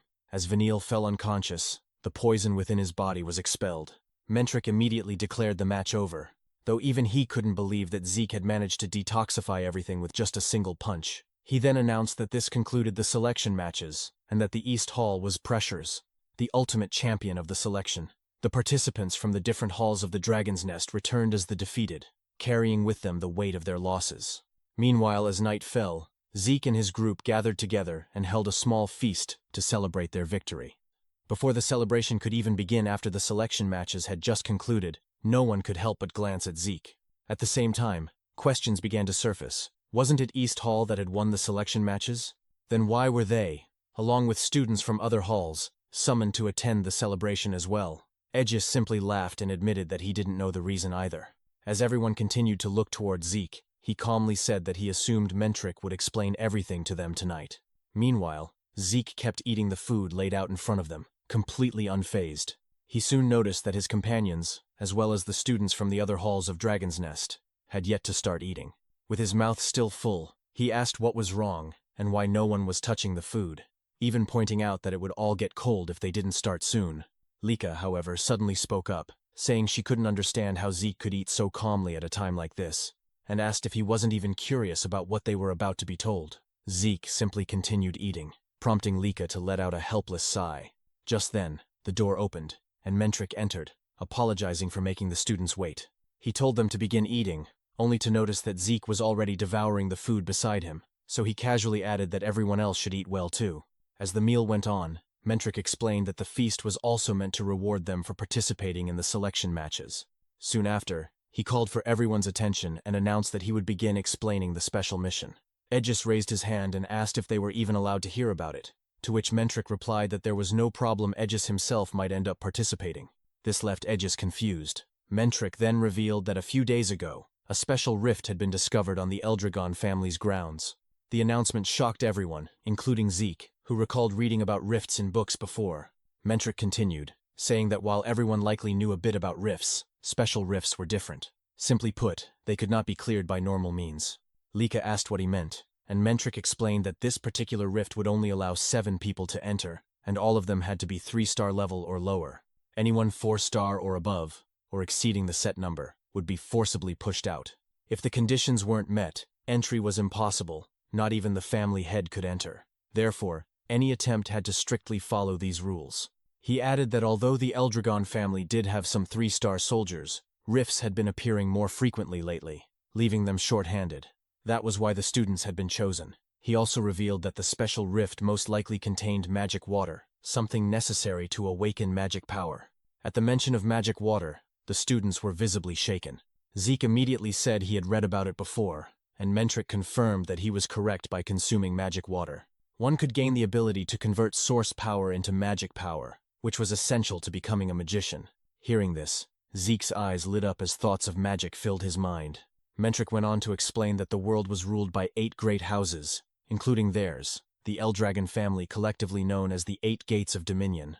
However, while the other houses all possessed magic springs that naturally produced magic water, the Eldragon family had none. That was why this mission was critical. They had to clear the special rift and retrieve the magic water. Failure was not an option. Mentric's expression then turned serious, as he added that the rift had appeared near the border of another of the 8 Gates of Dominion, the territory of the Kerberos family. It was almost certain that they would be targeting the rift as well. With that in mind, the selection matches had been held to identify capable 3-star and below individuals from Dragon's Nest. Aegis and Sandy exchanged glances, and Aegis pointed out that the 7 members of East Hall who had won would likely be the ones sent to clear the rift. Sandy smiled, seeing this mission as a major step toward helping Lika get closer to becoming the next family head. However, Mentric clarified that although East Hall had won, it didn't automatically mean all 7 of them would form the strike team. Even so, Aegis remained hopeful, while Sandy thought about how she could support Lika. Mentric then stood up and struck the table, declaring that from this point forward, Under East Hall's leadership, they would form the strike team regardless of wins or losses. The purpose of the matches had been to observe everyone's strengths and fighting styles as a basis for team formation. Glancing at Vanille, he remarked that some individuals hadn't been able to fully display their abilities. Then, turning to Zeke, who was still eating, Mentric declared that Zeke would choose the members of the strike team. This shocked Zeke, who immediately questioned why he had to make the decision. The room fell silent as Mentric asked why he found it surprising. As East Hall's representative, it was only natural that he would lead and choose the team. However, Zeke said that wasn't what he intended, and after glancing at Lika, he suddenly came up with an idea. With a grin, he suggested that Lika should choose the members instead. This startled Lika, who questioned why it had to be her. Zeke simply asked if he would be part of the mission, to which Lika replied that it was obvious he would be. She then asked if he was really okay with her making the decisions and leading the team. Zeke responded that whether it was okay or not, didn't matter if he were the one to choose, he'd just make himself the only member. This shocked Lika, who immediately pointed out that, knowing him, he'd probably enter the rift alone if it were possible. As Lika began thinking about who to choose, Zeke added that if she aimed to become the next family head, this was a perfect opportunity to train her judgment. He then asked Mentric if he minded letting Lika take the role instead. Mentric said he didn't mind and asked if Zeke was sure, reminding him that leading this mission would bring him one step closer to becoming the family head. But with the expression of someone far older than his years, Zeke said he had no interest in that position. This stunned everyone, including Vanille. Edgis quickly asked if he was serious. Sandy echoed the question, and Lika herself sought confirmation. Zeke calmly replied that it wasn't a big deal to him. It all depended on what he personally valued. Edgis insisted that becoming family head would mean having everything the Eldragon family possessed, but Zeke firmly stated that he didn't need any of it. There was only one thing he wanted, the end of the martial path. His words left everyone in stunned silence. Zeke then reassured Lika not to worry about him and told her to focus on choosing her team. Accepting his words, Lika stood and began selecting the members of the strike team.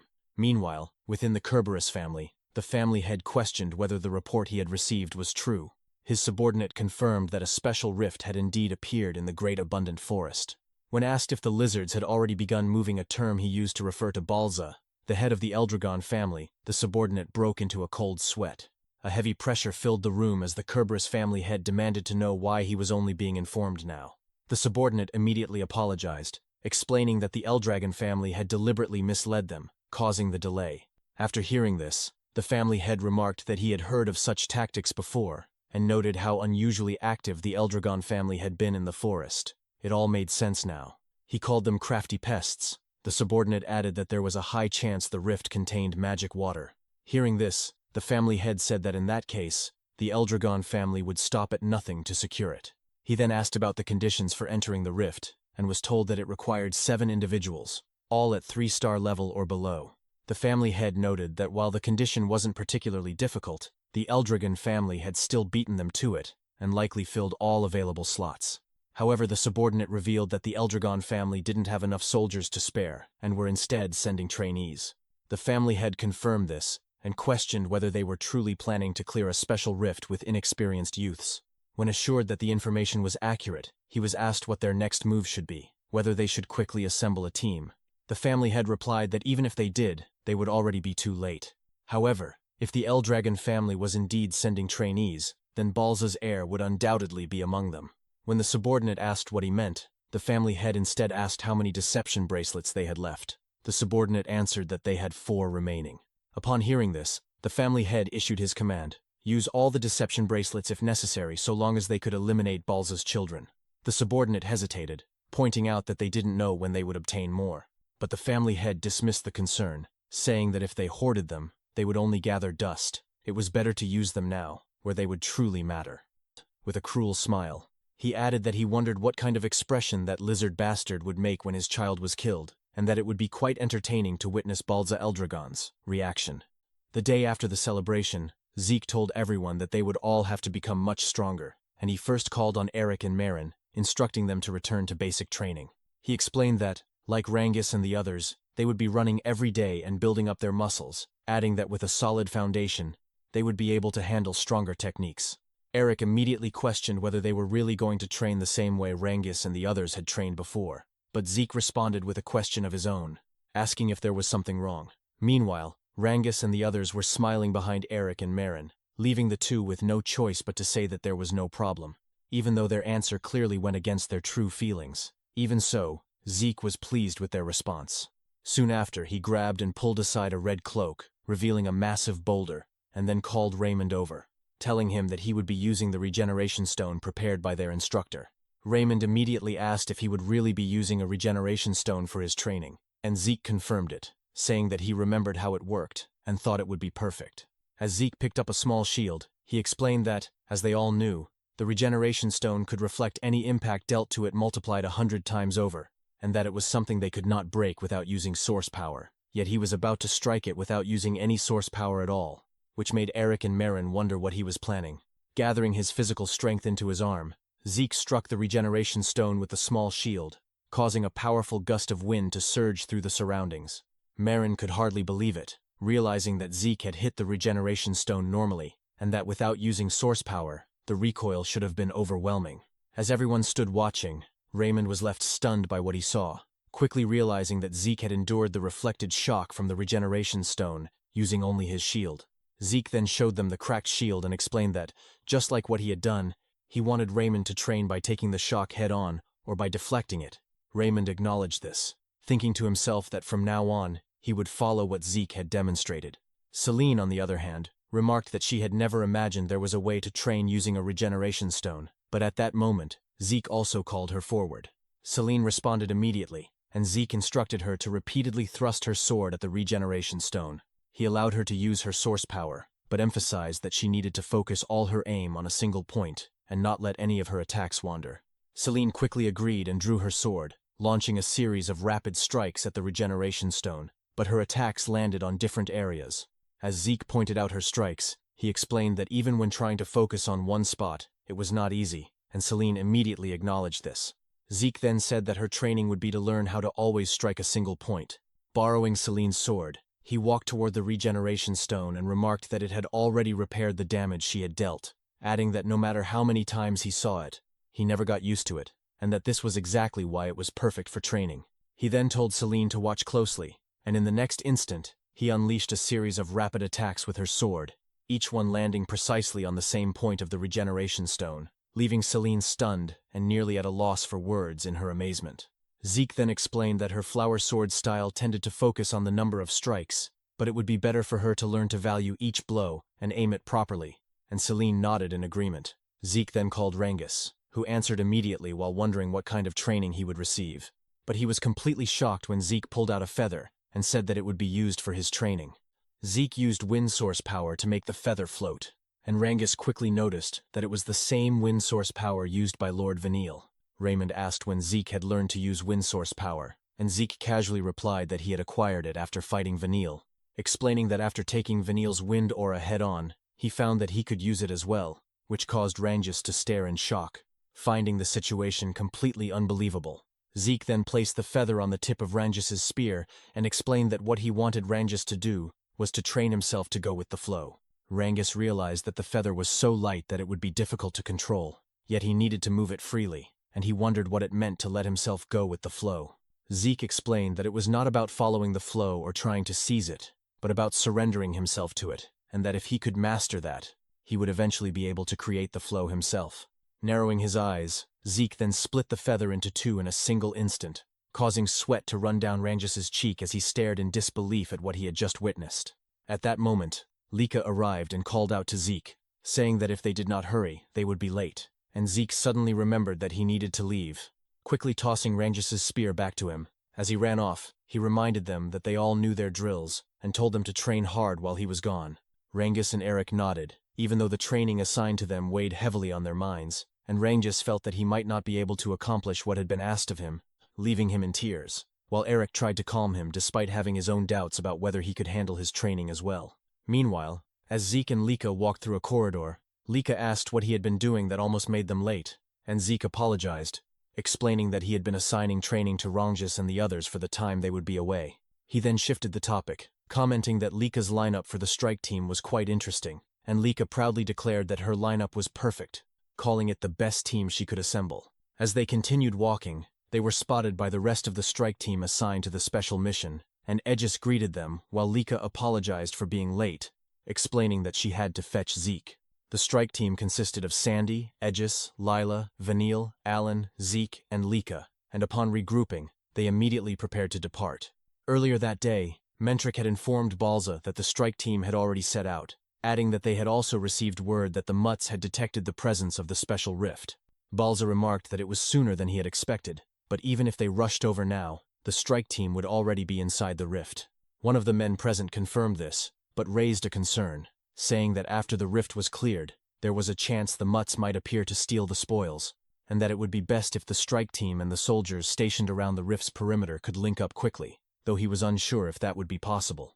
Balza fell silent for a moment, before asking about the strength of the strike team, and Mentric responded that they had gathered the very best of the 3-star ranks, so there should be no problem in conquering the rift, adding that even if they encountered the Mutts, they would be able to hold their ground. However, Balza remained doubtful, and questioned whether that would still be the case with a 2-star among them. But Mentric dismissed the concern and confirmed that the strike team could handle it, even suggesting that Zeke alone might be enough to face the Mutts, which shocked both Balza and the man beside him. Mentric continued, explaining that after observing all of Balza's children over the years, Zeke was the first whose true limits he could not begin to grasp, and the man beside Balza questioned whether Zeke was truly only at a 2-star level, which Mentric confirmed, adding that watching Zeke made him realize once again that rank did not necessarily equate to strength, leaving the man beside Balza silent with sweat forming on his brow. Mentric then narrowed his eyes and revealed that when he first witnessed Zeke's techniques, he felt the same sensation he had experienced when he first saw Balza's dragon destruction combat arts, which shocked everyone present, including Balza himself, who immediately questioned what Mentric meant, since the dragon destruction combat arts were a secret style passed down only from one head of the Eldragon family to the next, strictly concealed and said to be impossible for ordinary people to learn. The man beside Balza dismissed the claim as absurd, questioning whether Mentric was suggesting that Zeke had mastered something so powerful, but Mentric admitted that it had shocked him as well, and having seen Balza's techniques countless times, he was certain of what he had witnessed, even stating that Zeke's martial arts were on par with Balza's dragon destruction combat arts, leaving Balza momentarily speechless. Mentric then thought to himself that Zeke might even surpass Balza, though he quickly dismissed the idea as imagination, while Balza revealed that a few years ago, he had Freya investigate every detail of Zeke's background, including his birth records, yet nothing of value was found, and there was no trace that Zeke had learned martial arts from anyone before entering the dragon's nest. The man beside Balza wondered if that meant Zeke had learned everything on his own, but Mentric instead looked up at a portrait of the first patriarch, Gilphus Eldragon, and remarked that it was almost as if Zeke were the reincarnation of both the first patriarch and the 15th head, which caused Balza's expression to darken as he repeated the word reincarnation in a questioning tone. Balza stood up from his chair and gazed at the portrait of Gilphus Eldragon, the first patriarch of the Eldragon family. Under his breath, he muttered the word reincarnation, dismissing it as a ridiculous idea. Silence fell over Mentric and the captain standing beside him, until Balza let out a faint smirk and remarked that if Zeke truly possessed that level of power, then those wild dogs from the Kerberos family wouldn't even be worth worrying about. 1 week later, at the location where the special rift had appeared, soldiers of the Eldragon family had already gathered. Freya was searching for the vice-captain of the Black Dragon Corps, but one of the soldiers reported that the vice-captain had suddenly disappeared at some point. Another soldier quickly ordered the others to begin searching. Freya then commented that they were also supposed to receive reinforcements, expressing her concern that the situation might turn into a problem. Just then, she noticed a group approaching and said that it looked like they had finally arrived. As the group drew closer, Freya pointed out that if they had sprinted the entire way, they could have arrived faster, asking if they were aware of that. Lika responded calmly, saying they had no intention of exhausting all their stamina before the mission even began. She addressed Freya as Instructor Freya and asked why she was there. Freya replied that she was currently on duty and not acting as an instructor. She explained that she had been assigned to guard the special rift and its surrounding domain. Lika murmured in realization, noting that this must be the special domain. Freya elaborated that certain special rifts can influence the outside world, forming a domain around them, and that this rift was one of those cases. As Zeke observed the pitch-black trees within the domain, he was reminded of the anger boar he had fought before. The eerie dark mist surrounding the area felt identical, leading him to conclude that the creature's power had likely originated from a rift as well. Zeke then asked why Freya herself was guarding the domain. She answered that it was to keep the Kerberos family in check and interfere with their plans. When Lika asked what she meant by interfere, Freya explained that if they managed to clear the rift and obtain the magic water, the Eldragon family's military strength would increase significantly, something the Kerberos family wanted to prevent. She added that they were also dealing with monsters being spit out from the domain. When Zeke asked what that meant, Freya explained that the special rift only allowed 7 fighters of 3-star level to enter. Aegis confirmed that he had heard the same information before. To demonstrate, Freya reached out and touched the barrier of the domain, only to be repelled immediately, explaining that those with higher star levels were rejected. She continued, saying that the same applied to monsters any creature 4-star or above could not enter. Entry into the rift was strictly first come, first served, and until the group inside either cleared it or was wiped out, no one else could enter. When Zeke reached out to touch the barrier himself, he immediately recognized it as something that chose who could pass through. He also recalled being told that it was impossible to break it by force, but hearing that only made him want to try. Noticing his expression, Freya began to sweat and warned him that he should listen properly when people explained things. Zeke simply winked and gave a thumbs up, insisting that he had been listening, though Freya knew better. She then said that since they didn't know when the Kerberos forces might arrive, it would be best for them to enter immediately if they were ready. When she asked if they were prepared, Lika and the others confirmed that they were. Without delay, they stepped into the special domain, while Freya wished them luck. Inside, animals corrupted by the black mist began attacking the team. Vanille faced one of the monsters head-on, standing firm with his new weapon. Channeling his wind source power, he unleashed a devastating strike that crushed the creature's head. Watching the display, Alan applauded enthusiastically, praising Lord Vanille as brilliant as always, but Vanille remained silent, staring at his unfamiliar weapon. Aegis, who had also witnessed the fight, clicked his tongue as he recalled seeing Zeke and Vanille speaking in the hallway before the mission. Back then, Vanille had asked what exactly Zeke had given him, and Zeke simply replied that he intended to train him, just as he had mentioned during their previous fight. After handing over the new weapon, Vanille had questioned whether Zeke was serious, to which Zeke confidently affirmed that he always followed through on his words. He explained that this mission presented a rare opportunity for real combat, and for that reason, he wanted Vanille to use the staff. Vanille had immediately grown irritated, asking if Zeke truly expected him to use a weapon he had never touched before on such a critical mission. Zeke confirmed it without hesitation, which only angered Vanille further. In frustration, Vanille threw the staff to the ground, accusing Zeke of mocking him, then turned to leave, muttering that he had no intention of using such a strange weapon. Before he could get far, however, Zeke infused the staff with wind source power. Feeling the surge of wind aura behind him, Vanille turned back in confusion, asking why Zeke was using wind energy. Zeke dismissed the question and simply told him to use it. Vanille refused again, visibly annoyed, but Zeke persisted no matter how many times he declined. Eventually, the argument escalated to the point where Vanille dropped to his knees in frustration, saying they weren't getting anywhere. He pointed out that Zeke had mentioned umbrellas back during the selection exam. Zeke confirmed it, explaining that since they didn't have umbrellas here, the staff would serve as a substitute, as the handling was similar. For the time being, Vanille would train using it. As Vanille stood, he questioned how he was supposed to train with a weapon he had no experience with, pointing out that he lacked even the most basic fundamentals. Zeke, however, confidently assured him that there was no need to worry, as he had already created a fighting style specifically tailored for him called the Ghost Umbrella style. In Aegis's mind, the idea sounded absurd, as creating a martial art from scratch was no simple feat. Yet, as he observed Vanille's movements, he noticed they were sharper than before, blending perfectly with his wind aura. Vanille himself couldn't help but wonder if Zeke had truly created a brand new martial art just for him. Zeke then praised Vanille's last strike, while Alan eagerly asked if the Ghost Wind Umbrella style was real. When Zeke confirmed it, both Alan and Vanille exchanged glances, with Alan questioning what kind of person Zeke really was to create martial arts so effortlessly. Vanille admitted that he had no idea. Nearby, Lila had been quietly listening. When Zeke noticed her, he asked if her name was indeed Lila, and she confirmed it. They fell into a brief silence before Lila asked if Zeke had truly created the new style. As usual, Zeke confirmed it casually, and when she asked how, he simply replied that it was obvious because he was Zeke. Lila clapped in amazement, while Sandy scoffed, saying Zeke was talking nonsense again, insisting that creating a martial art from scratch was impossible. Aegis chimed in, pointing out that it somehow made sense, given what they had witnessed. Changing the subject, Sandy looked at Vanille and warned that regardless of the new style, he shouldn't drag them down. Irritated, Vanille asked her to repeat herself. With a mocking tone, Sandy said he couldn't even fight properly without poisoning his opponents. questioning whether he really intended to use an unfamiliar style in such a mission. Her words quickly escalated into an argument. Alan, who had been holding back, finally spoke up, telling Sandy to watch her mouth.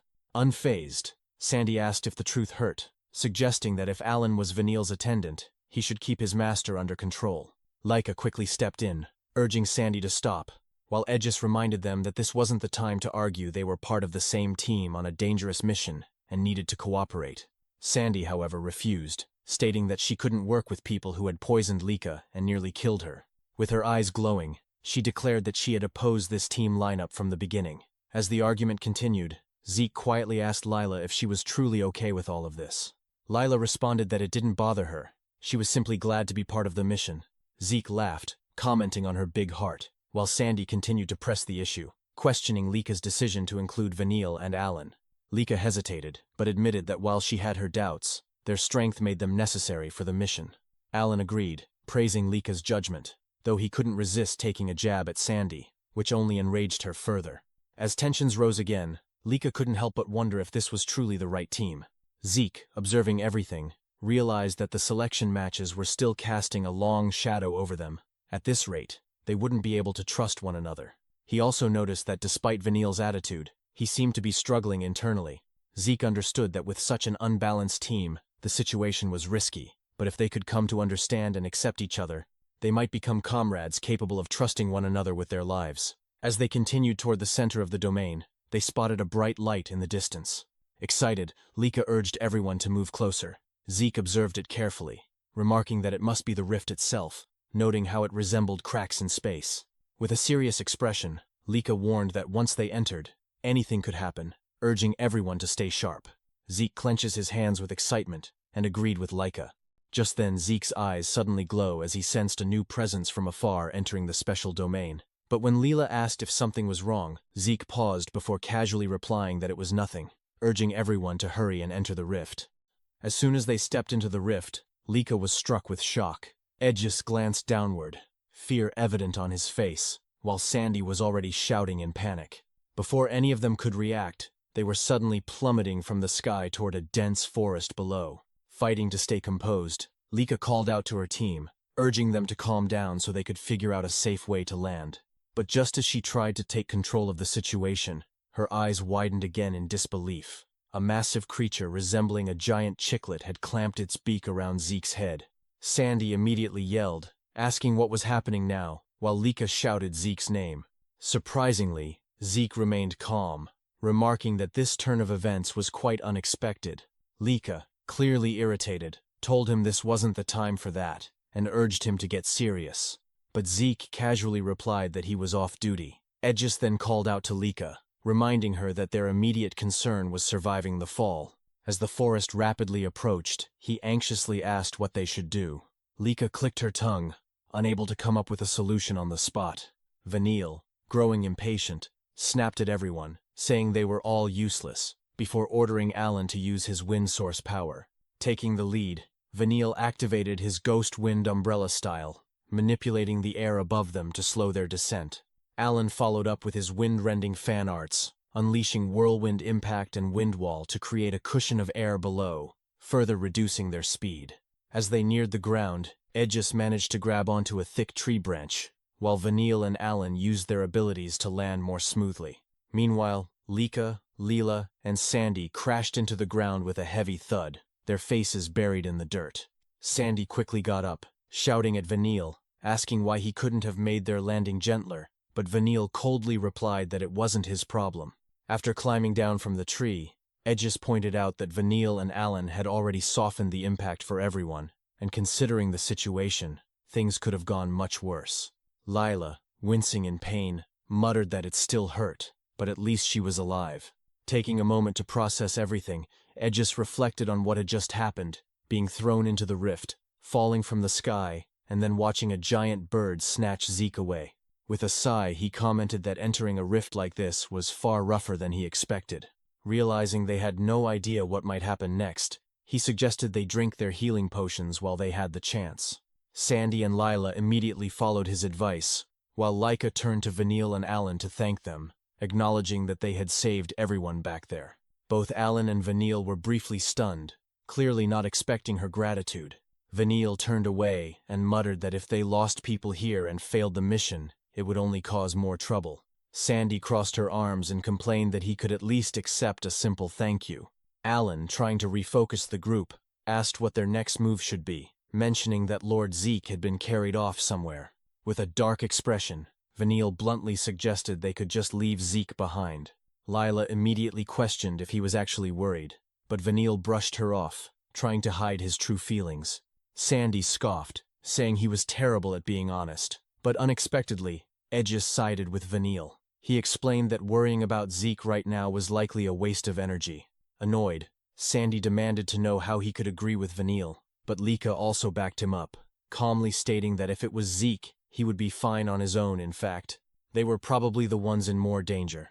Sandy fell silent for a moment before asking what they even thought of Zeke.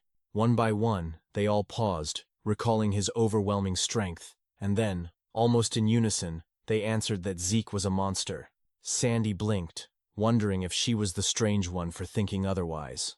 Edges then added that regardless, they would need to regroup with Zeke eventually, but their current problem was that they had no idea where to go.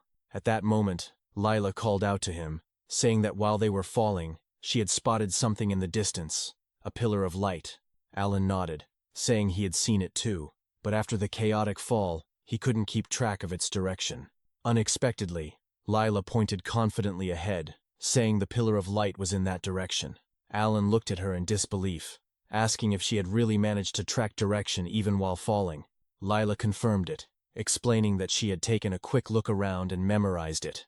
Lika added that the bird carrying Zeke had flown toward that same light, so while they still needed to reunite with him, their best course of action for now was to head toward the pillar. She reasoned that there was no way Zeke would ignore something that unusual, and both Vanille and Edges immediately agreed. Meanwhile, high above, Zeke was still being carried by the giant bird. Rather than panicking, he found the situation intriguing, noting how their mission had taken an unexpected turn the moment they entered the rift. He admitted that even he had never sensed something coming from beyond dimensions before, making this a valuable experience. Despite being separated from Lika and the others, he was confident they would manage somehow. Suddenly, the bird came to an abrupt stop mid-air. Zeke casually asked if their little sky trip was over, but instead of responding, the bird simply released him. As he began to fall again, Zeke guessed they had reached their destination. Looking down, he spotted a large nest with 3 small birds inside, chirping loudly. Fixing his gaze on them, he noticed their eager expressions and the way they drooled with anticipation. In that instant, Zeke realized exactly what was happening. He wasn't just a passenger, he was about to become their next meal. Before Zeke could become the next meal for the smaller birds, he smacked each of them away and even gave the mother bird a heavy multi-tiered bump on the head, casually remarking to himself that he had nearly been turned into food the moment he arrived. Tears immediately welled up in the mother bird's eye as one side of her face twitched from the punch, leaving her dazed while the smaller birds chirped in panic around her. Zeke then walked toward the edge of the cliff and quietly observed his surroundings, realizing that he had truly been thrown into one hell of another world. It was only then that he remembered the warning about the monsters called Chaos existing inside the rift as well, and after turning his head toward the birds behind him, he wondered if they were the creatures he had been told about.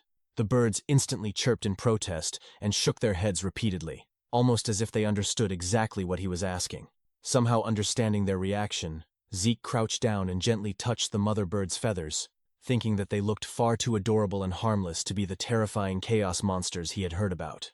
As he continued observing them more closely, he quickly realized that the birds were in terrible condition. Their bodies were painfully thin, their feathers were dirty and damaged, and old wounds covered nearly every part of them. Zeke then asked himself what kind of situation had pushed them into such miserable shape, but before he could think further, he suddenly sensed something strange lingering nearby. He muttered that he had been feeling a weird presence tailing them for a while now, and at that exact moment, a group of unknown creatures came flying toward them at incredible speed. The mother bird immediately let out a loud screech to warn him about the incoming danger, and as Zeke turned around, he finally saw them clearly. Several insect-like monsters covered in a dark purple aura were rapidly approaching the cliff, accompanied by a giant mantis radiating an even more sinister presence. The moment the creatures landed, the giant mantis released a sharp and terrifying hiss that echoed through the mountain air. Despite the tension, Zeke simply stared at the monsters with curiosity and awe rather than fear. Upon glancing back at the trembling birds behind him, he quickly realized that the insects had been hunting them this entire time. To him, bugs hunting birds as prey was already strange enough, but the disgusting aura surrounding those creatures immediately made him understand that these insects were the true chaos monsters. At a single glance, he could already tell that the locust-like creatures were all 3-star level monsters, while the giant mantis standing behind them had reached 4-star level.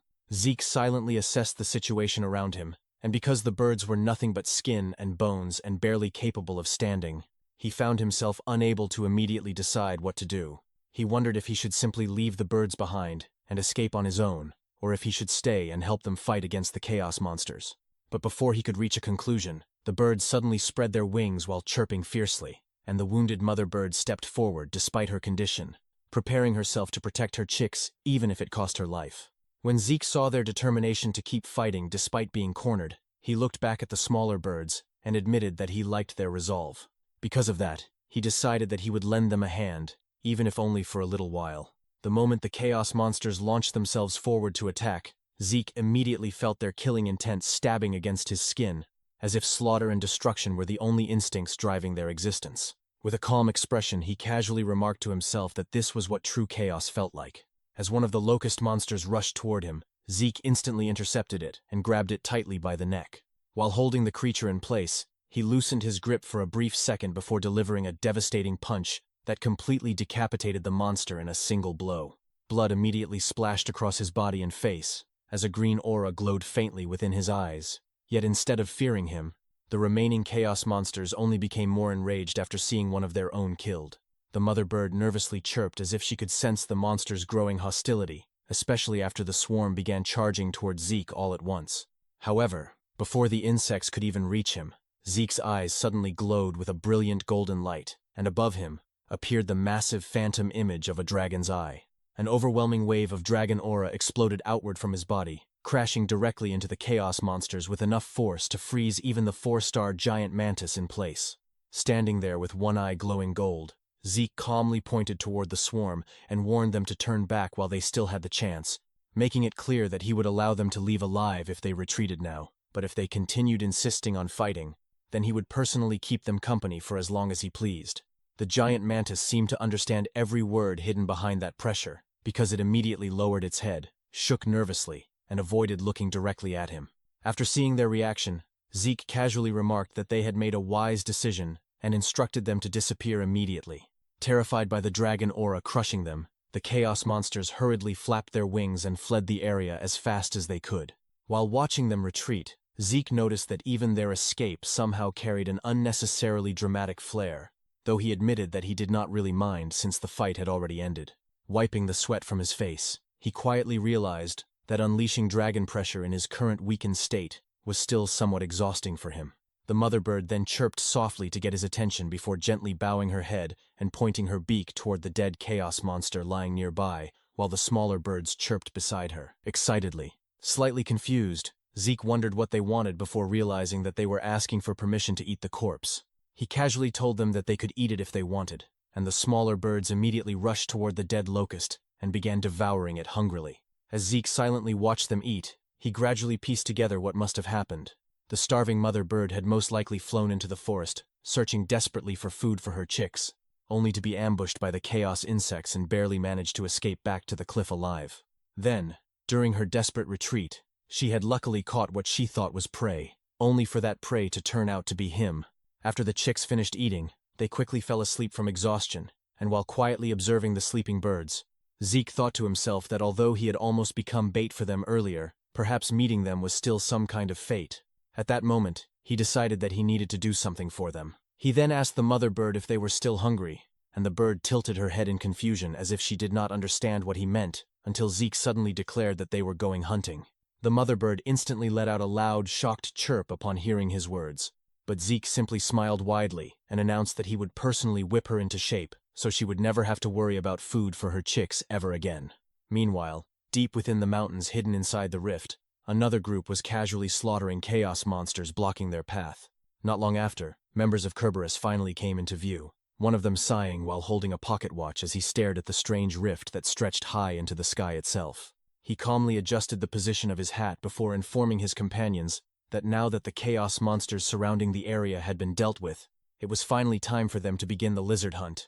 1 week later, Sandy and the others continued fighting against the caterpillar-like chaos monsters without rest, and after Sandy sliced down another wave of the grotesque creatures, she finally snapped and loudly questioned what kind of hellish place they had been thrown into. Vanille, startled by her sudden scream, immediately told her to keep it down and stop shouting so much, saying that she had screamed more during the past week than she had swung her sword. On the other hand, Aegis noticed that the chaos monsters simply never stopped coming, even though they had been fighting non-stop for an entire week already. Lila confirmed it with an exhausted expression and admitted that she was completely sick of dealing with chaos monsters. Aegis only laughed before slashing apart another bug-like creature, then shifted his gaze toward Lika. Covered in golden aura, Lika charged forward with her greatsword and unleashed a thunder net annihilation toward the monsters, summoning violent golden lightning that instantly wiped out every chaos creature surrounding her. After the monsters collapsed one after another, she wiped the sweat and asked if everyone was still all right. While watching her, Aegis was honestly amazed that she could still move after releasing that much power, though deep inside he only hoped that she was not forcing herself too hard, simply because she was the leader. Sandy then walked toward Lika, while loudly declaring that she was absolutely not all right, adding that this had easily become the worst experience of her entire life, before asking if every rift was like this on the inside. Lika shook her head and explained that the type of mixed realm they ended up in depended entirely on the rift itself, and that the chaotic worlds beyond the rifts were all extremely dangerous. Aegis casually grabbed Sandy's shoulder and told her that she had simply gotten unlucky this time, especially since she hated bugs more than anything. The moment he touched her shoulder, Sandy's whole body trembled in disgust before she immediately started shouting at him again. However, when Lika calmly called out her name, Sandy instantly stopped and reluctantly admitted that complaining would not finish their mission. Aegis laughed again, inwardly thankful that Lika was there to keep Sandy under control. He then looked toward the others and remarked that it would be nice if they could finally leave the forest already. At that exact moment, Vanille suddenly sensed something strange and slowly turned around. Using his wind aura to examine the surroundings, he eventually confirmed that the airflow felt completely different compared to before, and declared that the exit had to be nearby. Sandy, still doubtful, asked if he was really sure, while also warning him not to get too close to her while he was still covered in disgusting bug guts. Irritated, Vanille snapped back and questioned why he would even lie after already suffering through an entire week of Sandy's non-stop screaming. Despite that, Sandy only smiled brightly, relieved that her nightmare of bugs might finally be ending. The group immediately rushed through the forest as fast as they could, and after continuously following the direction Vanille pointed toward, they eventually noticed a bright light shining ahead of them. Sandy and Lika became excited after realizing that they had finally found the exit and could finally leave the cursed forest behind. Feeling as though this was the luckiest moment of her life, Sandy happily ran ahead while loudly saying goodbye to the disgusting bugs. However, the joy on her face disappeared the instant she exited the forest and realized that beyond it was nothing but a vast rocky terrain, while the pillar of light still remained far away in the distance. Sandy immediately asked what they were supposed to do now, and in response, Aegis sighed and remarked that this place looked like an entirely new headache waiting for them. While staring at the massive purple pillar of light, Alan pointed out that it was the same pillar they had seen while falling into the rift. Lila agreed, and mentioned that they were much closer to it now. Lika then asked if the light they were seeing was truly what she thought it was, and Aegis confirmed her suspicion, explaining that now that they were this close, it was obvious that the light was coming from the Chaos Stone their teacher had told them about. A few days earlier, before the special rift operation departed from the Eldragon main estate, Mentric had explained to the group that simply recovering the magic water would not be enough to complete the mission. Zeke had asked what else they needed to do, and Lika explained that closing the rift itself was part of clearing it. Mentric confirmed her explanation, and further stated that they needed to destroy the Chaos Stone responsible for maintaining the rift. The moment the Chaos Stone was mentioned, Zeke suddenly recalled reading about it somewhere before. Aegis then explained to him that the Chaos Stone was an ore believed to be responsible for creating rifts throughout the world. Curious, Zeke asked Mentric if the Chaos Stone was merely the source of the rift, but Mentric shook his head and clarified that it was far more dangerous than that. If anything, the Chaos Stone itself was the true threat hidden within every rift. Pointing toward an illustration inside the book, Mentric explained that the Chaos Stone constantly released enormous amounts of energy in order to keep the rift open. That same energy slowly devoured the surrounding ecosystem inside the mixed realm, twisting every living being it touched into chaos creatures. And chaos itself possessed only a single instinct: slaughter. They endlessly slaughtered and devoured entire worlds before eventually seeking another world to invade. Once they found a path through the rift, they would cross over and begin invading Earth itself. Sandy commented that it sounded like an absolutely horrible thing to deal with, especially since they needed to search for both the magic water and the Chaos Stone at the same time. However, Edgis explained that the situation was not necessarily that troublesome. Showing her another image inside the book, he explained that magic water naturally formed near Chaos Stones. Mentric confirmed it and instructed them to prioritize finding the Chaos Stone first. Although every Chaos Stone looked completely different from one another, they all shared a single trait. They constantly emitted powerful energy. Once someone got close enough, they would immediately recognize it as a Chaos Stone. Back in the rift, Vanille pointed toward the massive pillar of light and stated that all they needed to do now was follow the light directly to its source. Sandy silently glanced at Vanille and Alan from behind, secretly amazed that the two of them were actually capable of discussing something other than trash for once. But when Vanille suddenly asked what she was staring at, she immediately ignored him. Edgis then commented that it would be perfect if they managed to reunite with Zeke near the Chaos Stone itself. Meanwhile, Lika quietly hoped that Zeke had already noticed the Chaos Stone by now. Lila glanced toward Vanille and asked if he was worried about Zeke, but before she could even finish speaking, Vanille immediately told her to shut up. Sandy happily pointed out that at least there were no bugs in this rocky area, unlike the nightmare forest they had just escaped from. Lila also admitted that she was thankful for that, because she was already exhausted from fighting bugs non-stop for an entire week. However, Edgis quickly brushed aside their optimism and warned them that according to the information they received, powerful chaos monsters usually gathered near Chaos Stones after being twisted by its energy. Vanille clicked his tongue and called the entire thing a complete hassle. At the same time, Lika suddenly felt an unpleasant chill from the area and warned everyone to stay alert as they carefully advanced toward the Pillar of Light. The group slowly explored the rocky terrain while remaining cautious, and after some time even Vanille and the others became surprised that they had managed to make it all the way there without running into any danger. Standing before the giant Chaos Stone radiating a sinister purple aura, they were all amazed by its enormous size and the overwhelming evil energy surrounding it. Feeling strangely confident, Sandy asked where all the monsters were and remarked that the whole thing was becoming anticlimactic. But at that exact moment, a massive beetle-like shadow suddenly leapt across the rocky cliffs above them. Lika immediately sensed it and warned everyone that something was overhead. The group instantly drew their weapons while searching the cliffs for enemies. Then suddenly, a violent explosion erupted directly in front of them. Lika immediately tensed up and prepared herself for battle, but when the smoke slowly cleared away, they were shocked to see Zeke casually standing there while waving at them with a bright smile on his face. Relief instantly spread across the group as they realized he was safe. Aside from Vanille and Alan, everyone quickly rushed toward him while expressing how glad they were to see him alive. Zeke smiled and told them that he was glad to see them too, adding that they still looked lively enough. However, with a completely exhausted face, Vanille questioned whether they really looked lively at all, while Lila admitted that they were already completely wrecked. Only then did Zeke finally notice how exhausted and battered everyone looked, but before he could continue speaking, Alan suddenly interrupted him and pointed towards something behind Zeke while asking if what he was seeing was actually real. Zeke remained silent for a moment before casually glancing behind himself and explaining that he had accidentally killed it a little while ago. The instant Sandy saw the gigantic dead beetle lying there, every hair on her body stood up, and she immediately screamed in horror at the sight of the massive creature Zeke had defeated. Edgis guessed that the beetle was probably the powerful chaos monster they had heard about, and asked if Zeke had really taken it down alone. Zeke casually answered that the creature attacked him first, so he simply dealt with it. Hearing that answer, Lika then asked if the reason they had not encountered any chaos monsters on their way there was because Zeke had already wiped them all out beforehand. Zeke merely replied that he might have taken care of a few on the way, and that it was probably the reason. After hearing him talk about defeating terrifying chaos monsters as though it were nothing, the entire group silently realized once again that Zeke was completely insane.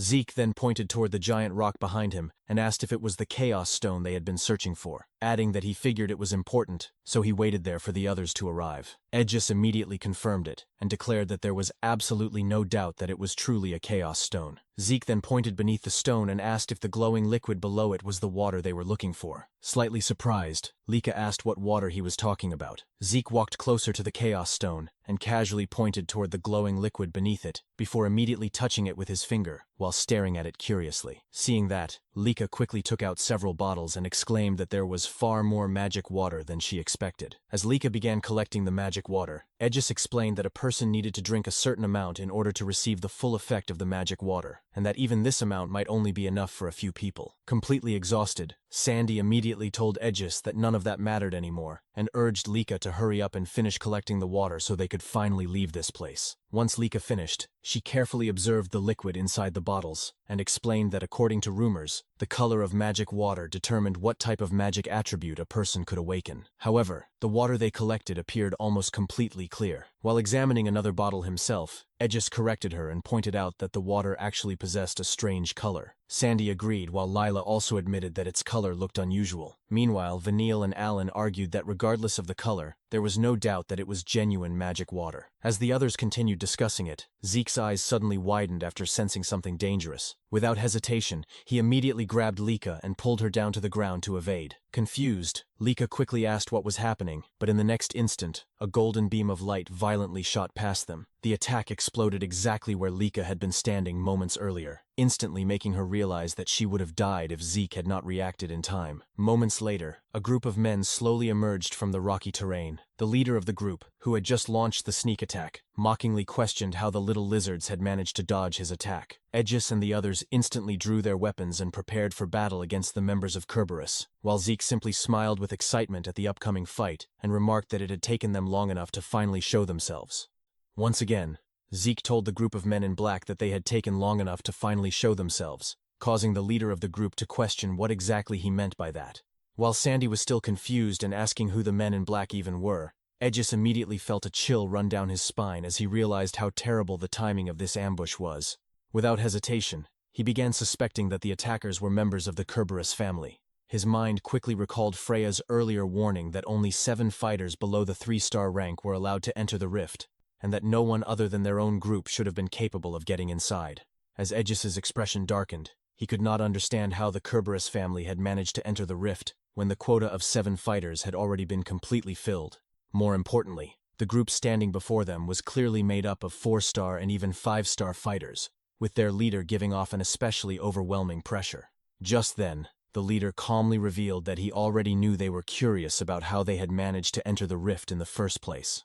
Raising his hand, he showed them a golden bracelet embedded with a green gemstone. When Lika wondered if the bracelet was the reason, the enemy leader explained that the item was called a bracelet of deception, an extremely rare consumable treasure that allowed its wearer to bypass the entry restrictions of special rifts.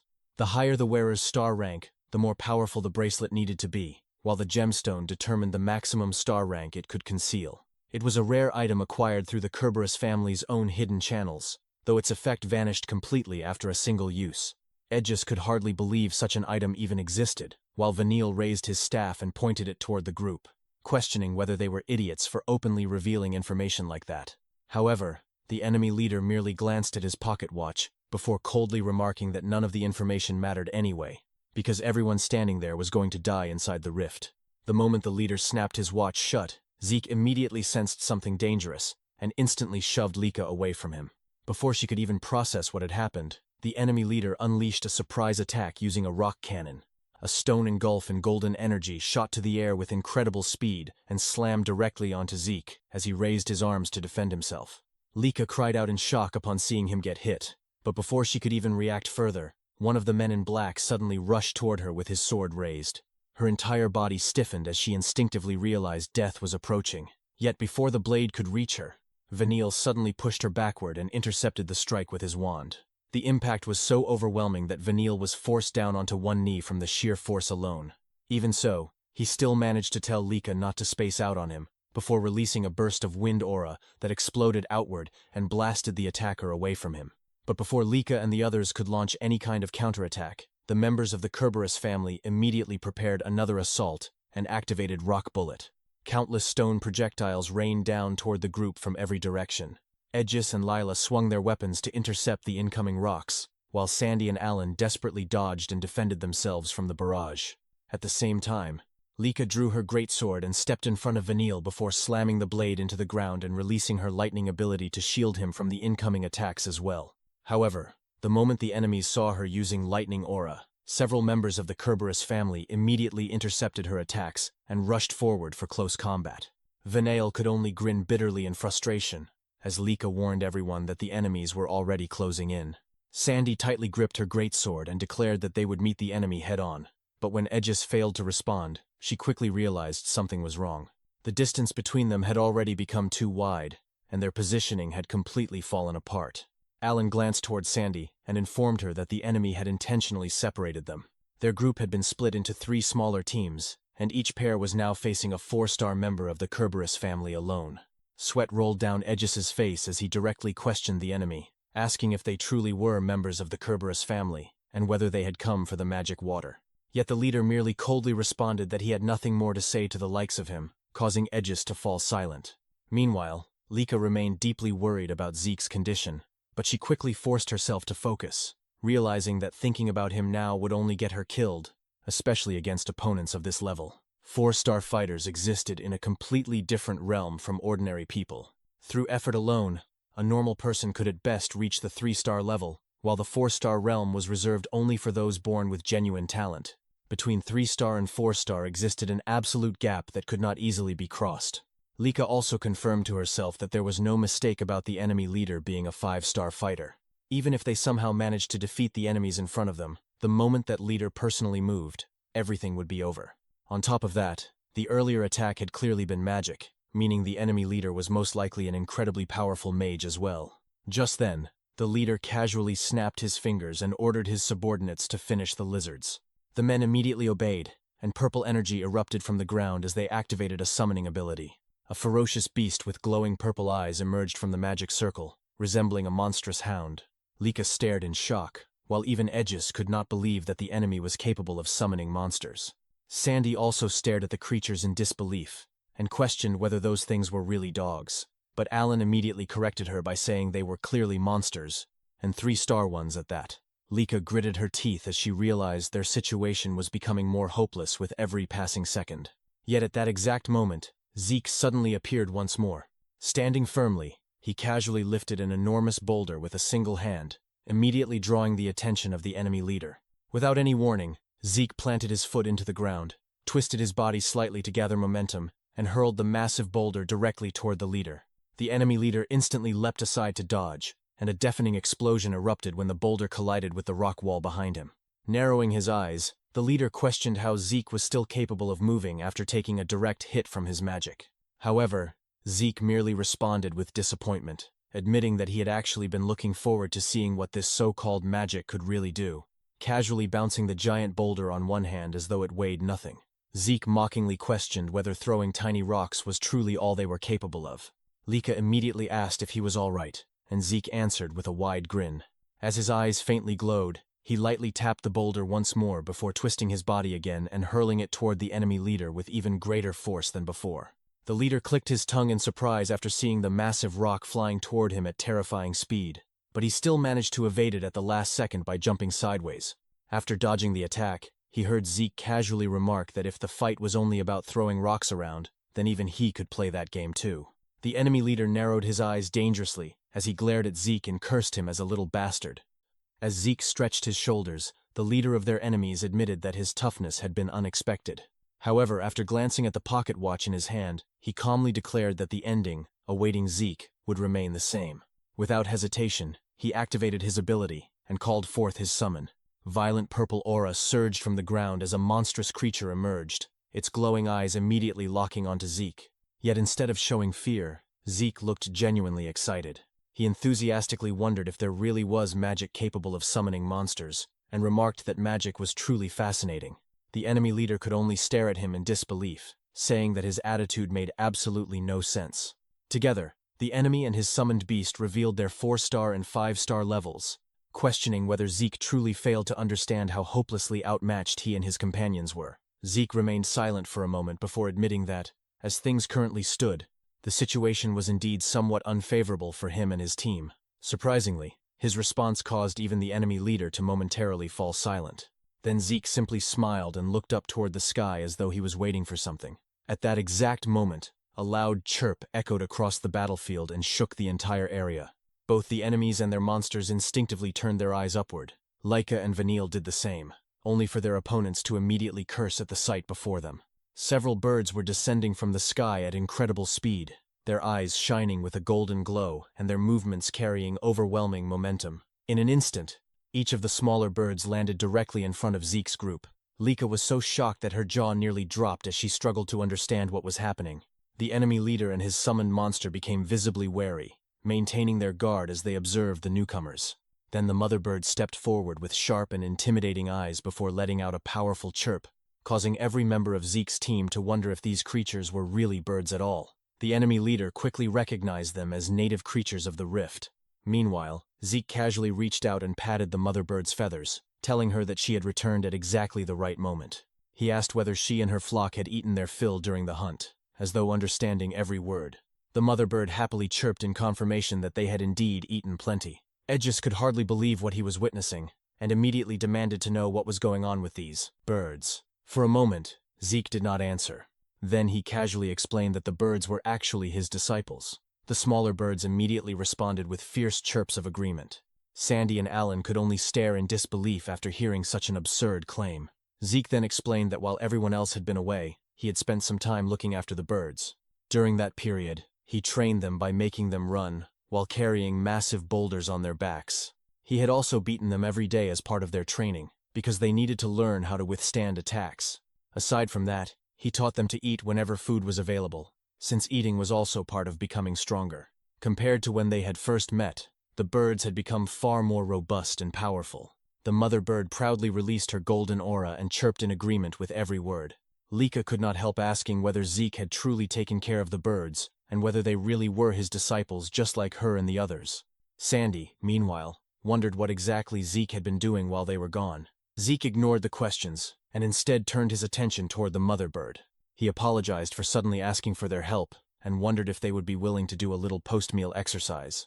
All they needed to do, according to him, was deal with the mutts on his behalf. The birds immediately chirped in agreement, as they fixed their menacing gazes on the enemy beasts. However, the leader of the mutts suddenly let out a loud howl and ordered its pack to attack. The mother bird refused to be outdone.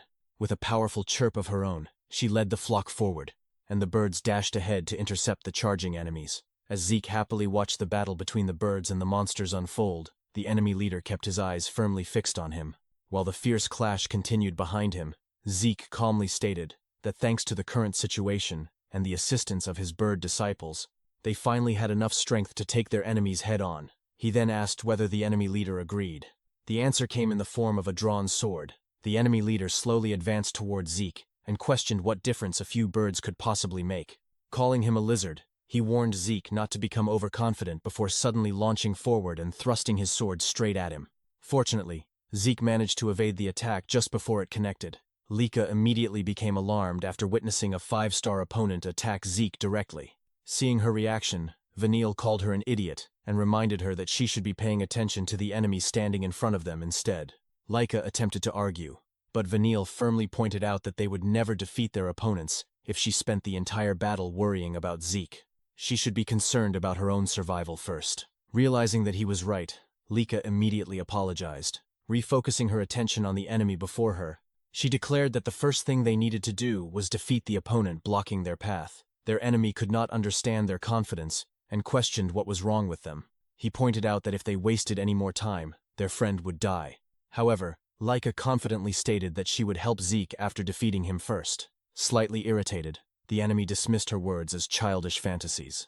Dragging his sword across the ground, he unleashed the Earthhound sword-style technique known as landslide and launched a powerful attack.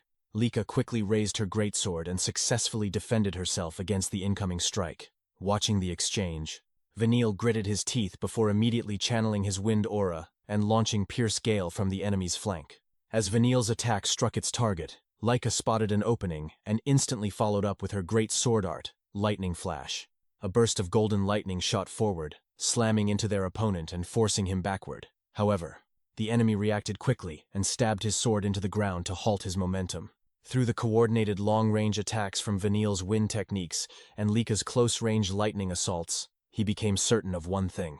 The two standing before him were undoubtedly the children of the Eldragon family head. On the other hand, Lika and Vanille were both annoyed. Even after receiving their combined attacks, the enemy had suffered little more than superficial scratches. The difference in strength was almost unbelievable. Then, unexpectedly, Lika turned toward Vanille and smiled. She confidently declared that as long as Vanille was fighting beside her, they could defeat their opponent. The sudden statement left Vanille stunned for a brief moment, causing him to immediately avert his gaze and focus back on their enemy. While Lika remained completely confident that they would eventually bring down their opponent, The enemy was equally confident that he would kill the children of the Eldragon family head before the battle was over. Meanwhile, Aegis engulfed his sword in golden aura and charged at their enemy. But the attack was easily avoided as the man jumped backward. After creating enough distance, the enemy immediately activated his rock bullet ability and launched an attack. Anticipating the strike, Aegis tightened his grip on his sword and prepared to defend himself. At that moment, Lila's wand began glowing with purple energy as she activated a technique known as Heavenly Chime Arts. Powerful shockwaves surged toward their enemy, but before the attack could reach its target, the enemy quickly raised a massive rock wall and blocked the incoming assault. Without wasting a second, the enemy climbed onto the wall and leaped from the top. As he descended toward Lila, he engulfed his sword with the power of his Earthhound sword style and unleashed a technique called Landslide Slash. However, before the attack could reach Lila, Aegis rushed to the enemy's side. His sword glowed with golden aura once again as he released a light blade attack. Unexpectedly, the strike connected, successfully wounding their 4-star opponent. The enemy gritted his teeth in pain and shouted in frustration that a low-level brat like Aegis had actually managed to land a hit. He immediately retaliated with another rock bullet attack before jumping backward to widen the distance once more. At the same time, Lila rushed forward and attempted to follow up with her Wave Echo Staff Arts technique, Rolling Wave. Unfortunately, their opponent's senses were sharp. He immediately noticed her approach, and before she could unleash her skill, the ground beneath her suddenly trembled. Lila's eyes widened in shock as she found herself unable to move. The enemy had activated Earthbind, completely restricting her movement. Without hesitation, he followed up by launching a barrage of rock bullets toward her. Lila managed to block the incoming stones with her staff, but the force behind the attacks pushed her backward. Aegis called out Lila's name in concern, but the enemy showed no intention of stopping. He immediately activated Landslide Slash once again and charged toward Aegis. Although Aegis reacted slightly late, he still managed to block the attack with his sword. Deep down, however, he knew that if the battle continued this way, his weapon would not last much longer. Visible cracks and damage had already begun spreading across the blade. The enemy could hardly believe that Aegis had managed to withstand another strike. He immediately followed up by summoning rock needles, causing stone spikes to erupt toward Aegis from multiple directions. The moment Aegis noticed the surprise attack, he kicked the enemy directly in the stomach and used the momentum to create distance between them, narrowly avoiding the stone spikes. As he glanced at his damaged sword, Aegis muttered that he had already expected a 4-star opponent to be this powerful.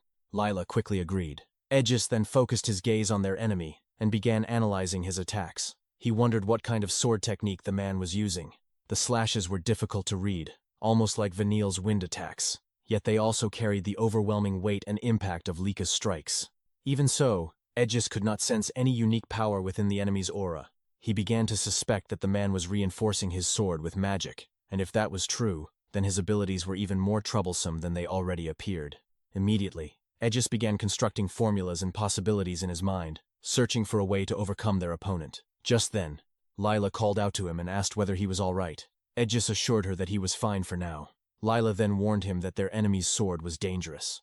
Aegis immediately agreed, admitting that he did not know how much longer his weapon could withstand those attacks. Then, with a serious expression, Lila pointed out something she had noticed. Whenever the enemy activated his magic, the sword seemed to return to being an ordinary weapon. However, if things continued at this pace, Aegis's sword would likely break first. As Lila continued observing their enemy, a sudden realization struck Aegis. Immediately, he told her that he finally knew how to deal with their opponent. The enemy smirked and mockingly asked whether they had finished their little strategy session. In response, Aegis simply returned the smile with complete confidence. That reaction irritated the enemy, who demanded to know what was so amusing. Still smiling, Aegis calmly replied that he had just realized something important. Their battle was actually doable, and they could win. The enemy immediately stepped forward and declared that Aegis talked far too confidently for a mere 3-star fighter. As he launched another attack, he ordered Aegis to disappear already. Aegis firmly raised his sword and blocked. The enemy poured all of his magic into the strike, further strengthening the attack as he mocked Aegis for getting cocky and called him 3-star trash. The pressure forced Aegis onto one knee. He gritted his teeth and poured every ounce of strength into defending himself. At that very moment, Lila leaped toward the enemy in an attempt to launch a surprise attack. However, the enemy noticed her immediately. He reminded her that he could see every one of her movements and attacks. Then, as the magical energy surrounding the enemy's sword disappeared, Aegis's eyes suddenly gleamed. The final piece of his plan had finally fallen into place. With a mocking smile, Aegis informed the enemy that he could see his movements as well. Instantly, he unleashed his full strength. The moment the enemy's sword was knocked away, Aegis activated the secret technique of the thousand-blade style. Golden aura exploded around his sword as he gathered every bit of determination he possessed and unleashed the five-edge ultimate blade directly toward the enemy's chest. The impact sent the enemy flying. As blood poured from his mouth, the enemy could hardly believe what had happened. A 4-star fighter had actually been defeated by a 3-star. Moments later, Aegis dropped to one knee from exhaustion. Lila immediately rushed toward him and asked whether he was all right. With a tired smile, Aegis assured her that he was somehow still standing, and admitted that he was simply relieved they had managed to find an opening. Lila questioned what he meant by an opening. Aegis immediately explained that she was actually the one who had discovered it. Still confused, Lila asked if she had truly pointed out something that important. Aegis then explained that when she noticed the enemy's sword returning to normal, whenever he used magic, she had unknowingly revealed his weakness.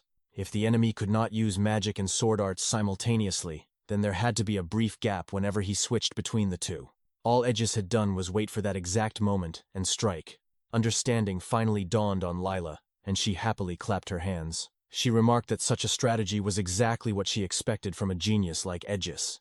However, Aegis immediately denied the compliment. He insisted that the victory was possible only because of her observation, and sincerely thanked her for the help.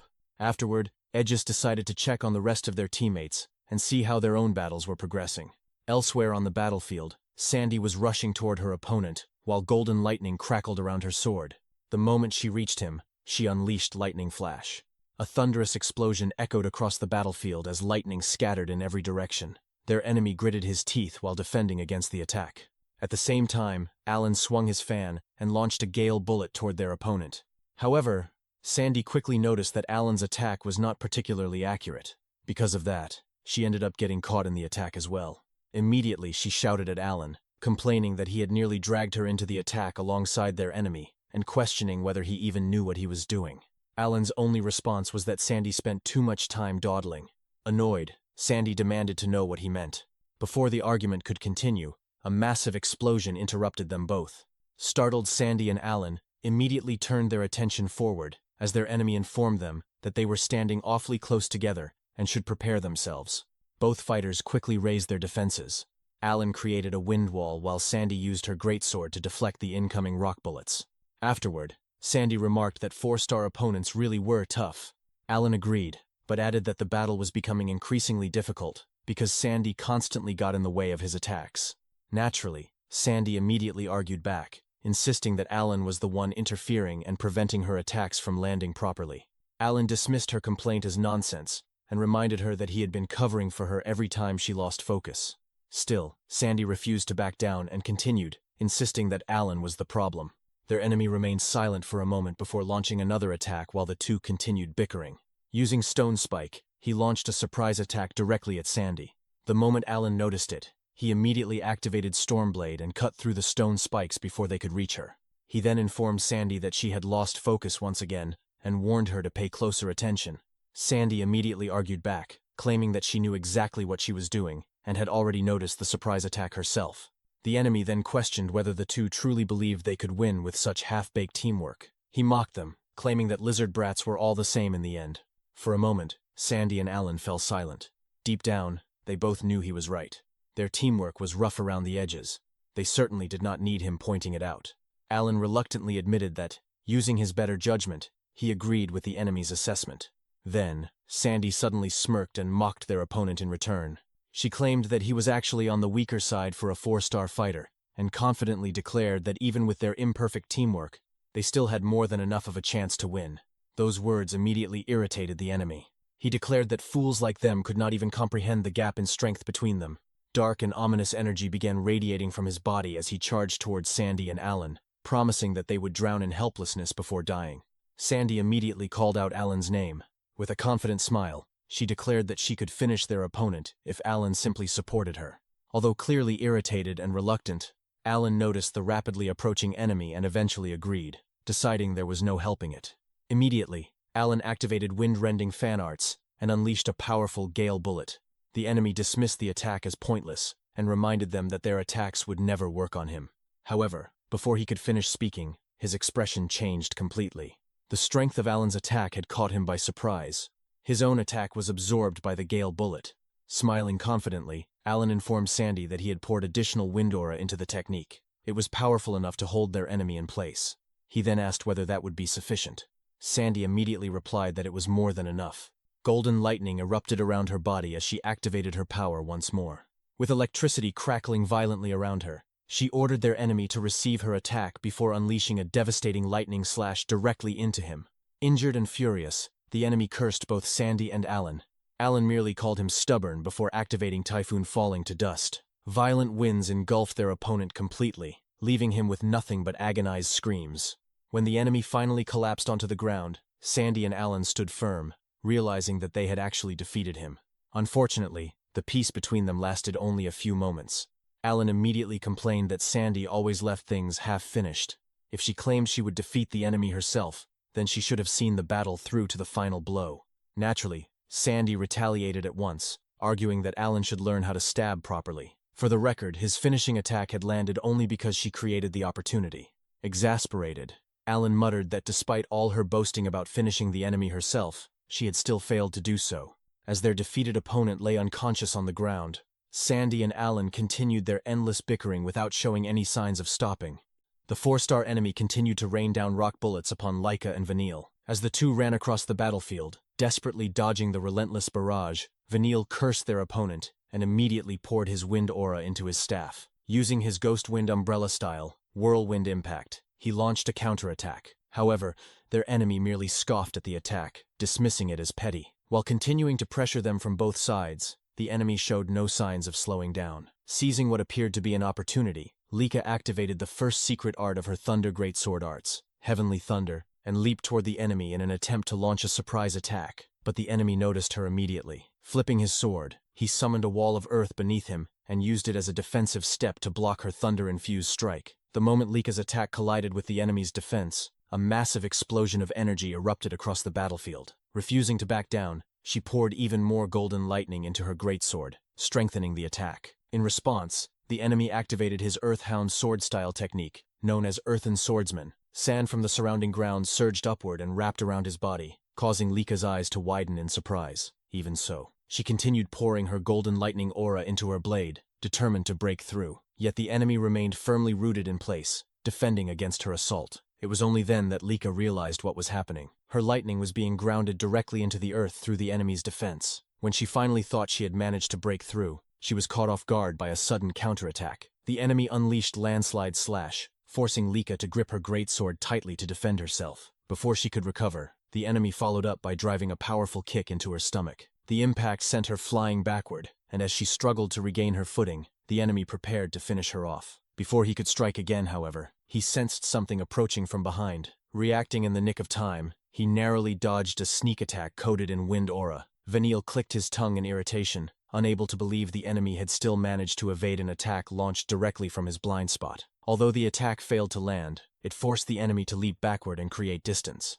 Taking advantage of the brief opening, Vanille and Lika quickly retreated behind a large boulder. Lika thanked Vanille for saving her, but Vanille immediately looked away and insisted that he had merely taken advantage of the enemy's opening. He claimed he had no intention of saving her at all. Lika forced herself to accept his explanation, but deep down, she knew the truth. Vanille was simply too embarrassed to admit that he had genuinely wanted to help her. As she peered around the boulder, Lika's expression darkened. Their situation was worse than she had initially thought. The enemy was unbelievably strong, and she could already tell that he was likely among the strongest individuals within the 4-star level. Carefully observing him, she noticed that the technique he used to merge his swordsmanship with the earth completely neutralized her lightning aura. On top of that, his earth magic constantly wore down their weapons, leaving almost no opportunities to exploit. The only opening she could identify appeared whenever he switched between magic and martial arts. Unfortunately, the gap lasted for only a fraction of a second. It became obvious to her that the enemy had trained specifically to eliminate every weakness in his combat style. Even though her Thunder Greatsword arts excelled in speed,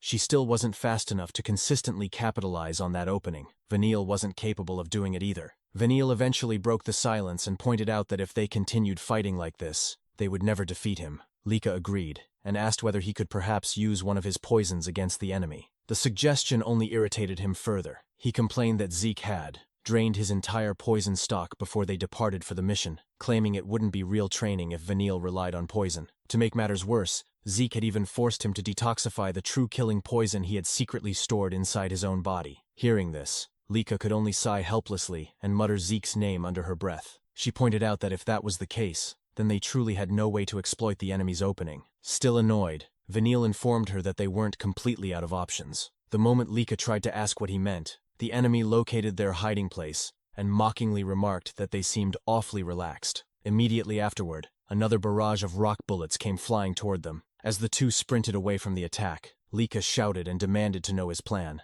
Vanille simply replied that all she needed to do was land her fastest attack directly on their enemy. Confused, Lika reminded him that she wasn't fast enough to land a decisive blow. Vanille casually assured her that it would be fine and that he would handle that part himself. The confidence in his voice surprised her. For a brief moment, she remained silent. Assuming she doubted him, Vanille told her that if she didn't trust him, they could simply abandon the plan. Before he could finish speaking, Lika knocked away an incoming rock bullet with her greatsword and firmly declared that she trusted him. Then, with unwavering conviction, she repeated herself. She trusted him completely. Hearing those words, Vanille unexpectedly fell silent. Moments later, he accelerated using his wind aura and widened the distance between himself and the incoming attacks, while Lika continued defending against the barrage. Watching them, the enemy grimly mocked their efforts and declared that no matter what they attempted, the outcome would remain the same. At that moment, he raised his hand and used earth magic to intercept them with a field of sharp earth spikes. Lika immediately jumped forward and sliced through every spike in her path. At the same time,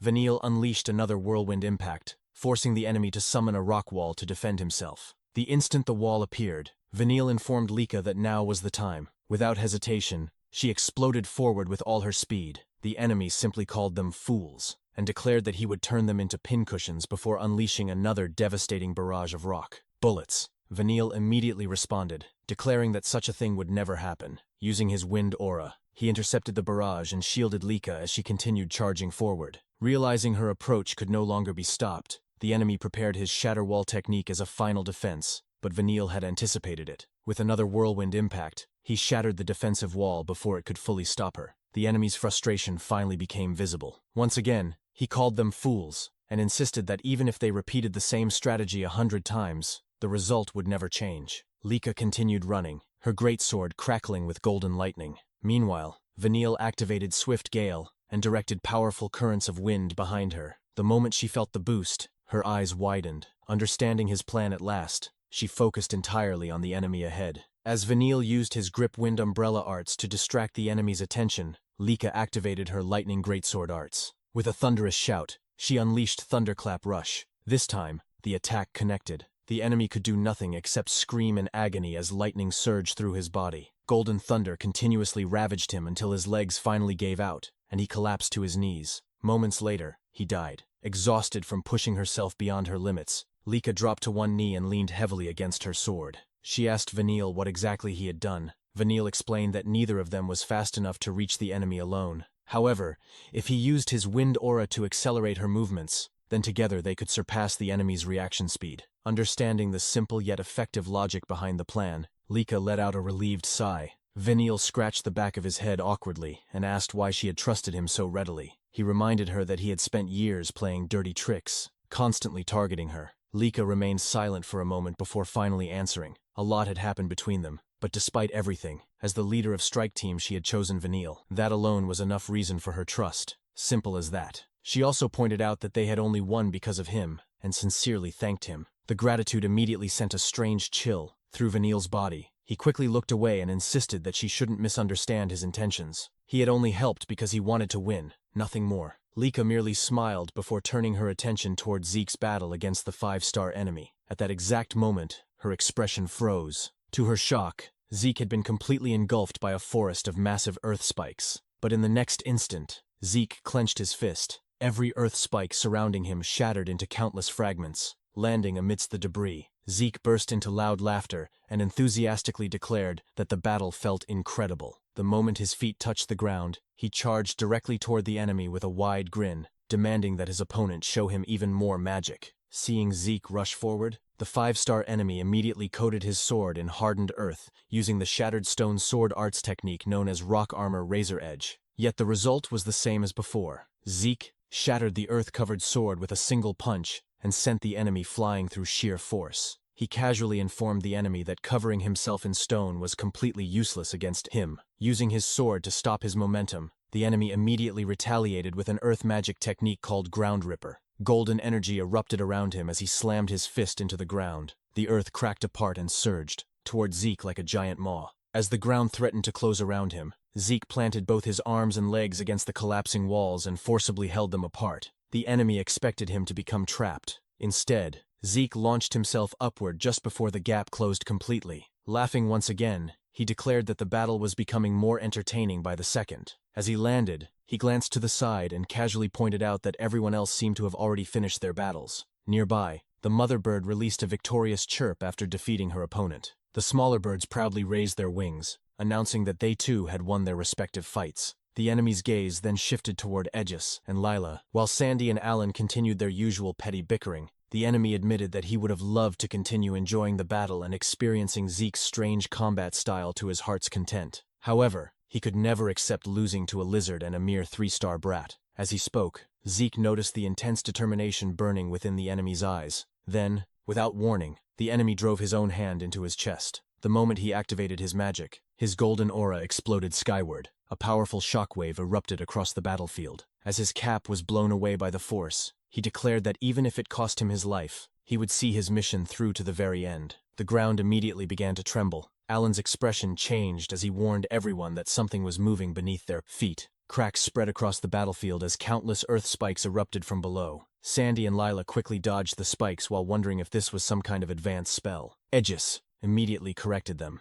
This wasn't a spell. Rather than manipulating the terrain through a technique, the enemy's overwhelming magic power was forcibly causing the land itself to shift and obey his will. Watching carefully, Zeke noticed that the hardness and sharpness of the surrounding earth had increased to an entirely different level compared to before. He couldn't help but wonder whether the enemy was overloading his aura or his magic power. Either way, there was no doubt that the enemy's strength had surged dramatically. At the same time, Zeke understood that such power would inevitably cause a severe backlash. Then Vanille's eyes widened in shock. The enemy slowly raised one hand. The earth around him began gathering, compressing into a gigantic boulder suspended high in the air. Everyone instinctively focused their attention on the enemy, as more and more earth was drawn into the growing mass. Others watched with caution and concern. Zeke simply smiled with excitement, eagerly anticipating what the enemy was about to reveal next.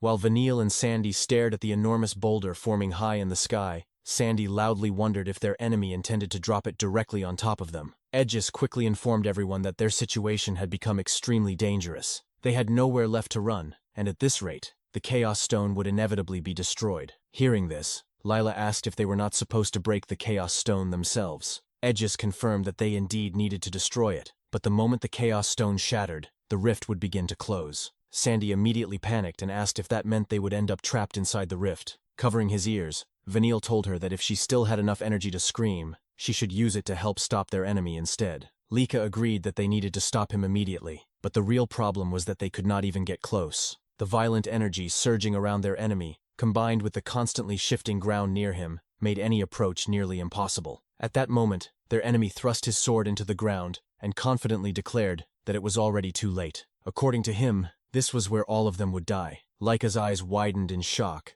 as their enemy activated a spell called Fall Star. The massive boulder hanging in the sky immediately began descending toward the Chaos Stone. While Vanille and the others froze in panic, Zeke's expression darkened as he slowly raised a hand and clenched it into a fist. Lika quickly snapped everyone out of their shock and ordered them to destroy the massive boulder with everything they had. Aegis poured his aura into his sword and prepared to strike. Lila gathered her purple aura into her staff. Vanille and Alan immediately began casting powerful wind spells, while Sandy and Lika finished charging their lightning aura techniques. The moment they were ready, all of them unleashed their attacks simultaneously toward the descending boulder. A tremendous explosion erupted in the sky, but as the smoke cleared, Lika could hardly believe what she was seeing. Sandy's face was equally filled with worry. Despite combining all of their strength, the boulder remained completely unharmed and continued its relentless descent toward the Chaos Stone. Their enemy dropped to one knee from exhaustion, yet a smug smile remained on his face. He revealed that he had poured every ounce of his power into the spell, enough magical energy to reach the level of a 7-star technique. No matter how many 3-star fighters joined forces,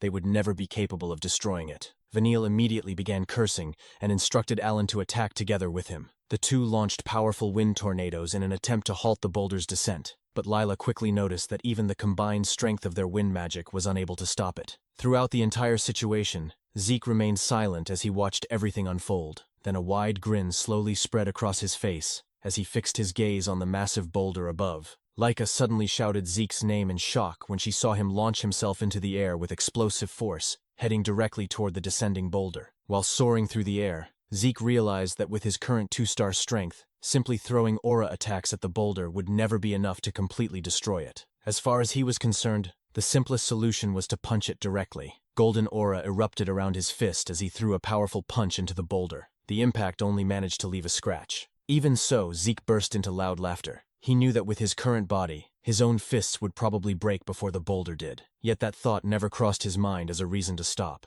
Again he punched the same spot, and then again, and again. Each strike landed with overwhelming force as he relentlessly targeted the exact same point. As the barrage continued, Zeke finally noticed visible damage spreading through the massive structure. Letting out a thunderous roar, he gathered every ounce of strength remaining in his body and unleashed another devastating punch. His aura surged wildly as blood rushed through his veins. Under the relentless assault, cracks spread throughout the boulder before its structure finally began collapsing. Their enemy, still kneeling and clutching his chest, could not believe what he was witnessing. Without hesitation, Zeke activated World Crumbling Strike in his right hand and World Bursting Strike in his left. By combining both techniques, he successfully unleashed the second form of the Dragon Destruction combat arts. Declaring that this would be the end, he launched the World Annihilating String. The instant the attack exploded outward, a violent surge of aura erupted across the surrounding area. The massive boulder was completely obliterated, and at the same moment, Zeke finally broke through and reached the 3-star level. Meanwhile, the eyes of his companions nearly popped out of their sockets as they witnessed the impossible. The same massive boulder that had remained untouched, despite all of their combined attacks, had been completely destroyed by Zeke alone. However, Lika's shock quickly turned into alarm when she noticed countless fragments from the shattered boulder falling toward the Chaos Stone. Aegis immediately sprinted forward while calling Vanille's name.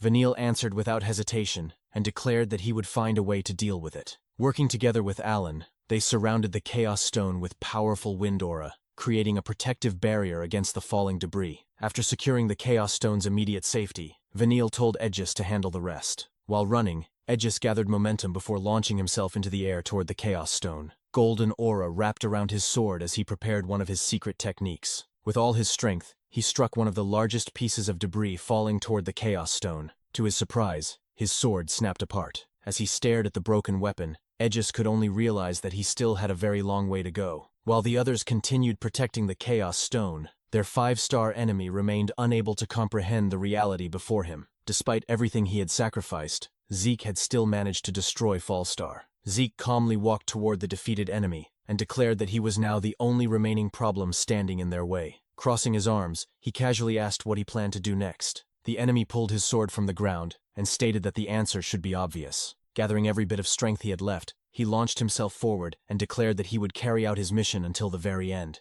Impressed by his determination, Zeke clenched his fist. Before the enemy's attack could even land, Zeke drove a devastating punch directly into his chest. Blood erupted from the enemy's mouth. His eyes immediately turned white from the overwhelming impact. As his life faded away, he admitted that he could not believe there had been a dragon hiding among mere lizards. Watching his opponent fall, Zeke acknowledged that the way he continued standing until the very end was truly admirable. After the Chaos Stone had been secured, Lika and the others immediately ran toward Zeke. Lika quickly asked if he was all right, only for Zeke to answer as though the question itself was ridiculous. Aegis smiled and admitted that he never expected even Zeke to defeat a 5-star opponent. Vanille, wearing an annoyed expression, reminded everyone that worrying about Zeke had always been a waste of time. At the same time, he agreed that Zeke was completely insane. Alan then pointed out that if he remembered correctly, Zeke had only been at the 2-star level when he fought the 5-star enemy. Upon realizing that he had now reached the 3-star level, the entire group fell silent. The realization only made Zeke seem even more monstrous. Lila congratulated him on reaching the next rank. Sandy admitted that she finally understood why everyone called him a monster. In response, Zeke simply complained that they were being rude. He then smiled and praised everyone for fighting well, telling them that he was proud of all their efforts. At that moment, the birds let out a series of cheerful chirps to grab his attention. Zeke immediately praised them as well and told them that their training had clearly paid off. Lika approached the birds and admitted that she did not know much about them, but she sincerely thanked them for holding back the monsters so everyone else could focus on defeating their enemy. Gently patting one of the birds on the head, she offered her heartfelt gratitude. Meanwhile, Aegis remained silent as he stared at the corpse of the five-star enemy. Eventually, he noticed a necklace hanging around the man's neck. Curious, he approached and picked it up. After examining it closely, he realized it was actually a dog tag. When Aegis revealed that the name engraved on it was Jack Rock, Sandy reacted with surprise as she repeated the name. She explained that she had once heard her father mention Jack Rock before. According to him, Jack Rock was an elite member of the Kerberos family and was known by the nickname the Hound. Sandy immediately shouted again as she realized the implication. That meant they had actually defeated him. Vanille found it difficult to believe that someone on a covert mission would carry identification that could easily reveal his identity. Lila questioned whether their enemies could really be that careless. Aegis offered a different explanation. Perhaps it simply never occurred to them that they might lose. When Vanille asked why, Aegis explained further. The rift only allowed individuals up to the 3-star level to enter, yet their enemies had still sent multiple 4-star fighters, along with an elite 5-star combatant. They probably never imagined there was any possibility of being defeated. Lika agreed with the assessment. The enemy's plan had clearly been to erase them completely inside the rift. They simply never expected their strength to exceed all expectations. Although, as she pointed out, most of that credit belonged to Zeke. Zeke, however, brushed aside the praise. He admitted there were many things they could reflect on after the battle, but in the end, it had been a splendid fight, and everyone had performed admirably. As he hugged the birds, he asked whether they were finally finished with all the complicated discussions. Instead of answering immediately, everyone fell silent for a moment. Eventually, Vanille remarked that Zeke, a person who solved every problem by crushing it with overwhelming force, was probably the absolute worst opponent their enemies could have encountered. Lika then admitted that despite their victory, they had experienced quite a few close calls. She wondered how they were supposed to leave the rift now. Suddenly, Zeke rushed toward her and asked everyone to wait. According to him, there was still one important thing left for them to do. Lika immediately asked if she had forgotten something. Zeke confirmed that she had. With a mischievous grin, he reminded everyone that they still needed to drink the magic water before leaving. A small note regarding the dragon destruction combat arts. This martial art is considered the strongest technique possessed by the heads of the Eldragon family. Originally named after the feat of slaying a divine dragon, it has been passed down from one family head to the next for generations. However, its difficulty is so extreme that only the current family head, Gilphus, and the 15th head have ever completely mastered it. In reality, the version currently inherited by the family is a refined form created by the 15th head, specifically to ensure that future descendants would be capable of learning it. The art consists of forms 1 through 4, a special form, and a final form. The first form specializes in delivering overwhelming destructive power through a single strike, while the second form focuses on unleashing rapid and continuous attacks.